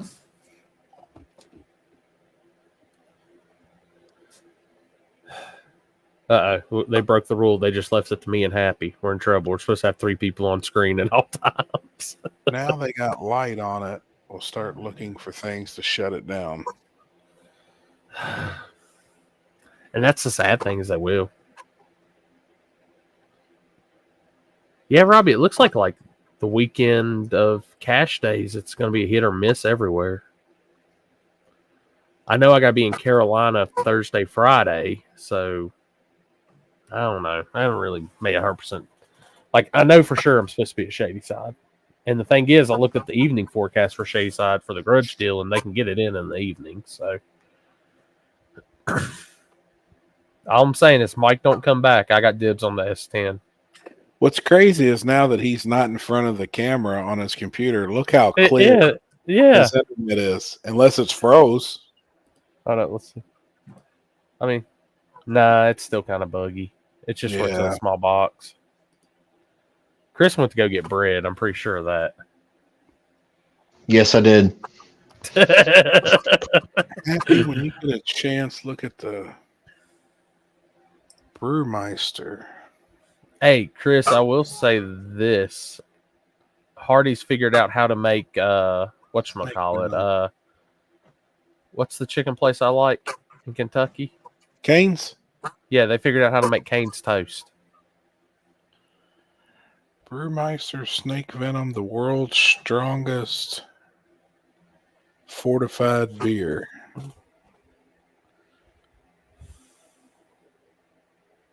$67.5. I don't know how to do the calculations from the UK. It's $49.95.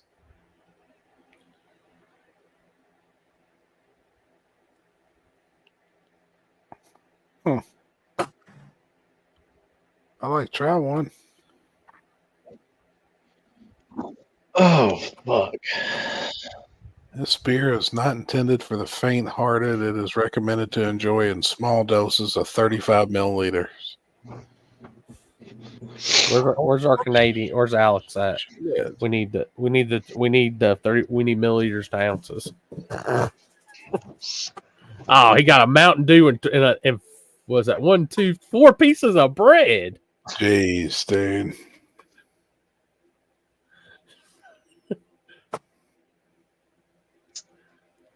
You know, the one thing I will say is I wish Mountain Dew would just make Code Red 0. Yeah. I haven't had it. I may have only, since I've had diabetes, I think I've probably only had 1 or 2 Mountain Dews in the last 5 or 6 months. Well, if that. I'm on Sprite 0 now. That's my thing. I'm surprised you ain't got any of that Big Red 0 yet. Sprite 0. It tastes it tastes the same. That's like Coke 0, I think, is pretty close, and Dr. Pepper 0 is pretty close to taste. How many grams of sugars in that bottle? 65. 65 grams. Have you ever seen 65 grams of cocaine? I can't say I haven't. Have you? It's a fucking pile, dude. So if you convert that over to sugar, it's a fucking bunch. Hey, if you ever look, like, you know those cherry lemon sun drops, the diet version we had, Happy? Yeah. The regular non-diet version, a regular bottle of it, 85 grams of sugar. Golly, dude. Mm-hmm. Fucking dog brought the cops here. The cops? Yeah, there's 2 squad cars out in front of the shop here. What? I went out there to see what the dog's barking at, and there's fucking cop cars everywhere. I'm like, you cocksucker. You brought the cops here, really?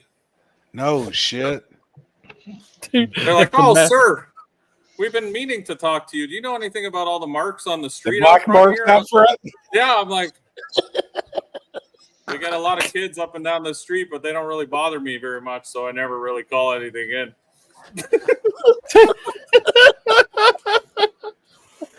They're like, yeah, we've been meaning to stop by and say hi. I'm like, I'm sure you have. I'm sure you have. They're like, this lying son of a bitch. Fucking dog. Brought the cops. Idiot. He's out there in the middle of the road just barking. I guess someone almost hit it and then reported it. So now they're waiting on animal control. Scared the shit out of me though, because I looked in the cameras here. I don't see anything because they're just sitting out there in the dark with the squad cars until I walked out the driveway, and then I'm like, oh fuck me. Here we go.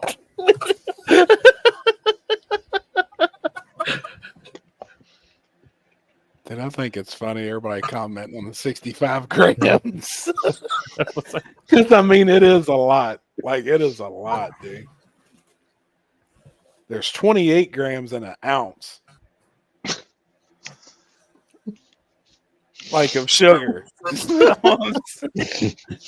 I mean, that is. I can't take you seriously when you start talking about grams. Shit. I can't. What were you talking about? Sugar? He's drinking. He's got a Mountain Dew, a fresh Mountain Dew. He just popped it and took a drink. And I was like, "Man, how many grams of sugar's in there?" And he said, "It's 65 grams." That's so. I mean, in like physical weight, yeah, that's 65 grams. It's a fucking bunch. Yeah, big stink. It literally almost half a solo cup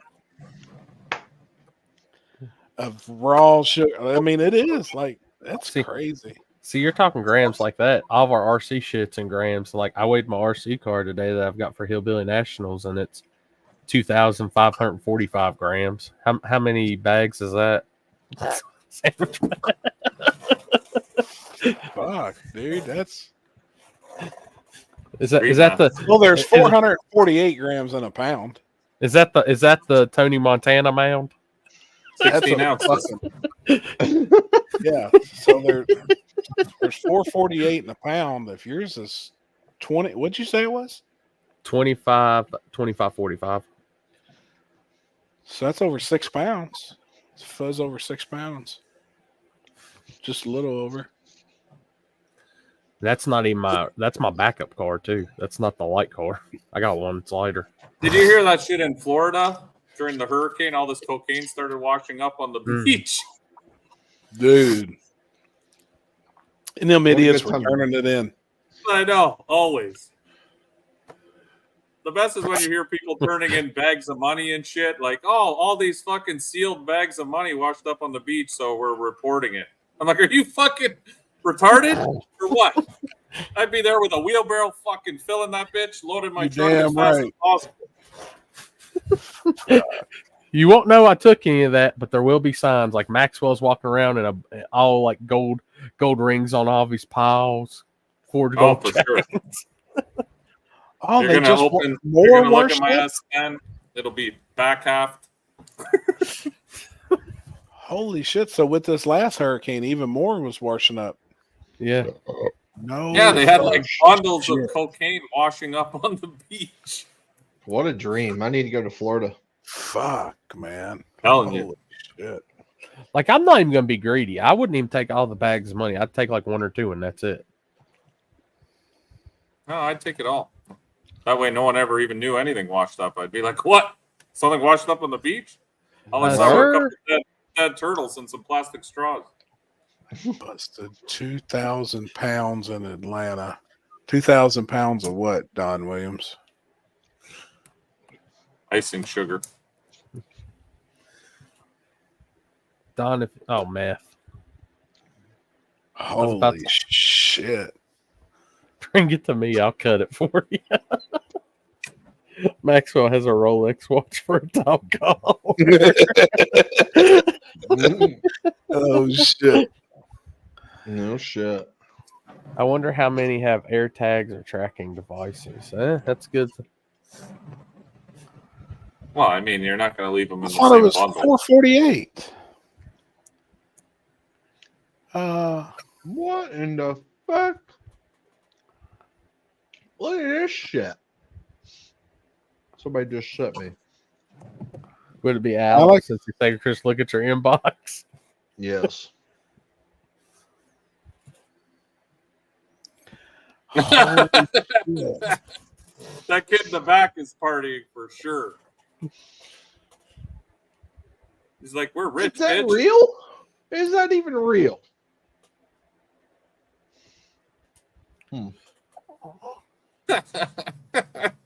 That kid in the back would have been me. Let's roll. Shit.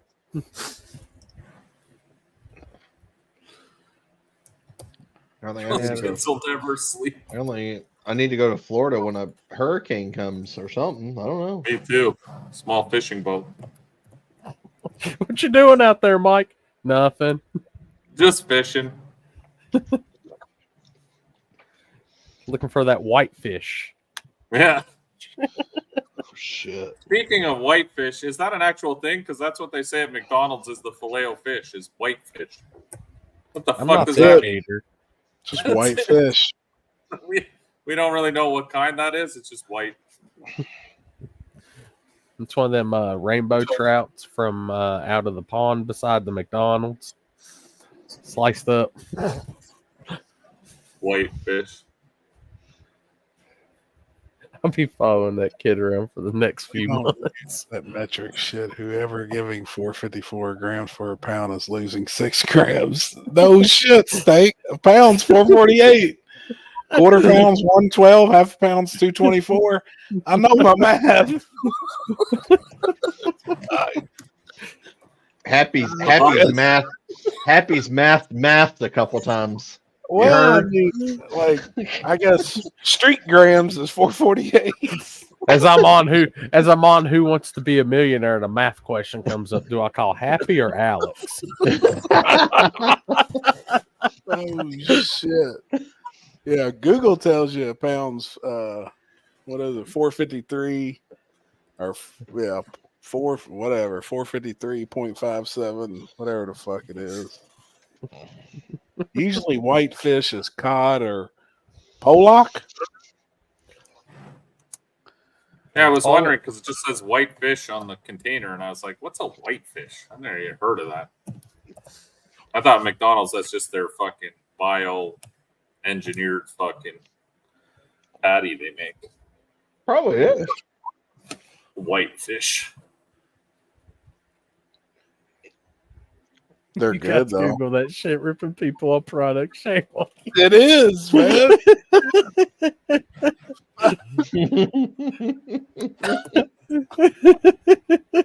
Big Stank knows what I'm talking about. Oh, there you go. A racist. It's a race. Oh my god. No. I wonder how long McDonald's will have before they have to change that on the wrapper. Some bullshit.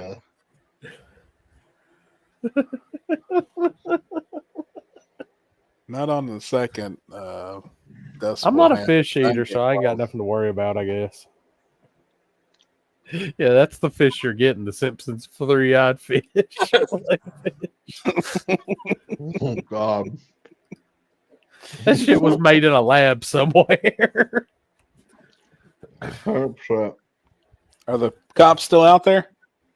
I don't know. I'm just making sure they're not on the property fucking snooping around now.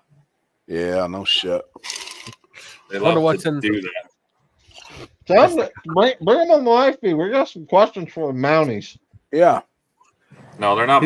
They look like we don't have Mounties here. Mounties are only in like northern, really north, or like west.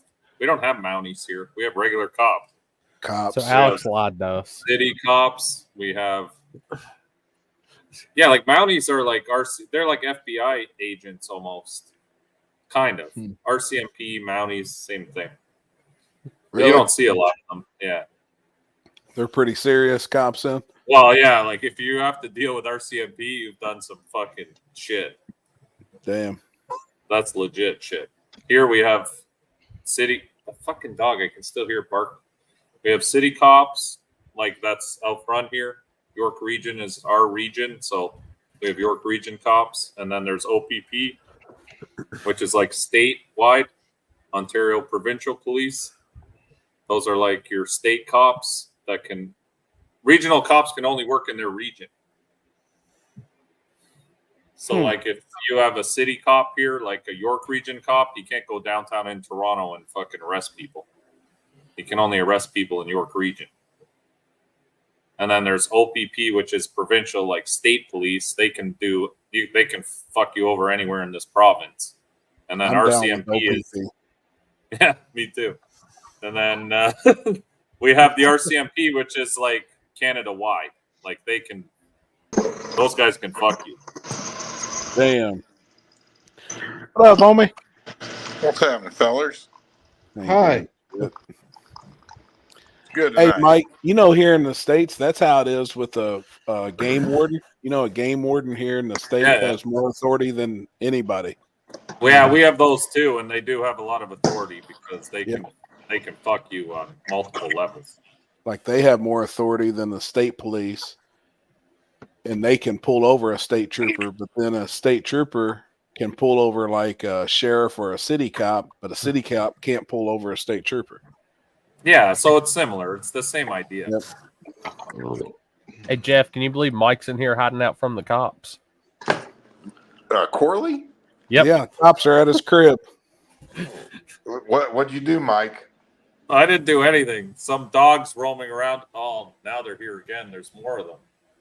Okay, hold on. I'll be back. He's done something to this dog, man. I haven't done shit. He don't want us to spill the beans. Dude, he's had a smile on his face all night, and Maxwell's in the house. He's walking out there. What's with these black marks on the street? And he has a Team Nitrous outlet shirt. Hey, yeah, he needs to add this to his phone and take us with him while this is happening. Yeah, that fucking sucks, man. What's really going on? What happened with the dog? He said he heard a bunch of ruckus earlier, and he walked outside, and there's just this big Doberman walking around. He's got a fenced-in yard, and it was just like cruising. Well, now it's out in the middle of the street, just barking at everything. He don't know whose it is or where it come from. He said he's sure somebody probably about hit it, and then called the police. And then they're asking him questions about the black marks in the road. Of course. Where's Limpy tonight? He is at Chuck's in Colorado. What's he doing up there? Chuck's moving. He For said where? he moved about 10 miles down the street or some shit, and he bought some property, and it looked like he was just hanging out. He said he was there to help him move, but he was just chilling in a lawn chair. I don't believe that for a second. Man, he bought him a new truck. Limpy? He bought him a brand fucking new truck. Oh, good for him. That's Oh cool. shit, man. Yeah. What did he get? New Chevy. Oh shit. Yep. He had a little enclosed behind it where it looked like, he was moving stuff for him. Damn. Limpy ain't playing. No shit, man. He said he was been looking and was going to get him something to pull him a little trailer with. Well, that's cool. Yep. Yeah, I remember that. Yeah. Like so he could stay in the trailer at the races. Is that what it is? Stank said it's a 2020. It looks good.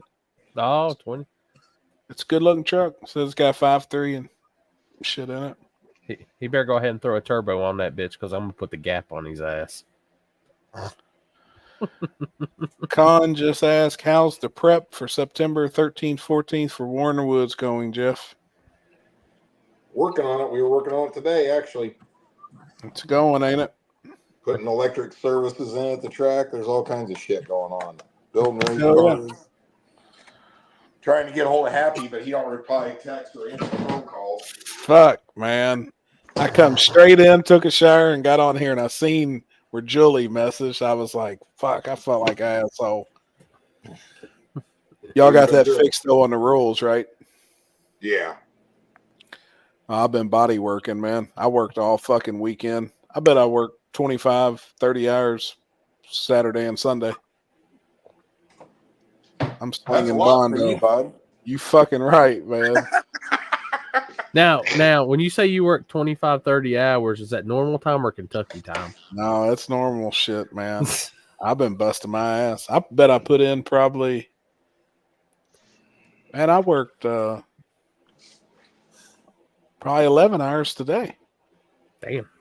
Hey, I'm looking for a good guy that could do body work full time. Fuck that. I told Billy, I sent him a message. I said, man, I remember why I fucking retired from body work.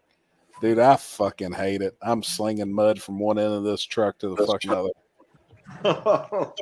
Fuck, man. Yeah, I seen y'all got the event page up today, Jeff, and I heard a message Julie like, I'm not too late on getting media, am I? Have you posted that? Posting tomorrow. Yeah, she said, yeah, tomorrow. I was like, good. Yeah. Gotta keep that #1 status. Gabe said, did you ever get the wire for the lights, Jeff? Yep. Lights are going in.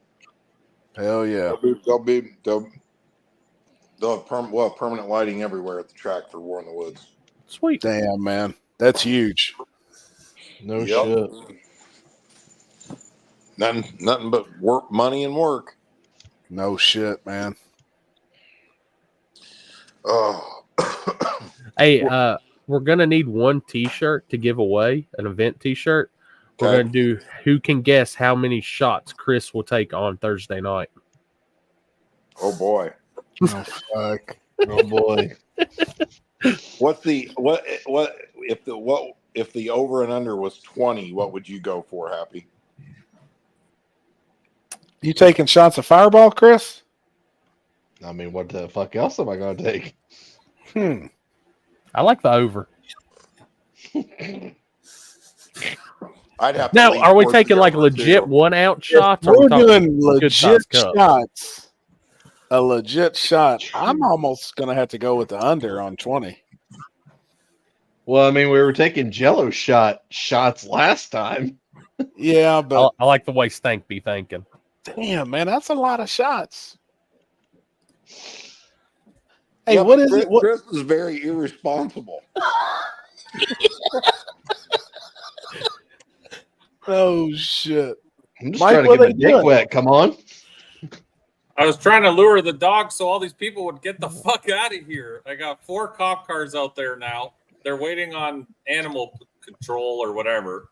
Oh, They're having a fuck, social meeting at the end of my driveway here. I'm sure they're just discussing. So I said, I'll get you guys some dog treats. Why don't you just fucking get the dog? Give it some treats. Yeah, But put it in the the back of dog's the car. Yeah, like take the treats and go down the road and get the dog and get away from my driveway. Fucking guys. Is Maxwell going nuts when he hears another dog out Oh, there barking? he's going nuts, and this dog is like looping around, barking like crazy, and now the neighbors are calling because they're getting pissed off.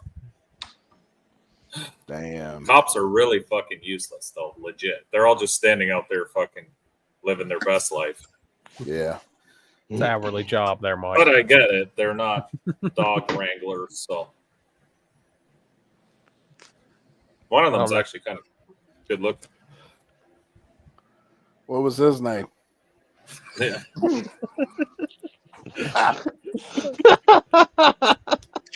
I be damn. Jeez. I'm trying to think of all the betting odds we can throw now for War in the Woods. Like, what are the odds? Who knocks over the table first? Well, Big Stank would be the favorite on that. Yeah. Oh shit. How many shots will it take to get Jamie Deere drunk? Oh boy. Fuck. Who can take more shots, Chris or Jamie? Oh God, I don't. I'm gonna have to put some restraint on Jamie. I can't let you guys be doing what you done to him last time. Jamie hooks everything up, and then Jeff just looks at him and says, "Now get off stage." Yeah. I'm telling you, I knew it was bad when everything was turned off and it was dead silent. And he said, "Hey, if you go back up on stage with me, I'll turn the music up full fucking blast." And I said, "All right, Jamie, let's go." And I'll be damned. There it went. It's like, you got to be fucking kidding me. Oh, good times. You got any engine parts? Yep. I'm getting the Chevy 2 back Friday. Oh, damn. Hell the yeah. motors, and I decided I bought everything new for the small block. So it's I'll have every piece of it, and it'll start going together tomorrow. So we're getting there. What did you have for it? For the small block? Yeah. Well, I got a bunch of motor stuff here, and I was just like, you know what? I'm just gonna. I mean, nothing crazy like Eagle crank and rods and Ross pistons, but I bought a new belt drive, new Jezel rockers, brand new heads. Damn, It's 23 hell yeah. degrees still, but I mean, Yeah. it's slow by today's standards. It's a back of the track car. But you know what I think I might do? Because I'm an idiot. I'm thinking about putting hard tires on the Vega for War in the Woods. I think it'd be awesome. I think it'd be awesome. Yep. Jeff on hard tires. Make sure my life insurance is up to date for filming. Hey now. If that thing does a wheelie on hard tires, I bet it will. Oh, I guarantee it will. it will. It can. I don't care if you win or lose. You will be the thumbnail.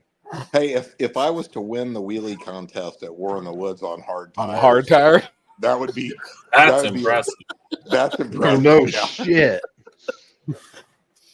Oh, fuck, man. I mean, I'll That'd be odds you're cool. probably at this point, honestly, the favorite for the wheelie contest at War in the Woods. I've won it before there. Was you at the track today? No. You've been at the shop working? Yeah. I was at the shop and I went to Julie's for a couple hours and we were doing all kinds of race shit, talking to sponsors and stuff like that. Yep. Doing, sending W-9s and stuff, you know what I mean, for sponsors that write checks and stuff. It's like a real business, you know what I mean? It used to be where dude walks up and slaps you a couple $100. You're like, thanks, man. Now it's all like legit. I'm like, I hate this. No shit, man. No, I don't, dude. I think War in the Woods is gonna be off the chain. It's lots of. I mean, I don't honestly. I'm so busy. I just do what I have to do. But I just you randomly see the post or look at a few comments, and there's just always just people from everywhere. Like I saw a guy. I seen a comment just a little bit ago. Was on Julie's post. I think a guy said he was coming to run small tire, big tire, and hard tire. Holy shit. I mean, I don't know those details. I didn't recognize the name, but damn. Yeah. Game wardens in North Carolina are equally as brainwashed as a Democrat or Nazi. I am for back the blue, but they aren't blue. They are green jeans, a bunch of worthless vultures on a pirate trip. Yeah, I've seen that shit, man. Did Jeff have a good time at the big wheel race? Oh yeah, I'm building one. Did you like that shit? I'm building one. It's badass, man. It's real badass. And let me tell you something. I couldn't tell you. I don't even know. What is it, 2024? I'll bet you the last time I was at a prep track race was probably like 2017, I'm guessing. And we were in Jackson, Tennessee. They had the same dude was down there prepping that preps SGMP for Lights Out. No shit. I'm going to tell you right now, dude, I forgot what real prep track racing was like. It's unreal. It's unbelievable. Oh, yep. Was it Ralph? The guy with one leg. With the artificial leg. I forget who that is, what his name is. I mean, he was on it too, bud. I'm not kidding you now. Like, really surprising to me, but but when you're away from something for so long, but yeah, I'm pretty interested in it. It's pretty cool. Who was fast? The car we were helping with was fast. A dude they call Primo. Oh yeah. Big Silver Monte Carlo. Yeah. That's one of Big Lowe's guys, DNL from down in Florida. I know those guys. That bitch is bad. Yeah. That's the car we were going to build my all steel, all glass car to go after. was Mhm. primo. That's that car gets it in the 60 foot now. Yep, it's got a 632 couple systems.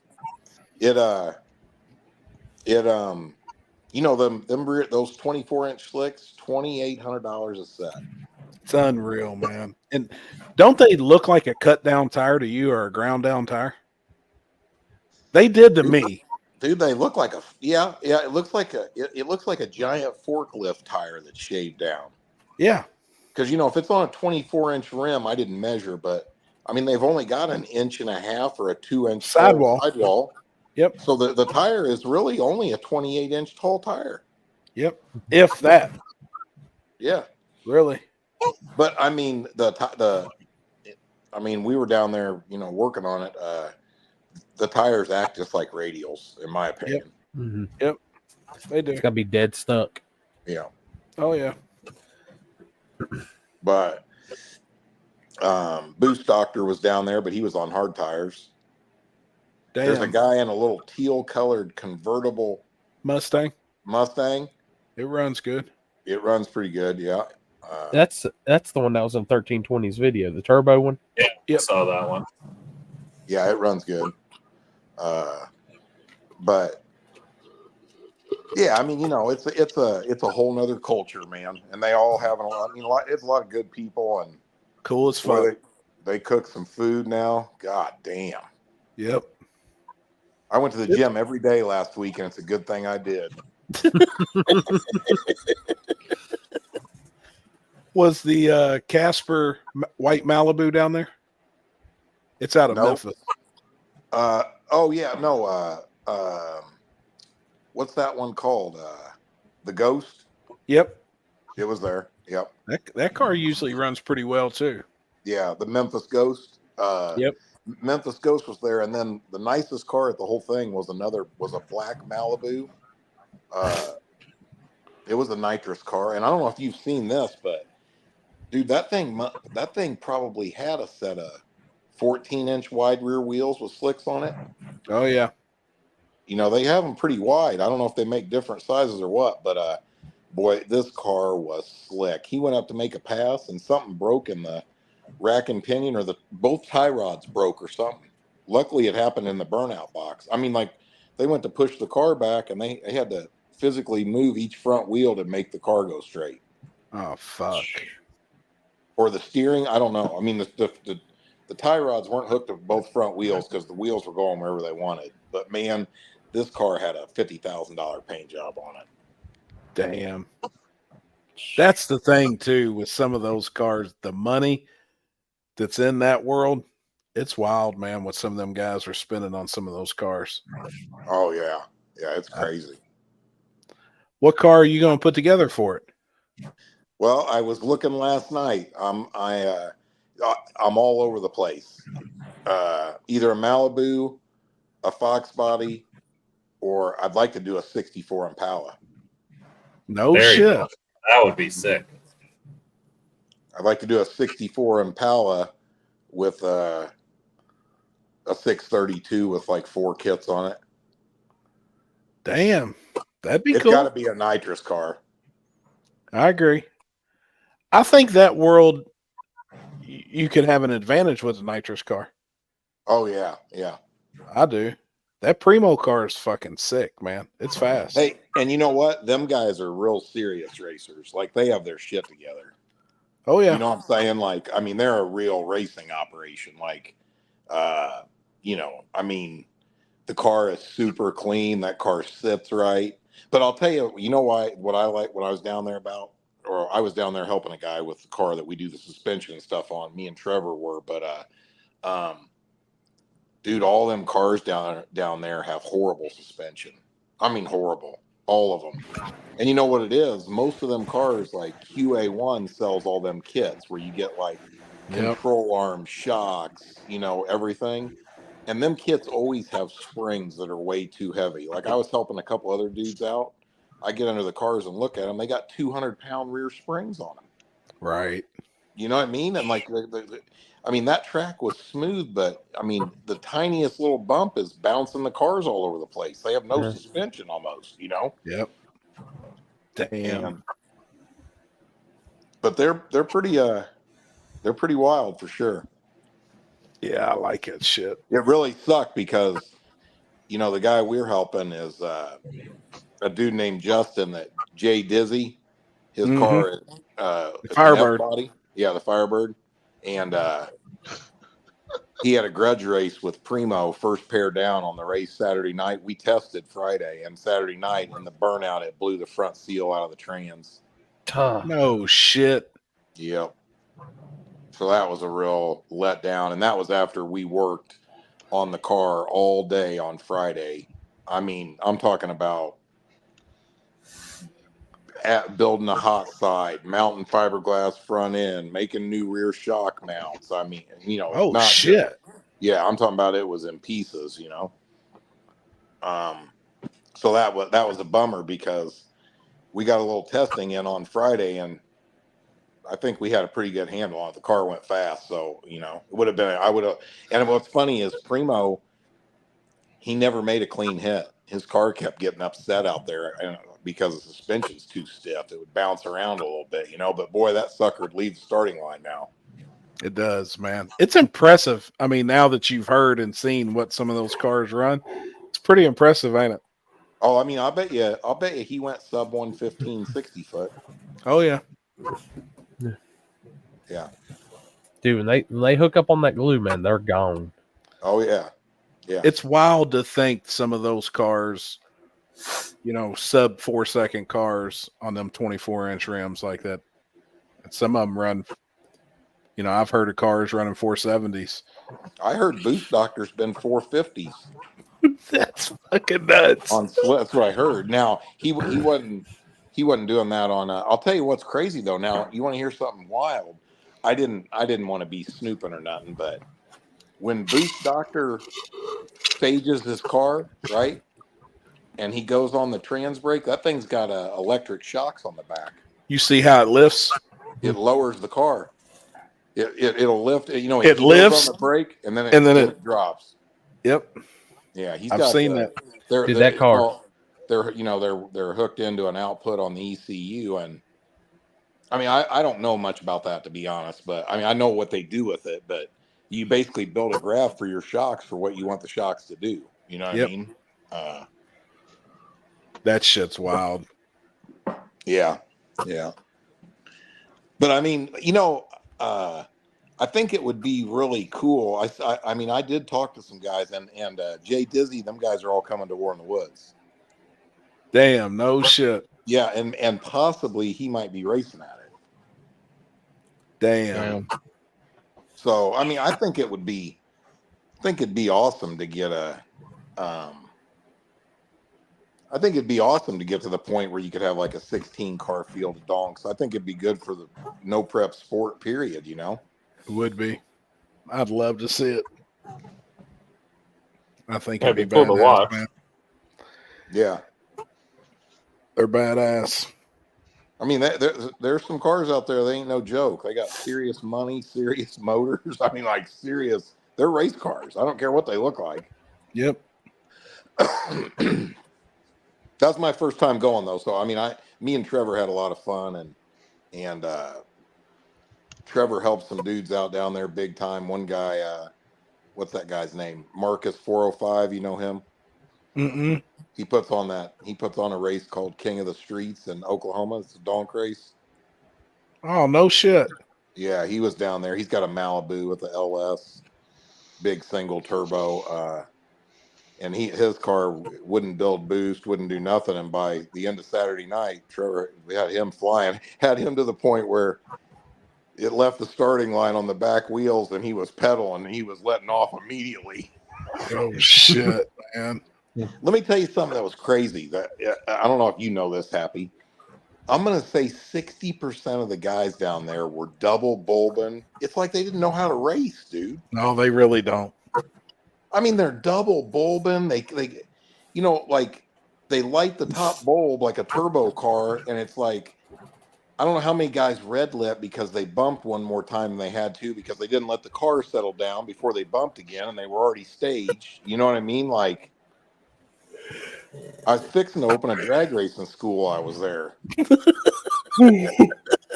Have you watched no prep guys try to do it? They do the exact same fucking thing. No, in here. Chris, you've never seen nothing like this. I'm talking about 60-70% of the guys. Imagine every other pair down the track, one of the guys is getting double bowled. Yeah. Damn. If you're just consistent in that world, you can go a long ways. And a knowledgeable racer. Yeah. Pretty cool, though. I do. I like that shit a lot. Now, don't they have a big one in Orlando, too? Oh, yeah. That's the Super Bowl. It's that same weekend's PRI. They'll do it at No Guts, No Glory. Yeah. Is there a lot of donks at that? Oh, yeah. That's big money. They do a lot of big money grudge races. They really don't do a donk shootout, but they do the grudge races. That's the ones my buddy grudge race for $100,000 aside. Oh shit! We can't be there probably this December, but I'll be at the next one. It's sick. I mean, it's I really want. sick, I kind of man. want to get into that business. I mean, that's just those guys. They got money. They need help. There's opportunity there. You know what I'm saying? Big time. Yep, big time. And it's pretty cool. It is. And there's races. I mean, there's as many races as that. There's one next weekend. There's a big one. Oh, where's that one at? I think next weekend's in Darlington. That's one that what's his name? Donk Master and them's putting on. Oh, okay. But there's Playboy was supposed to be there. He didn't show up, and I think Donk Master was supposed to be there too. It didn't come, but Playboy's kid was sick or something like that, I guess. that car's fast. It runs really good. Mm-hmm. Hey, your boy sold his car. Who? Pinky. Yeah, and he bought the. He bought a no prep car. Yeah, he bought the Oh yeah, he bought Jordan Merciel's Fairmont. Jordan's Fairmont. Yep. Oh shit. No Is he shit. gonna be racing small tire at War in the Woods? I guarantee he will be. I bet he'll be everywhere. That dude will be everywhere. He's already out testing that car and everything. Oh, that's cool. He goes all in on that shit when he does it. I mean, isn't that crazy? He came to War in the Woods one time and he goes, "Fuck this! I'm getting one of them cars." He did. Hey, I heard he sold that car for $100,000. Yeah, that's what I heard too. Damn. He priced it to me at $150. He started at $200. That's where he originally started for that car. Well, And I'll tell you though, I looked at like, that car at War in the Woods, and it really is. I mean, I don't really like It's nice. Caprices. I don't really like that body style. You know what I mean? Not even. I know it's real popular, just not my thing. But that car is absolutely beautiful. Every bit of nice. it. Yeah. Yep. But I think it was $100,000 car. He was right at 100, and he could get what he wanted. He wanted to start going fast. Yeah.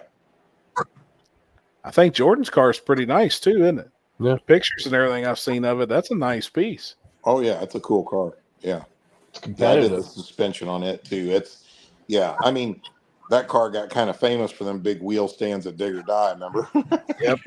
Yep. That's right. Where he came by, we were standing at Happy. Yep. Yeah, Jordan came by on the back bumper right there. Mm-hmm. Yep. It's badass. That's a working car. Him and Andrew Blanton are like best buddies, and Blanton's new car that's just about is getting close to being ready is gangster. Wait till you see it. He says the pictures. He's building, right? That bitch is bad. Yeah, it's really nice. Yep. We got some breaking news. Oh, we just got some security cam footage from outside of Mike's house. Oh my god. Sorry? I was masturbating. That's what I was doing. Okay. Okay, I'm kind of a little pissed off, but Well, I can't unhear that. I just want to know where Billy's at. huh? I just want to know where Billy's at. I don't know when Billy had. Okay. I haven't seen him. Okay. Oh my god. Jesus Christ. I don't know, but somebody needs to take that second half of that clip and put fucking Terry's face on it. Oh yeah. That'd be perfect. I mean, damn, man. I was sent a fan submission earlier that involved Terry, but we cannot post it. Poor Terry. Oh, shit. It might end up in the group chat, but we can't post it. Oh boy. Put it in the group chat. I'll post it on Sunday. Oh, shit. I'm gonna shoot this dog soon, though. I can hear it just fucking running around the shop here barking. And they're still out there? They can't come on the property. Ah. Here, I'll put it in the group chat. The cops can't come on the property without a warrant or something? Yeah, they can't step on the property without permission from myself. Then you told them they can't come on there? They didn't ask, and I didn't say they could. So I can see them. I can see them at the end of the driveway. They're still sitting there, but I don't think they can come on the driveway without permission. And this dog just keeps looping around. I can see it on the camera around the shop. It goes by the driveway. They try to lure it, and then it takes off again. I know if I let Maxwell out, that dog will come right away. But so what happened? What do you think your turnout was low over the weekend? I mean, that's Oh my God.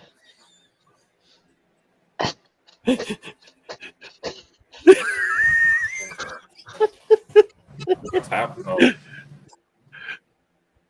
I killed Chris. Oh my God almighty. Fuck. Holy shit. That's good.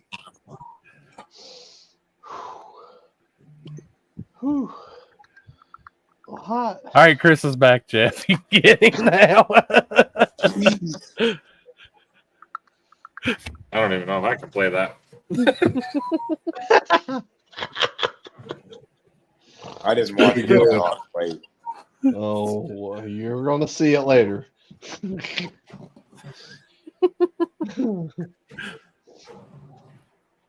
So, Chris, I asked you, what do you think? Oh, you didn't have a great turnout. What was up?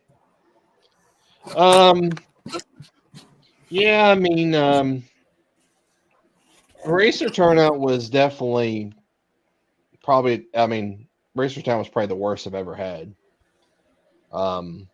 My spectator count was half of what it was last year. What the heck, man? I don't know, man.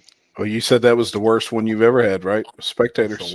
That's the worst. That's the worst racer count, worst spectator count I've ever had. Well, I mean, it's in all reality, it's not surprising. I mean, if you had accurate statistics, of racers and spectators at events over the last 5 years, everything's in the toilet. Mm-hmm. Last year, honestly, obviously I've seen it the worst this year. I mean, because I've compared, we actually we've grown that particular event quite a bit. We usually average between 100 to 200 people per event growth. And last year, the one in October, the one where it actually rained at, was the most people I ever had at that event. So it's man, you go from that and then you go to complete rock bottom. Well, do you think that is it a situation where people didn't know the event was happening? No, I think it got out there. I think the problem was with Uncaged being the week before.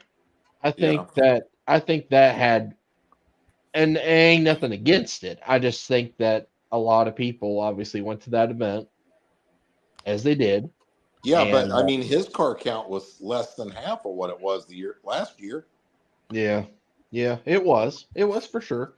I just know a lot of guys that went to that event. I mean, there was only, let's see, let me think about this for a second. I'm trying to think how many cars actually went to Uncaged that came to our event.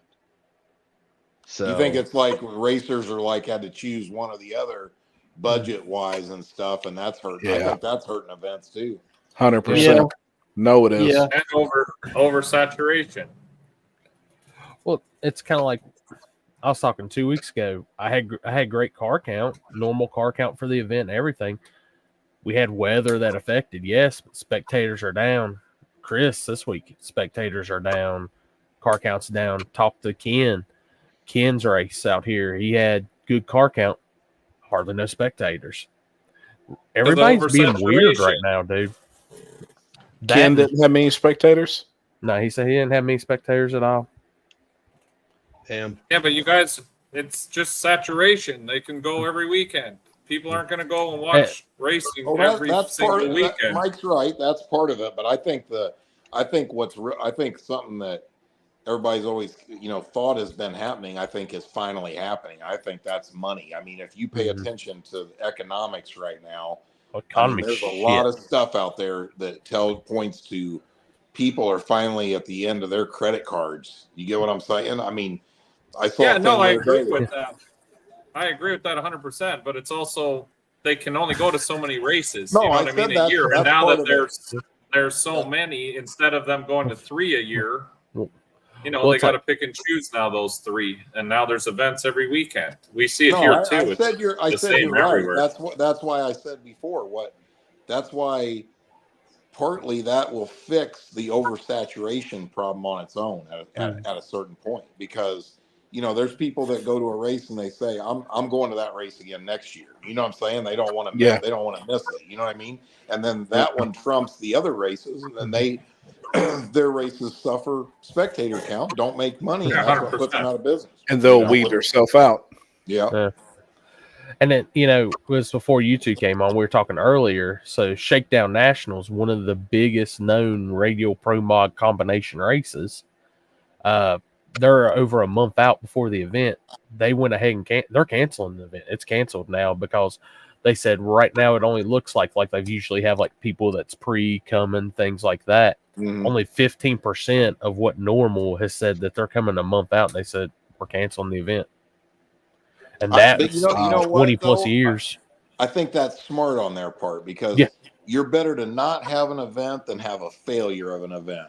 Mm-hmm. You know what I'm saying? I mean, 100%. it really attaches a stigma to you that's hard to rebound from down the road.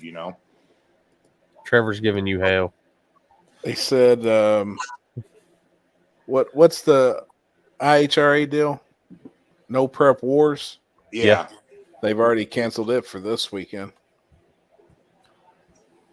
It was going to be at 42? Didn't you say, Chris? Yeah. Too many events. Well, I think what Happy, you said that last week on here, which I had never thought of, which I thought made my opinion of that deal totally different. If No Prep Kings is sliding out the door, I think that his idea there was to step in and take the place of No Prep Kings. Mm-hmm. And maybe that was a smart idea, but in order to do that, you're going to have to spend some money and lose some money to get to the point where you make the money. You know what I'm saying? Oh yeah, it's going to cost money to make it. It always does. I mean, and all these promoters out there that don't understand it. Well, you better. I've been in plenty of businesses in the last 40 years, and every one of them I had to spend money on to make money. Okay, so that's just part of it. If you think you're going to go turn the promoting world upside down and it's not going to cost you any money, I got one thing to tell you: you're fucking wrong. Yeah. Period. That's a lot. That's a fact.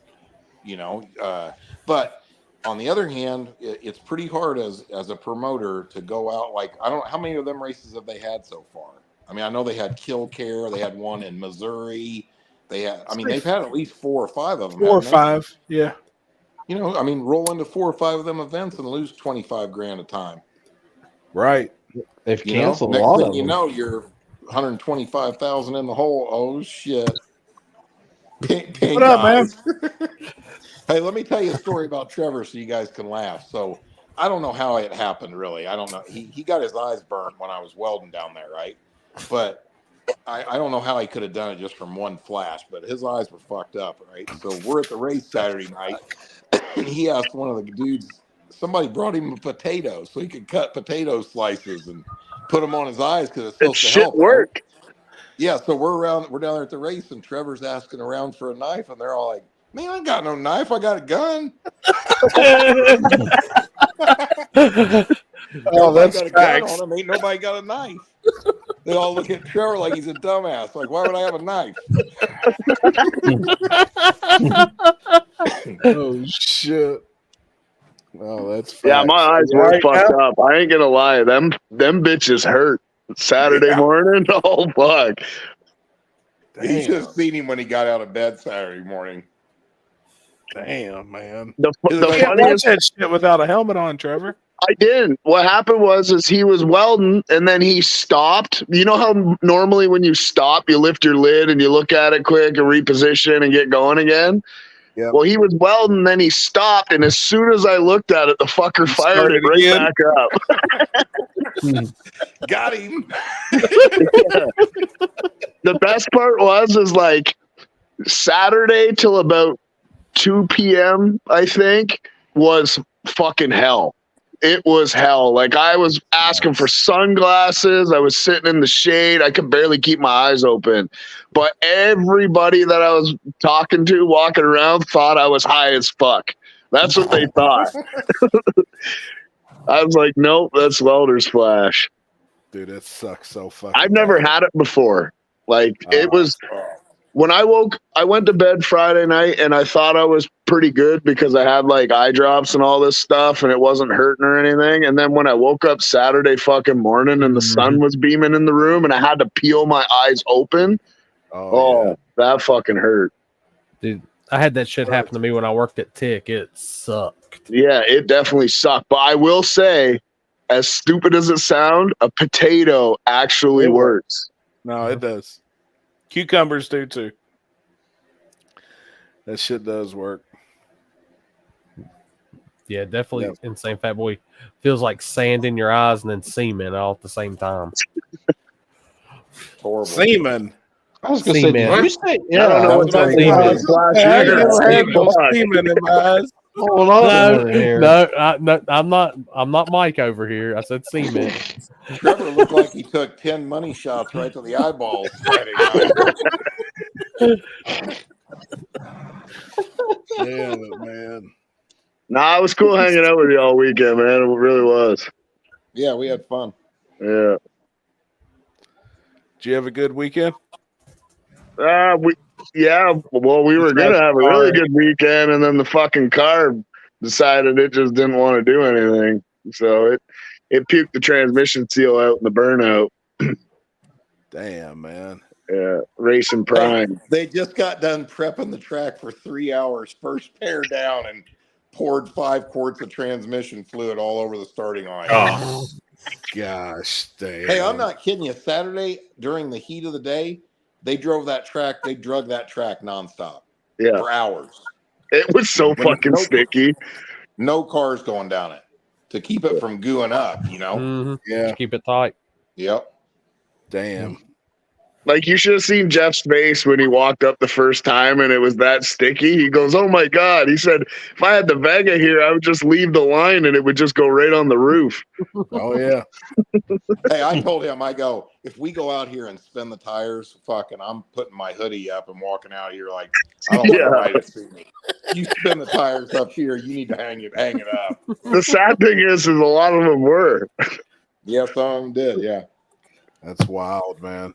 It was still fun, though. How many cars did they have in the class, in like the good class that the people come to race? 6 cars in the shootout. What did they pay? And 4 of them broke. Gosh, damn. Yeah. Who wound up winning then? Honestly, I don't even know. Primo won it all? Yeah. Yeah, with like a 640 pass. Damn. He probably went a 160 foot, but that was about it. That car's bad, man. When it does make a lick, it's bad. Yeah. Was that track just that bad on top end, bumpy wise and everything? No track. That I told him. I told some people I was talking to about it. I would say it's better than Wagler, smoothness wise. You know what I mean? And obviously, it was prepped the whole 8th mile. So I mean, it was. Damn. It was on point. Yeah. I mean, once that's sticky, you can get to the point if you ain't got enough power in, it's just as bad as having too much. And Those QA ones just don't get shit done. Yeah, No. like Jeff was saying, it was just ill handling cars. Yeah, they really. I mean, I'm not talking shit. I say that all the time. I mean, I think that I'm sure everybody would agree that probably the thing that most people lack knowledge about is chassis and suspension setup. You know, and it's magnified down there, and you know, a lot of that's because they're. I mean, I mean, they're big, heavy. They're bigger, heavier cars. Da da da da da. But I mean, they're so rigid, man. They just won't. They're just not gonna take anything. Anything that upsets the chassis is magnified by that stiff ass shock. You know what I mean? And that's it just don't take much to make them not work when they're like that. But I mean, in all honesty, the starting line was so fucking good. I think you could have not even had a shock on the back, and you could have dead hooked the car. You know what I mean?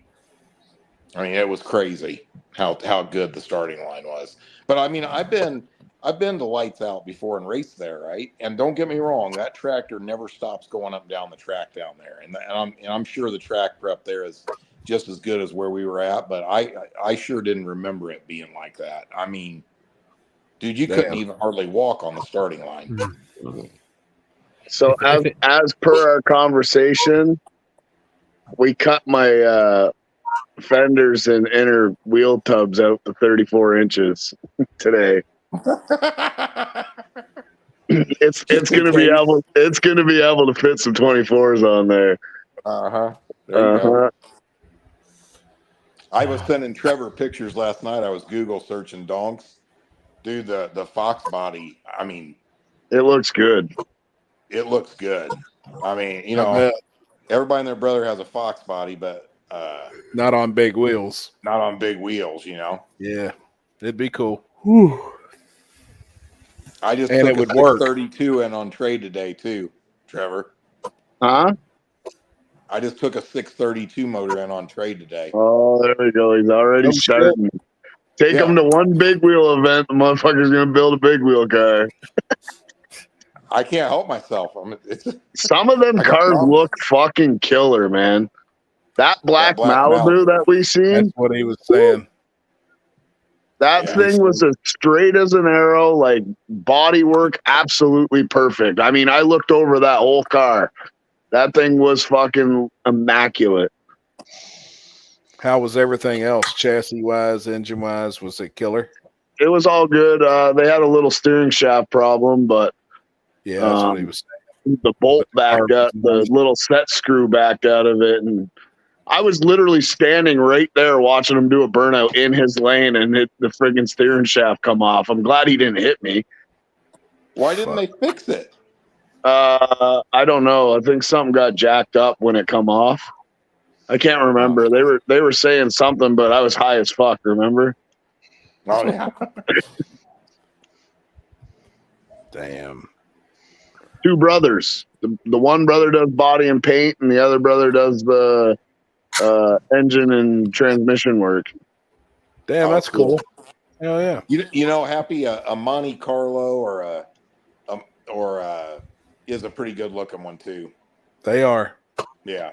Primo looks good, man. Just the way it sits. It sits right. Sits right. Yeah. I kept telling Trevor that. I go, they got their shit together over there. That car's pretty clean. Ran good, sounded, you know what I mean? Like, yep. Mike Hill actually tuned the nitrous on that car for a little bit for Big Low.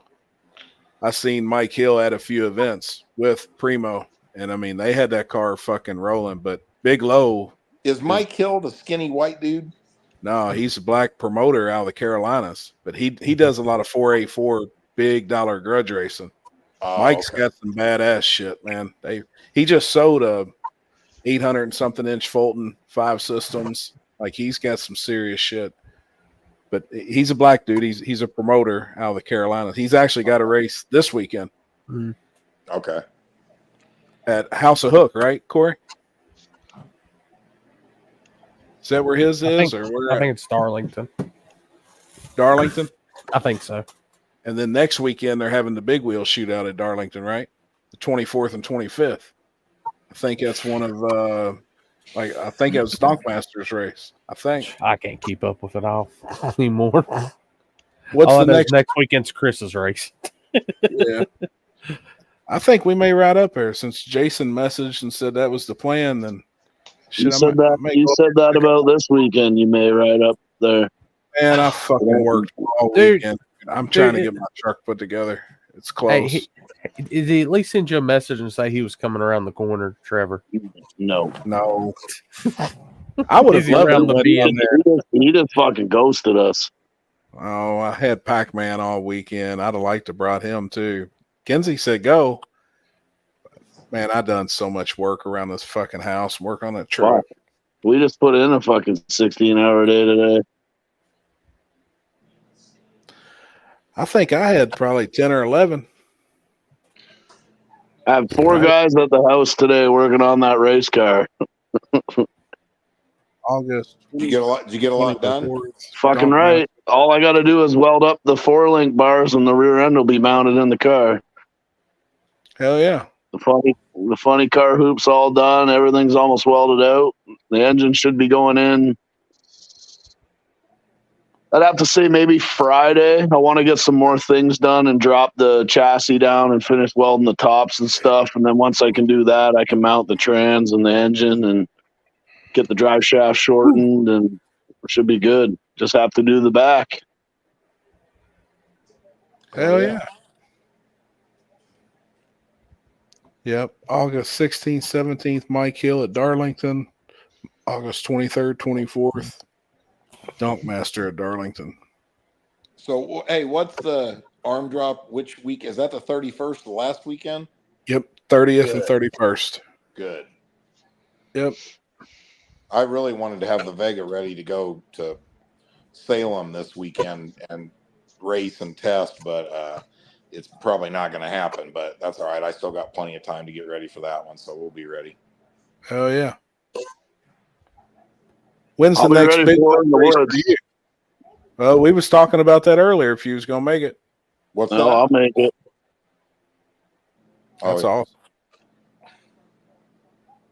Rear end goes this weekend to get powder coated, so that's our main focus right now is to get that whole rear end setup done. Man, Jason's shit's nice.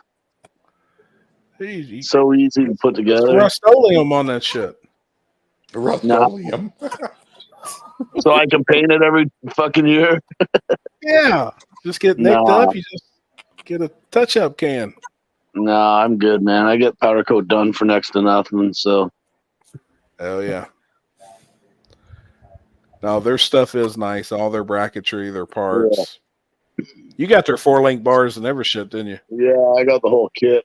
They made it pretty easy. It's nice, man. It's nice that it comes with all the bolts and shit. Yep. And I think their kits come with the NAS bolts. Yeah. Which are really nice. Because they're pretty much perfect length. Hey, if worst comes to worst, Trevor, I know where you can get some titanium bolts.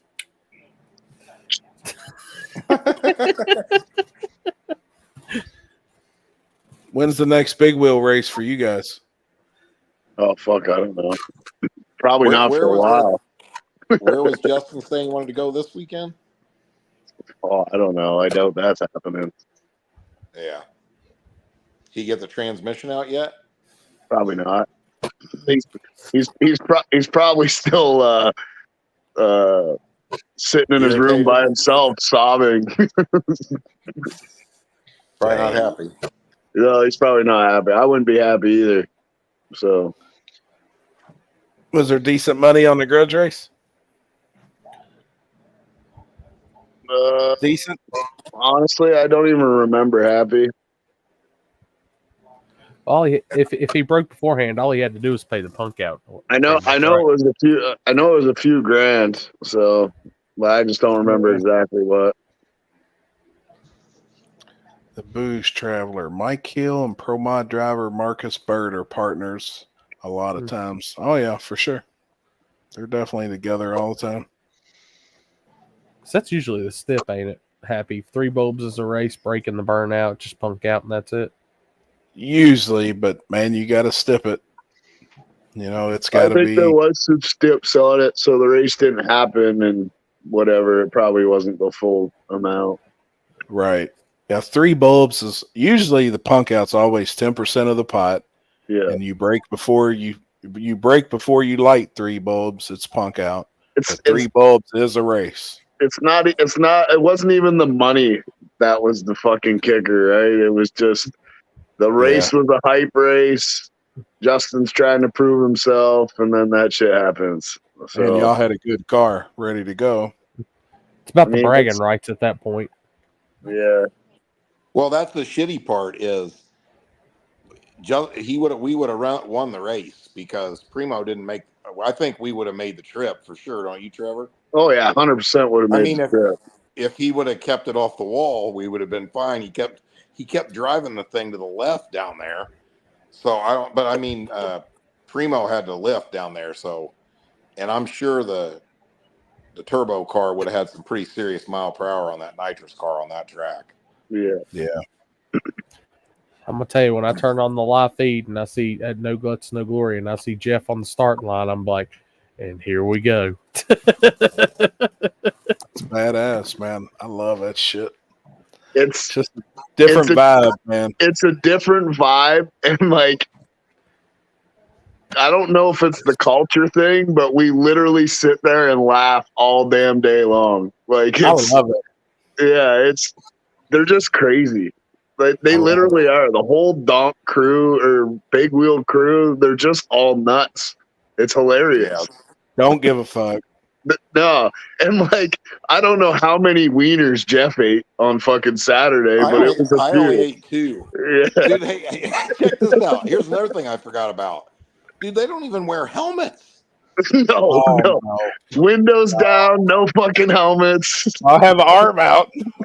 Yeah. I mean, I watched one dude drive down. I thought he was in a 64 Pala hopper car that had the seat laid back and the tilt wheel all the way up. I'm like, what the fuck is this guy doing? Hey, I told Trevor, I've seen it all now. Listen to this. There was what was the car name that Christian's car had to run first round? What, oil change? What was it? Oil There's a change. car's name is Oil Change. For real, right? Listen, so when this dude's making a test pass earlier in the day, Trevor comes walking up and I go, you're not going to believe what I just sat here and watched. I watched this dude bang it through the motor 30 times before he went in the burnout box. Bang the nitrous through the motor. Like probably a fucking before he went in It's the my burnout type of people. box. Oh my god. No helmet. I love it. No helmet, no nothing. Yo, remember that guy? Remember that guy sitting in the chair? It's like 11 o'clock in the morning, just fucking ripped already, and he's like throwing up all these signs and shit, and like talking to himself. Yeah, it's a trip. Oh, shit. Dude, I roll in there. Trevor's like, "Oh, there's a couple things to do to the car, right?" The only thing I took was like flip flops and a pair of brand new tennis shoes, right? Next thing you know, I'm in there fucking 4-inch grinder, cutting metal, welding. I mean, I'm sure all these brothers in there are like, what the fuck is this guy doing? Look at that. Like I literally got cutting 1/4-inch plate metal with no shoes on or nothing. You know what I mean? Yeah. Rebuilding shock mounts and shit. Yeah. I'm like, geez. Fuck, man. The hell happened to Mike? Guess the Cops cops must have finally got him. him. Yeah, why'd you Yeah, call the no. cops on Mike, Trevor? So where are you guys going next? Where, Chris, Happy, Corey? What's the next races? I don't even know, dude. I'm so out of the loop. I'm grudge racing this weekend. So I ain't I'm doing thinking shit about this weekend. This weekend I'm going to work again, and then I think next weekend may run up to Yeah. Mag. yeah, Mag next weekend. Jason messaged me earlier and said they may take Charlie Brown. Oh, okay. You know what's funny? I talked to Jason about that. He called me the other day about it, and he mentioned that, and I said, "Oh, that's awesome, man! Because if you guys will race at Magnolia, you'll race at Brown County." Perfect. I go, newsflash, Jason. Magnolia ain't no super highway. I've raced there. Have fun in that shutdown. Yeah, he's acting like it. You won't be able to put a toothpick in his butt after the finish line down there. Shit. Hold up. So, I mean, Jeff, don't get me wrong. I love Magnolia. I'm not talking shit. I'm just saying that ain't no Edgewater. No. Okay. I mean, yeah. Hell no. No. all right, Jeff, would you try a backside race at Magnolia if they had one? Yeah. You're talking to the most dangerous man in no prep. Of course he's gonna fucking do it. That's why I I asked. just remember, like, the backside of Magnolia has a ton of like asphalt patches, and it's shitty down there. It's not it's not anywhere near as smooth of asphalt as Brown County is on the big end. Not in my opinion, anyway. But I've been on Chris. I said, dude, you need to have a backside race here. And he keeps telling me no. I'm like, you got to. This would be crazy. I mean, is there plenty it's got enough shutdown to do it, probably, right? I mean, I think you'd have enough room before you got onto the actual other track surface. I mean, it can't be no less than Knoxville when they do backside. Hell, they ain't got much shut down in Knoxville before you're onto the normal track surface. Yeah. Boy, I would hate for anybody that went through the wall at the beginning of the track, because if you go through the wall, you're going into the pond. Yeah. Dude, I'll never forget that third gen Camaro going through the end at Muncie. Wildest thing I've ever seen. I remember hearing about that shit. Dude, that guy, I told you that dude, that was a nice car too, a Pro Charge car. And that's when, we were running backwards, but Muncie's long, dude, quarter-mile track. We were running from like the middle of the track to the starting line, right? Mm. The middle of the whole distance. So, I mean, there was plenty of room to shut down. His throttle stuck and tried to throw he got the shootout. That wasn't slowing the car down. And then he said, fuck it, and threw it in reverse, blew the transmission up. God. And still didn't stop the car. Went past the tree side, went through the fence, hit the dirt hill, and jumped the main state road out there and went into a cornfield.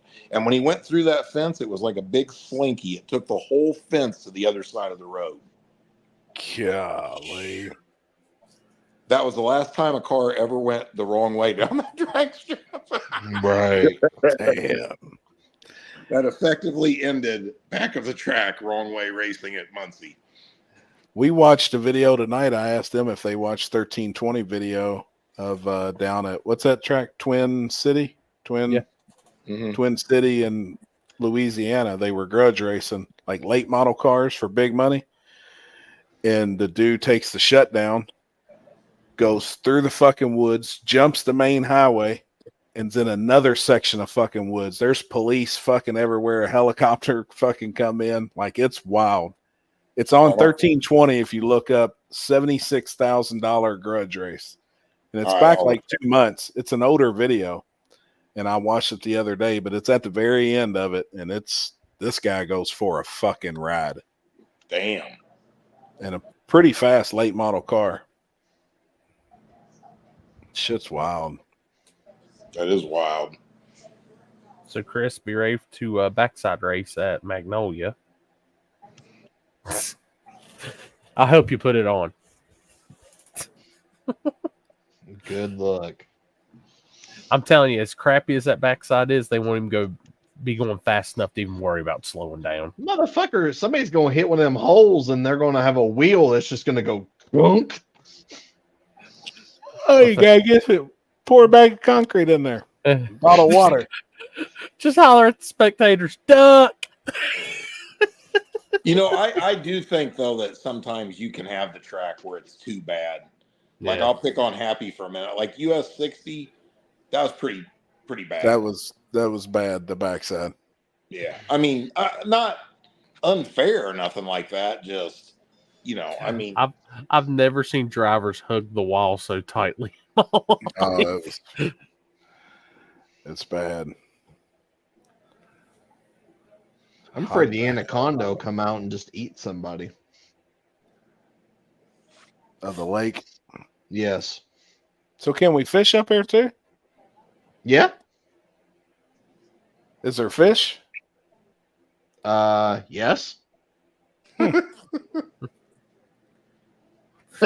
should have said no, but Whitefish? you can still fish. Look at this. We're famous now. Hank Kill's on here. I'll be damned. What the hell? What? Oh my god. Jesus. That's one of my favorite cartoons from back in the day. I don't think I've ever watched that. King of the Hill? Nope. Oh man, get Hulu. They got every season on there. Hey, Trevor, I just seen I got the news playing. I just seen, I guess today, I haven't seen it, but they said that Elon Musk and Donald Trump had a 2-hour thing on X today. And I heard about it. Really? I can't wait to see that. I guess they just destroyed her.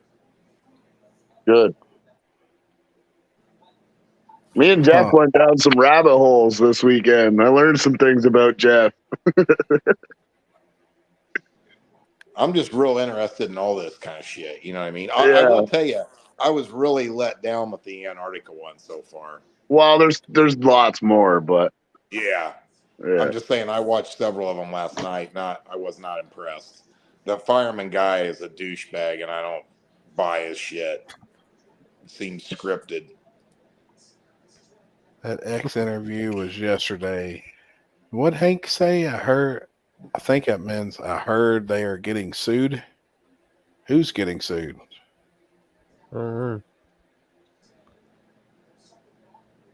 the Dems will do anything they need to. That's what happens when it rains. Oh, gotcha. Magnolia? Yeah. How's the weather looking leading up? I haven't even looked. I think it's fine. Oh, Trump and Musk are getting sued?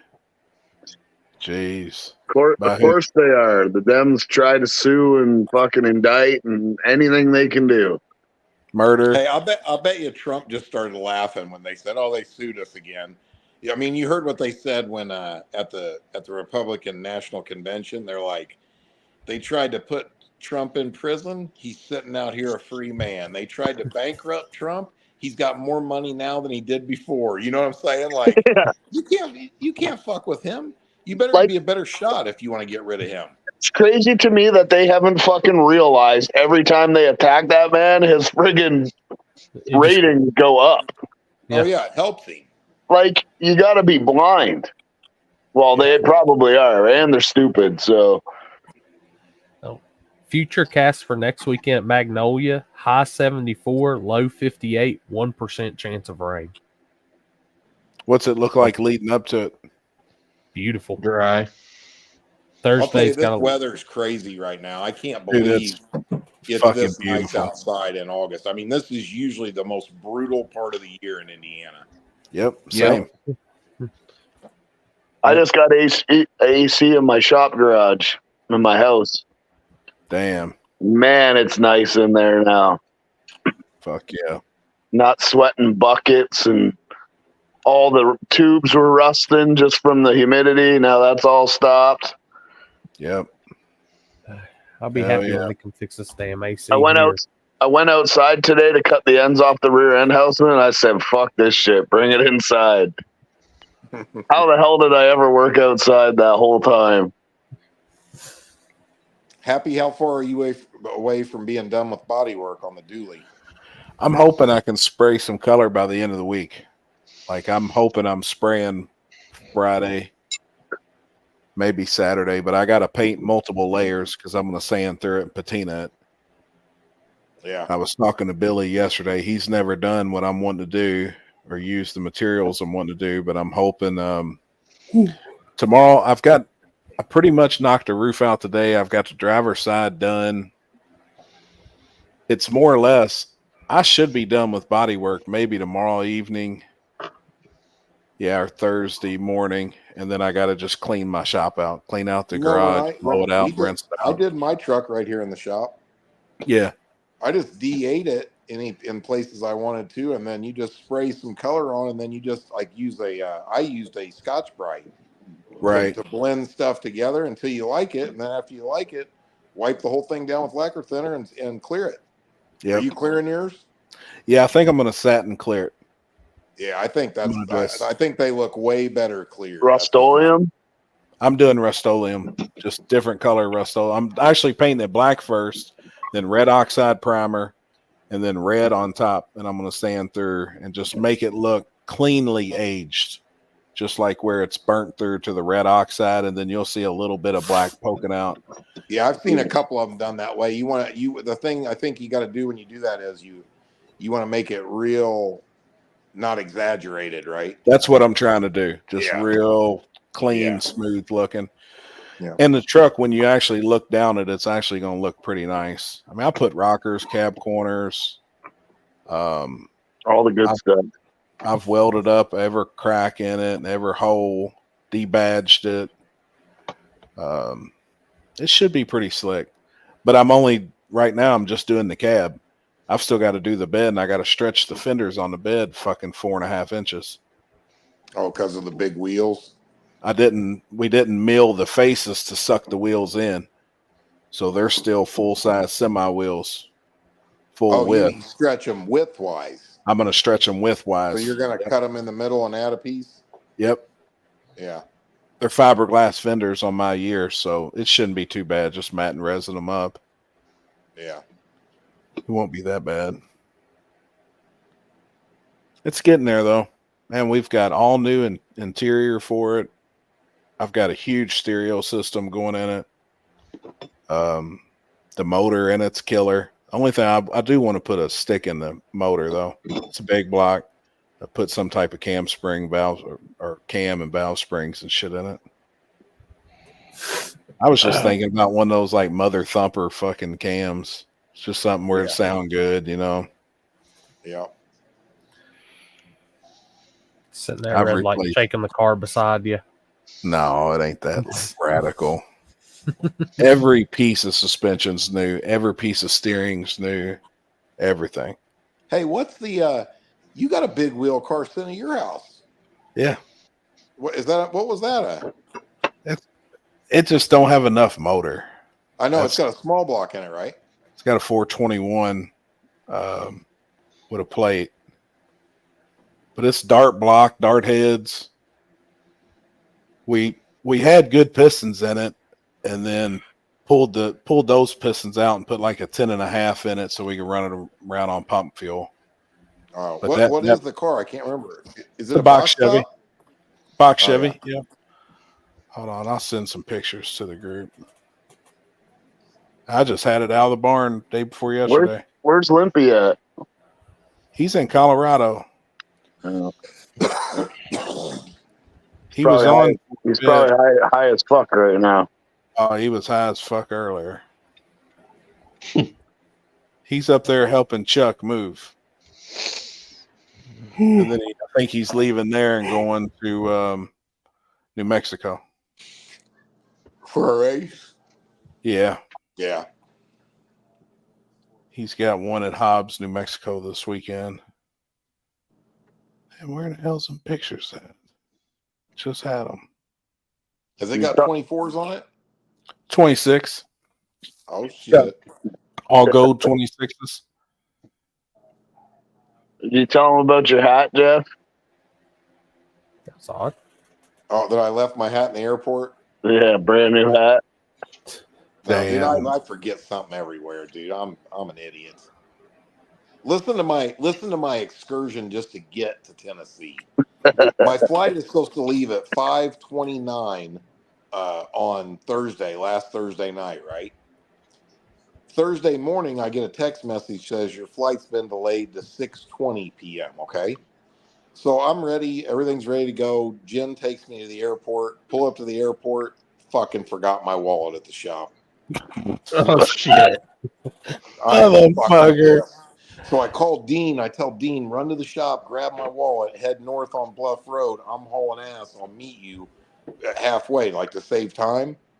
So I get my wallet. I drive 100-mile-an-hour all the way back to the airport, run into the airport, cut in line in security, get up there, get to the gate, and there's no fucking airplane there. And I'm there 15 minutes before the plane's supposed to leave. And I go up to the thing and they go, "Oh, you didn't know the plane left early." Oh no. I go, "What the fuck you mean the plane left early?" Anyway, they put me on another flight. Now I was supposed to be going from Indy to Charlotte, Charlotte to Memphis, right? They put me on a flight that goes to Chicago, then Chicago to Memphis, right? Get on that flight. It was like an hour later. It was actually not bad. Right on time, land in Chicago, sit on the tarmac for an hour and a half. They can't get us to a gate. Missed my connection because of that in Chicago. Have to get a hotel room.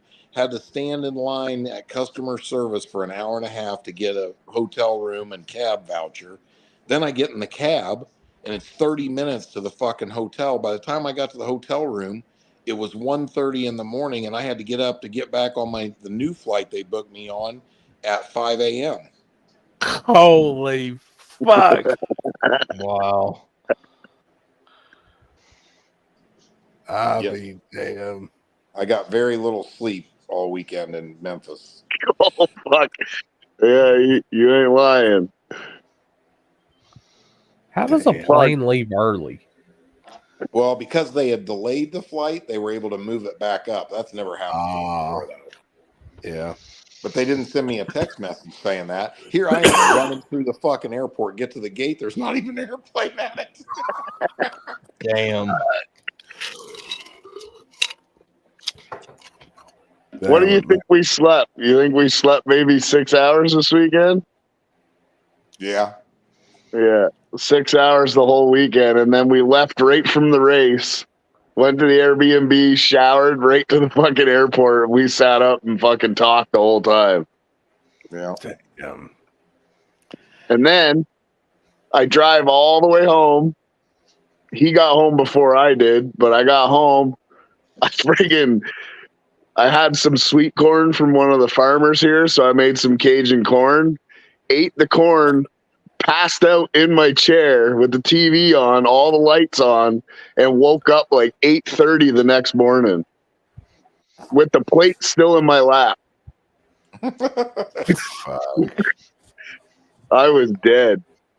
I think I fell asleep. What time did I text you when I was crossing the border? 3? Yeah, probably. 2 or 3. So I must have passed out around 4:30 and woke up, 8 the next morning. Damn. Chris, what are you working on? Your sim rig? Yeah, I'm trying to diagnosing an issue that I found out, and I'm trying to see if I'm gonna have to buy something or I don't know what the fuck. Hey, Happy, does your box top have a good rear end and shit in it? It's got a 8.5 10 bolt. It's got decent brakes and shit on. It's got wheel woods all the way around, but it don't have like any decent suspension. I see a lot of guys on the box Chevys were running G-body upper and lowers. Yeah. Damn, I like that thing. You can post it.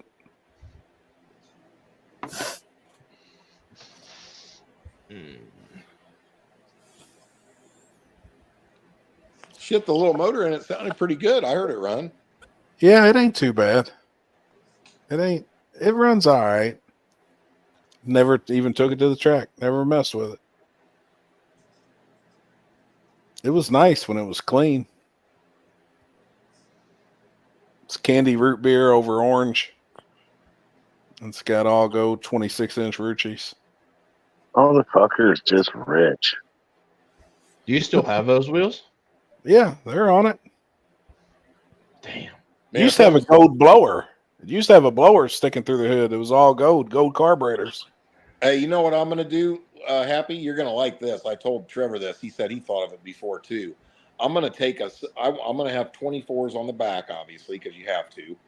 I'm going to buy a set of 26-inch billet motorcycle front wheels, and then I'm going to machine the center of them out and put the same center in them as like an RC spindle mount. I'll machine that piece. Yep. And it's going to have a 26-inch spindle mount skinny front wheel. Well, like I told Trevor, I guarantee Bumpus would make 24-inch or 26-inch car rim at RC. Yeah, I guarantee they could do it. Yeah. I mean, I could machine my own center and just weld it right into the wheel. You know what I mean? Yep. But that'd be gangster looking. I can't believe none of them dudes have tried that yet. But it would Hey, take. we gotta stop. Let's just stop talking about it for a moment. I know. I guarantee it's coming. Yeah, well, me and you talked about this like 4 or 5 times now. So it'll happen. Oh yeah, it's only a matter of time. Big Shit's Stank getting said, too big. Are you and you gonna have your foot race at Warren Woods with Big Stank, Trevor? Sure. As long as we're not big stanker in a foot race. As long as we're not as fucked up as we were last time we were there. He literally came to me in the morning. He's like, "If you don't want a foot race, I'm okay with it." I said, "I don't feel the best, bro." I said, "We're probably not going to race." He's like, "Okay, good." Fuck, man. I was saying to Jeff, I'm like, I don't even know how many fucking shots me and Happy had. A bunch. We were at one point, I swear we were doing probably 3 of them a minute. Yeah. You didn't even get out. You didn't come out of your camper till like 1 or 2 in the afternoon. Fuck Rodney, no, did you, man. Happy? When I fell out of that motherfucker Friday or Thursday night, I was fucked up, man. Bro, I you was guys- fucked up, dude. I was sleeping in the damn truck and everybody rides right by at the top of the hill there, and I didn't hear shit. I didn't wake up till probably 2 o'clock. Nope. I put a blanket on my window in the bedroom in the camper. I was fucking out, man.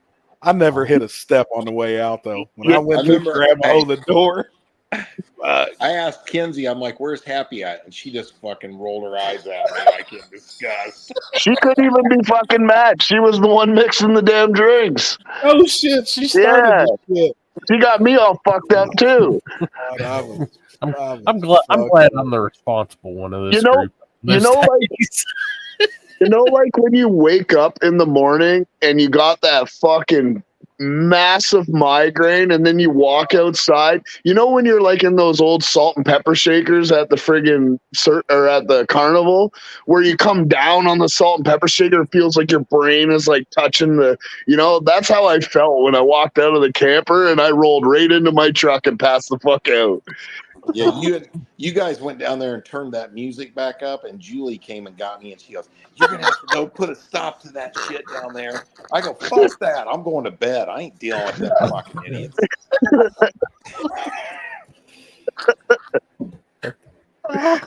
Yo, my buddy Colin that was with us, he was all like,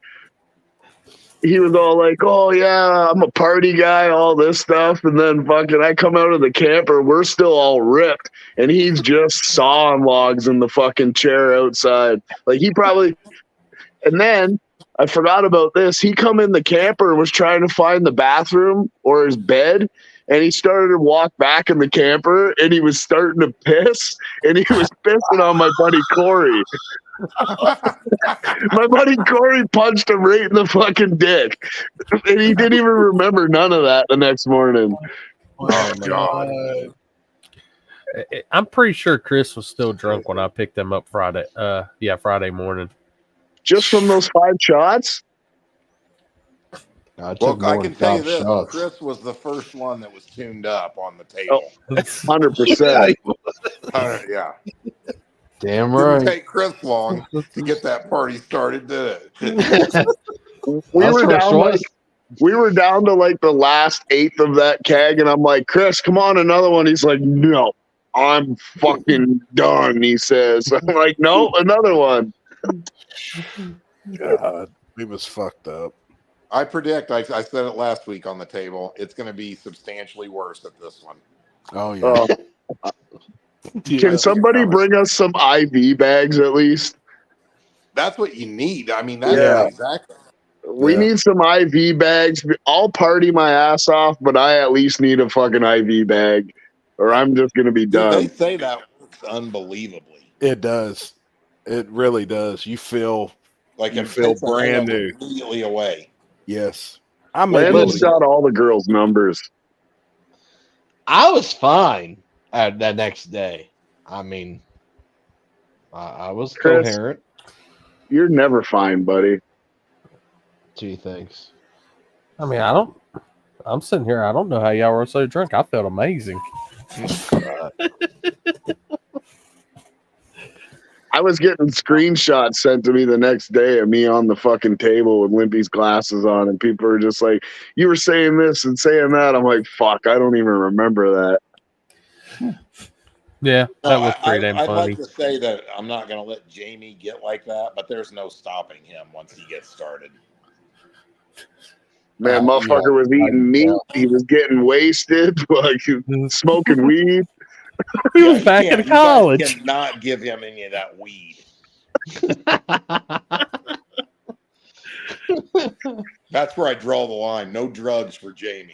I don't smoke weed, so it wasn't me. Wasn't me. No gummies, no ecstasy, no little bump of wine over there in the portalette. None of that shit needs to be going on. There's the troublemaker of the group. Oh, fuck, man. It was a good time. He's gonna have a couple of grams. You hear me? No shit. You heard? Big steak. It wasn't me.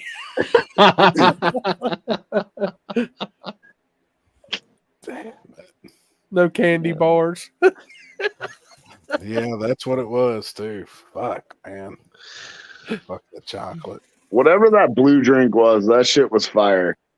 Purple motherfucker. That's Yeah. what they call them. And you know where we got on that kick was at PRI. Yeah, at the strip club. It's a strip club. I'm telling you, one Man, of those things go down like fucking candy drinks, you know, just unfucking real. Yeah. Then I started having them make them into a full size drink. I got fucked up at PRI. Yeah, they get dangerous because you start chugging them fucking things, man. Yeah, you shit your pants When multiple you times. shit Pappy. your You pants, definitely got fucked up. I get mad. God, I was ready to go back out. I can say I have never been so drunk that I've shit my pants. So For Christmas, I'm getting happy 144 pairs of whitey tighties. That'll only make half the year. He's gonna be Yeah, wearing every yeah. one of them motherfuckers after we eat Friday night. Come on. No shit, man. Them bitches will strain everything that comes out of that ass. I'm telling you. Jeez Louise. So was there any racing besides your race last weekend, Chris? Not. I mean, local to our area, really. No. Ken had his race at that summer duck track. Yeah. Kim, who's that? Ken. Oh, Ken. Ken. Yeah. He had his. He had 32 small tire. Eric was on here tonight. They said Knoxville, where Ryan Mitchell won, they had 22 small tire. And Hey, then was I that seen- Luke Holbrook in the finals with Ryan? I don't know. I believe so. I think it was. Look, white Chevy too. And then I seen Brian White was in Iowa somewhere and won this weekend at a race. Yeah, that was. I think that was 10 grand. Was it really? I think so. Good Lord, if y'all one more Yeah, time. it's 1 o'clock. Race in Iowa. Yeah. I got to be up at 6. Iowa. Yeah. Deuces. All right, homie. I'm right behind you too, man. I Yeah. got to get up. early. See you, boys. Later, homie. Yeah. Yeah, 5 grand. 5,000. Yep. What else was there? Combsville Dragway. Landon, I just seen your comments. Funny you said that because after War in the Woods, like I guess they had a big like volleyball tournament or something going on up there, and all the parents were in like in the lobby where I was editing the video, and they had more alcohol and shit on the bar down there than I've ever seen, and I owned a bar. The parents of the teams, man, they go hard at them hotels. Oh yeah. Oh, and this weekend, Happy starts the Little League World Series down at Shelby. So, good God, it's going to be bad down that way. Yeah. Oh. What else was there? So that was. I seen some. Mike was at a race because he broke. Yeah. He was in New York, wasn't he? Or something. I thought that was for some reason thought that was in Canada. Maybe. What's her name? Because what's her name was flagging. Alex's replacement. Hey, I'm really not on Facebook hardly at all because I'm working, but I seen did Josh ban Tony McKinney and Jake Boswell from his what's the deal there? I mean, somebody fill me in seriously. I don't know. I'm out of the loop. Yeah, they're banned from OGR events till January of 2026. Okay. Because they was arguing down there, I'm assuming, I guess. Because my understanding was they threatened staff. Each of them threatened staff with harm. Huh. Jake obviously told Josh he was going to beat his ass. So that was him threatening him. And then McKinney had some words for people, and they're banned as well. Huh. Shit getting wild and out there, huh? Till January of 2026. I think the rough one, though, was on McKinney. Wait a second. 2026 or 2025? 2026. Huh. January of 2026 from all OGR events. So I think he's got two more the season, two more races. This year? Yeah. Which other ones does he have? Alabama. And Killcare. Yep. What's in Alabama? He's going back to that track he did a race at early in the year. Lassiter Mountain. Yep. Oh. Damn. Which I really don't see it affecting either besides McKinney next year at Uncaged. Yeah. And I don't know what all Josh has planned for next year. You know, I don't know. I don't either.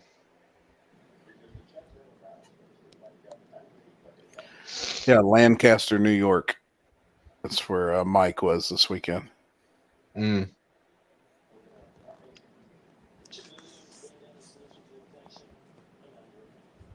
Olive, Alabama, near Birmingham. That's Mount that. Olive. Mount Olive. That's that Landmister or Landmeister or something, isn't it? What's the track called?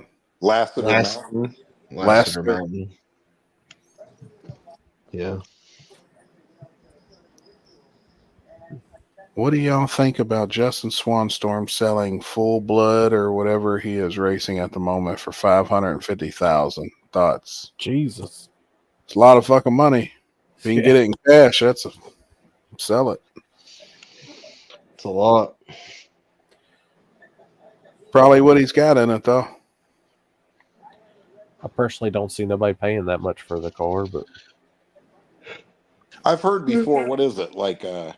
It's about $250,000 to get a whole car built minus drivetrain from Larry Jeffers for one of them, like a no prep Kings car or a Pro Mod. What's his name? CJ from CJ Race Cars. He made a video on it the other day, and he said between 500 and 600 turnkey right now for a top of the line car. Yeah, I believe that. I watched a video too where they said 250, and that was a roller with Yep. all the carbon interior, everything, but no drivetrain and no wiring. Yep. No So, paint. you know, yeah. That's crazy. But I mean, that's a badass. Fuck. You know what's really crazy when you think about it, if you're not a filthy millionaire, is that it just takes one freak accident and the car's destroyed. Yep. You know, you have one -6 line fail on you and put oil under the back tires, and a $550,000 car is not worth $100,000. Gone.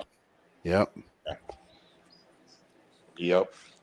And I know the chassis are, I know the parts on the chassis is what's making them so expensive. These rear end housings, the shocks and shit that they're running. All the everything that they're, titanium. all the titanium. But then when you look at the actual chassis part, you're just paying for the talent and the labor, really. It ain't a couple $1,000s worth of bars. No. I think $4,000 would probably buy all the materials to build a Pro Mod. Oh, out of chromoly it would for sure, but I mean, you get into the titanium stuff, it gets expensive quick. Yep. I mean, just titanium bolts and shit gets retarded. I got 2 sticks out here that I lucked into out here in my garage. There's no telling what those 2 sticks are worth because I know they sell it by the inch. Mm-hmm. I got 2 complete sticks. I got a stick of 1.5 inches and a stick of inch. It's going to make like fuel cell surround, and but I'm scared to bend it up and fuck it up. Yeah. Yeah. I would take Jeff's Vega before Swan Storm's Camaro. Just saying. Damn. Have you seen the Vega lately? Mhm. Hey, I told Bill the other day, I'm not putting paint on that thing. He like fixed the fiberglass for me in the door and stuff so I can have a front end on it. But I said, Yeah. don't even bother putting primer on it. Just leave it. Until I Touch can it put with a 50 can a little passes on bit or it. something. Fucking So I rock can on. put about 50 passes on it. That thing ain't getting no paint. Yep. I don't blame you. I don't blame you at all. Guys, I'm going to have to call it here in a minute. I got to get up at 7 and Yeah. take a little man to school. I've been getting my ass kicked by my allergies. So This has been my first.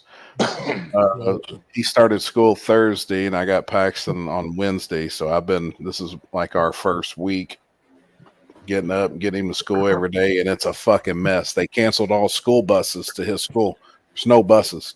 So if your kid goes to school there, you've got to take them and pick them up, which I do Paxton anyways. I took him every morning, but about 80% of the kids that go to the school rode a bus.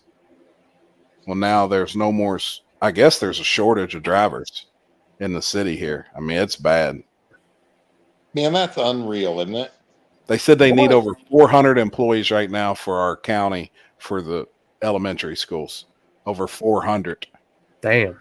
Boy, people really don't want to work, man. That's the thing. That's the fucking thing. The motherfuckers don't want the money. Yep. Right, Ryan. There, Landon, I'm working on getting some tomorrow. Local honey? Yeah, local honey will help cure allergies like best thing on earth because all that shit's from stuff that's in your area and it gets you built up to it. You're supposed to take that with a shot of tequila. I'll take local honey and some Claritin. Yeah, they've canceled all the fucking here in Hawaii too. No school bus. No, I bet you there's lots of kids that just point blank can't get to school. Guarantee it. Yeah. I mean, I guarantee it. And like, I feel bad for a lot of them because I guarantee there's a lot of kids that probably don't eat either unless they go to school. Yeah. Like, I really think about all that shit, and it's fucked up, man. Shit's way fucked up. Yeah, get you some local honey. So it takes me over an hour to drop Paxton off in the morning. That's how long the line is. Takes over an hour. Holy shit. Yeah, the line's usually backed up over a mile, and it weaves through a neighborhood and shit. I mean, it's a fucking mess. It took Kenzie and I 30 minutes to pick him up today. Wow. It's a mess, man. crazy, dude. Hopefully, need it to all fly- gets straightened out. You just need to fly your helicopter over there and pick him up. Fuck yeah, right. Papa John just drops him in. Yeah. Fuck.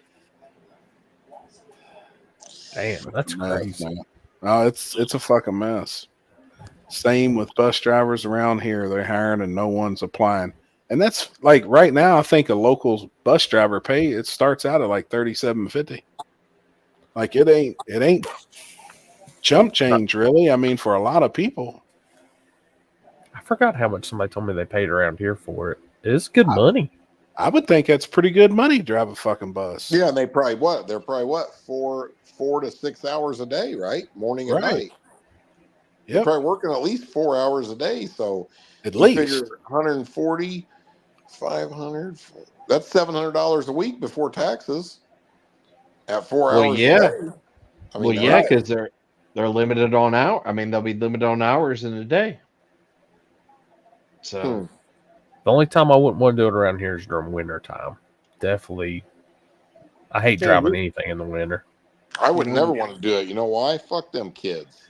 I mean, Jeff would be the bus driver off of Billy Madison. I'll turn this bitch around and end your pretty little field trip. Kids.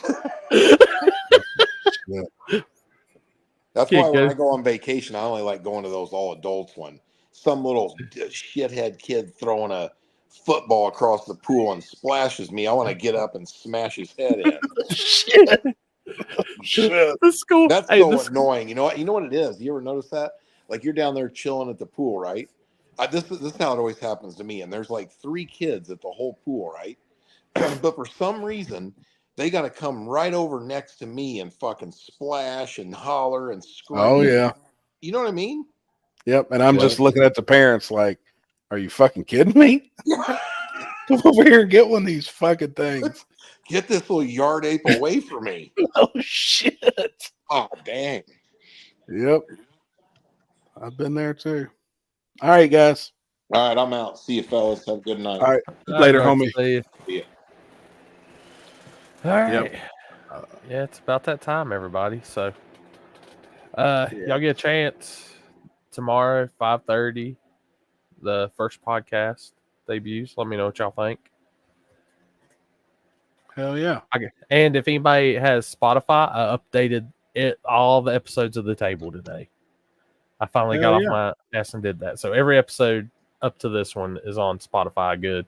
Apple takes a little bit longer time because they are slow as shit. So, but if you got Spotify, you can listen to all the back episodes. Like I said, my new podcast with Ryan Shelby will be on tomorrow at 5:30 on YouTube and available on Apple and Spotify on Thursday. If Apple went through, I don't even know if it went through. So, hell yeah. We'll be grudge racing this weekend. So I think I'm gonna try to go live Thursday. I think if I'm at Shayside, I'll be there for Outlaw Night. I'm gonna try to go live for it, and then Saturday during the whole grudge event. So that'd be cool.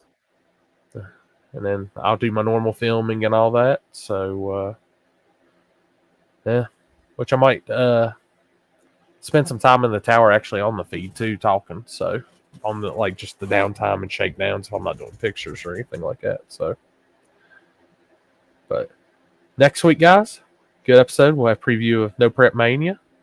Maybe we'll try to get a few racers on that's going to be at No Prep Mania. We'll have the flagger for No Prep Mania on here as a special guest. He'll be going over his flagging style because he ain't using no damn tree with lights on it. Oh boy. And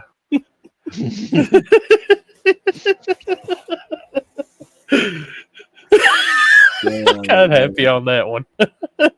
Damn but, it. But yeah, y'all have any final words for the evening? Fuck them kids. Like I can literally picture you got a little kid going up to the bus door, opens it up, and sees Jeff. Holy shit, Goldberg's our bus driver. No, shit, man. And here he looks over, get on the damn bus.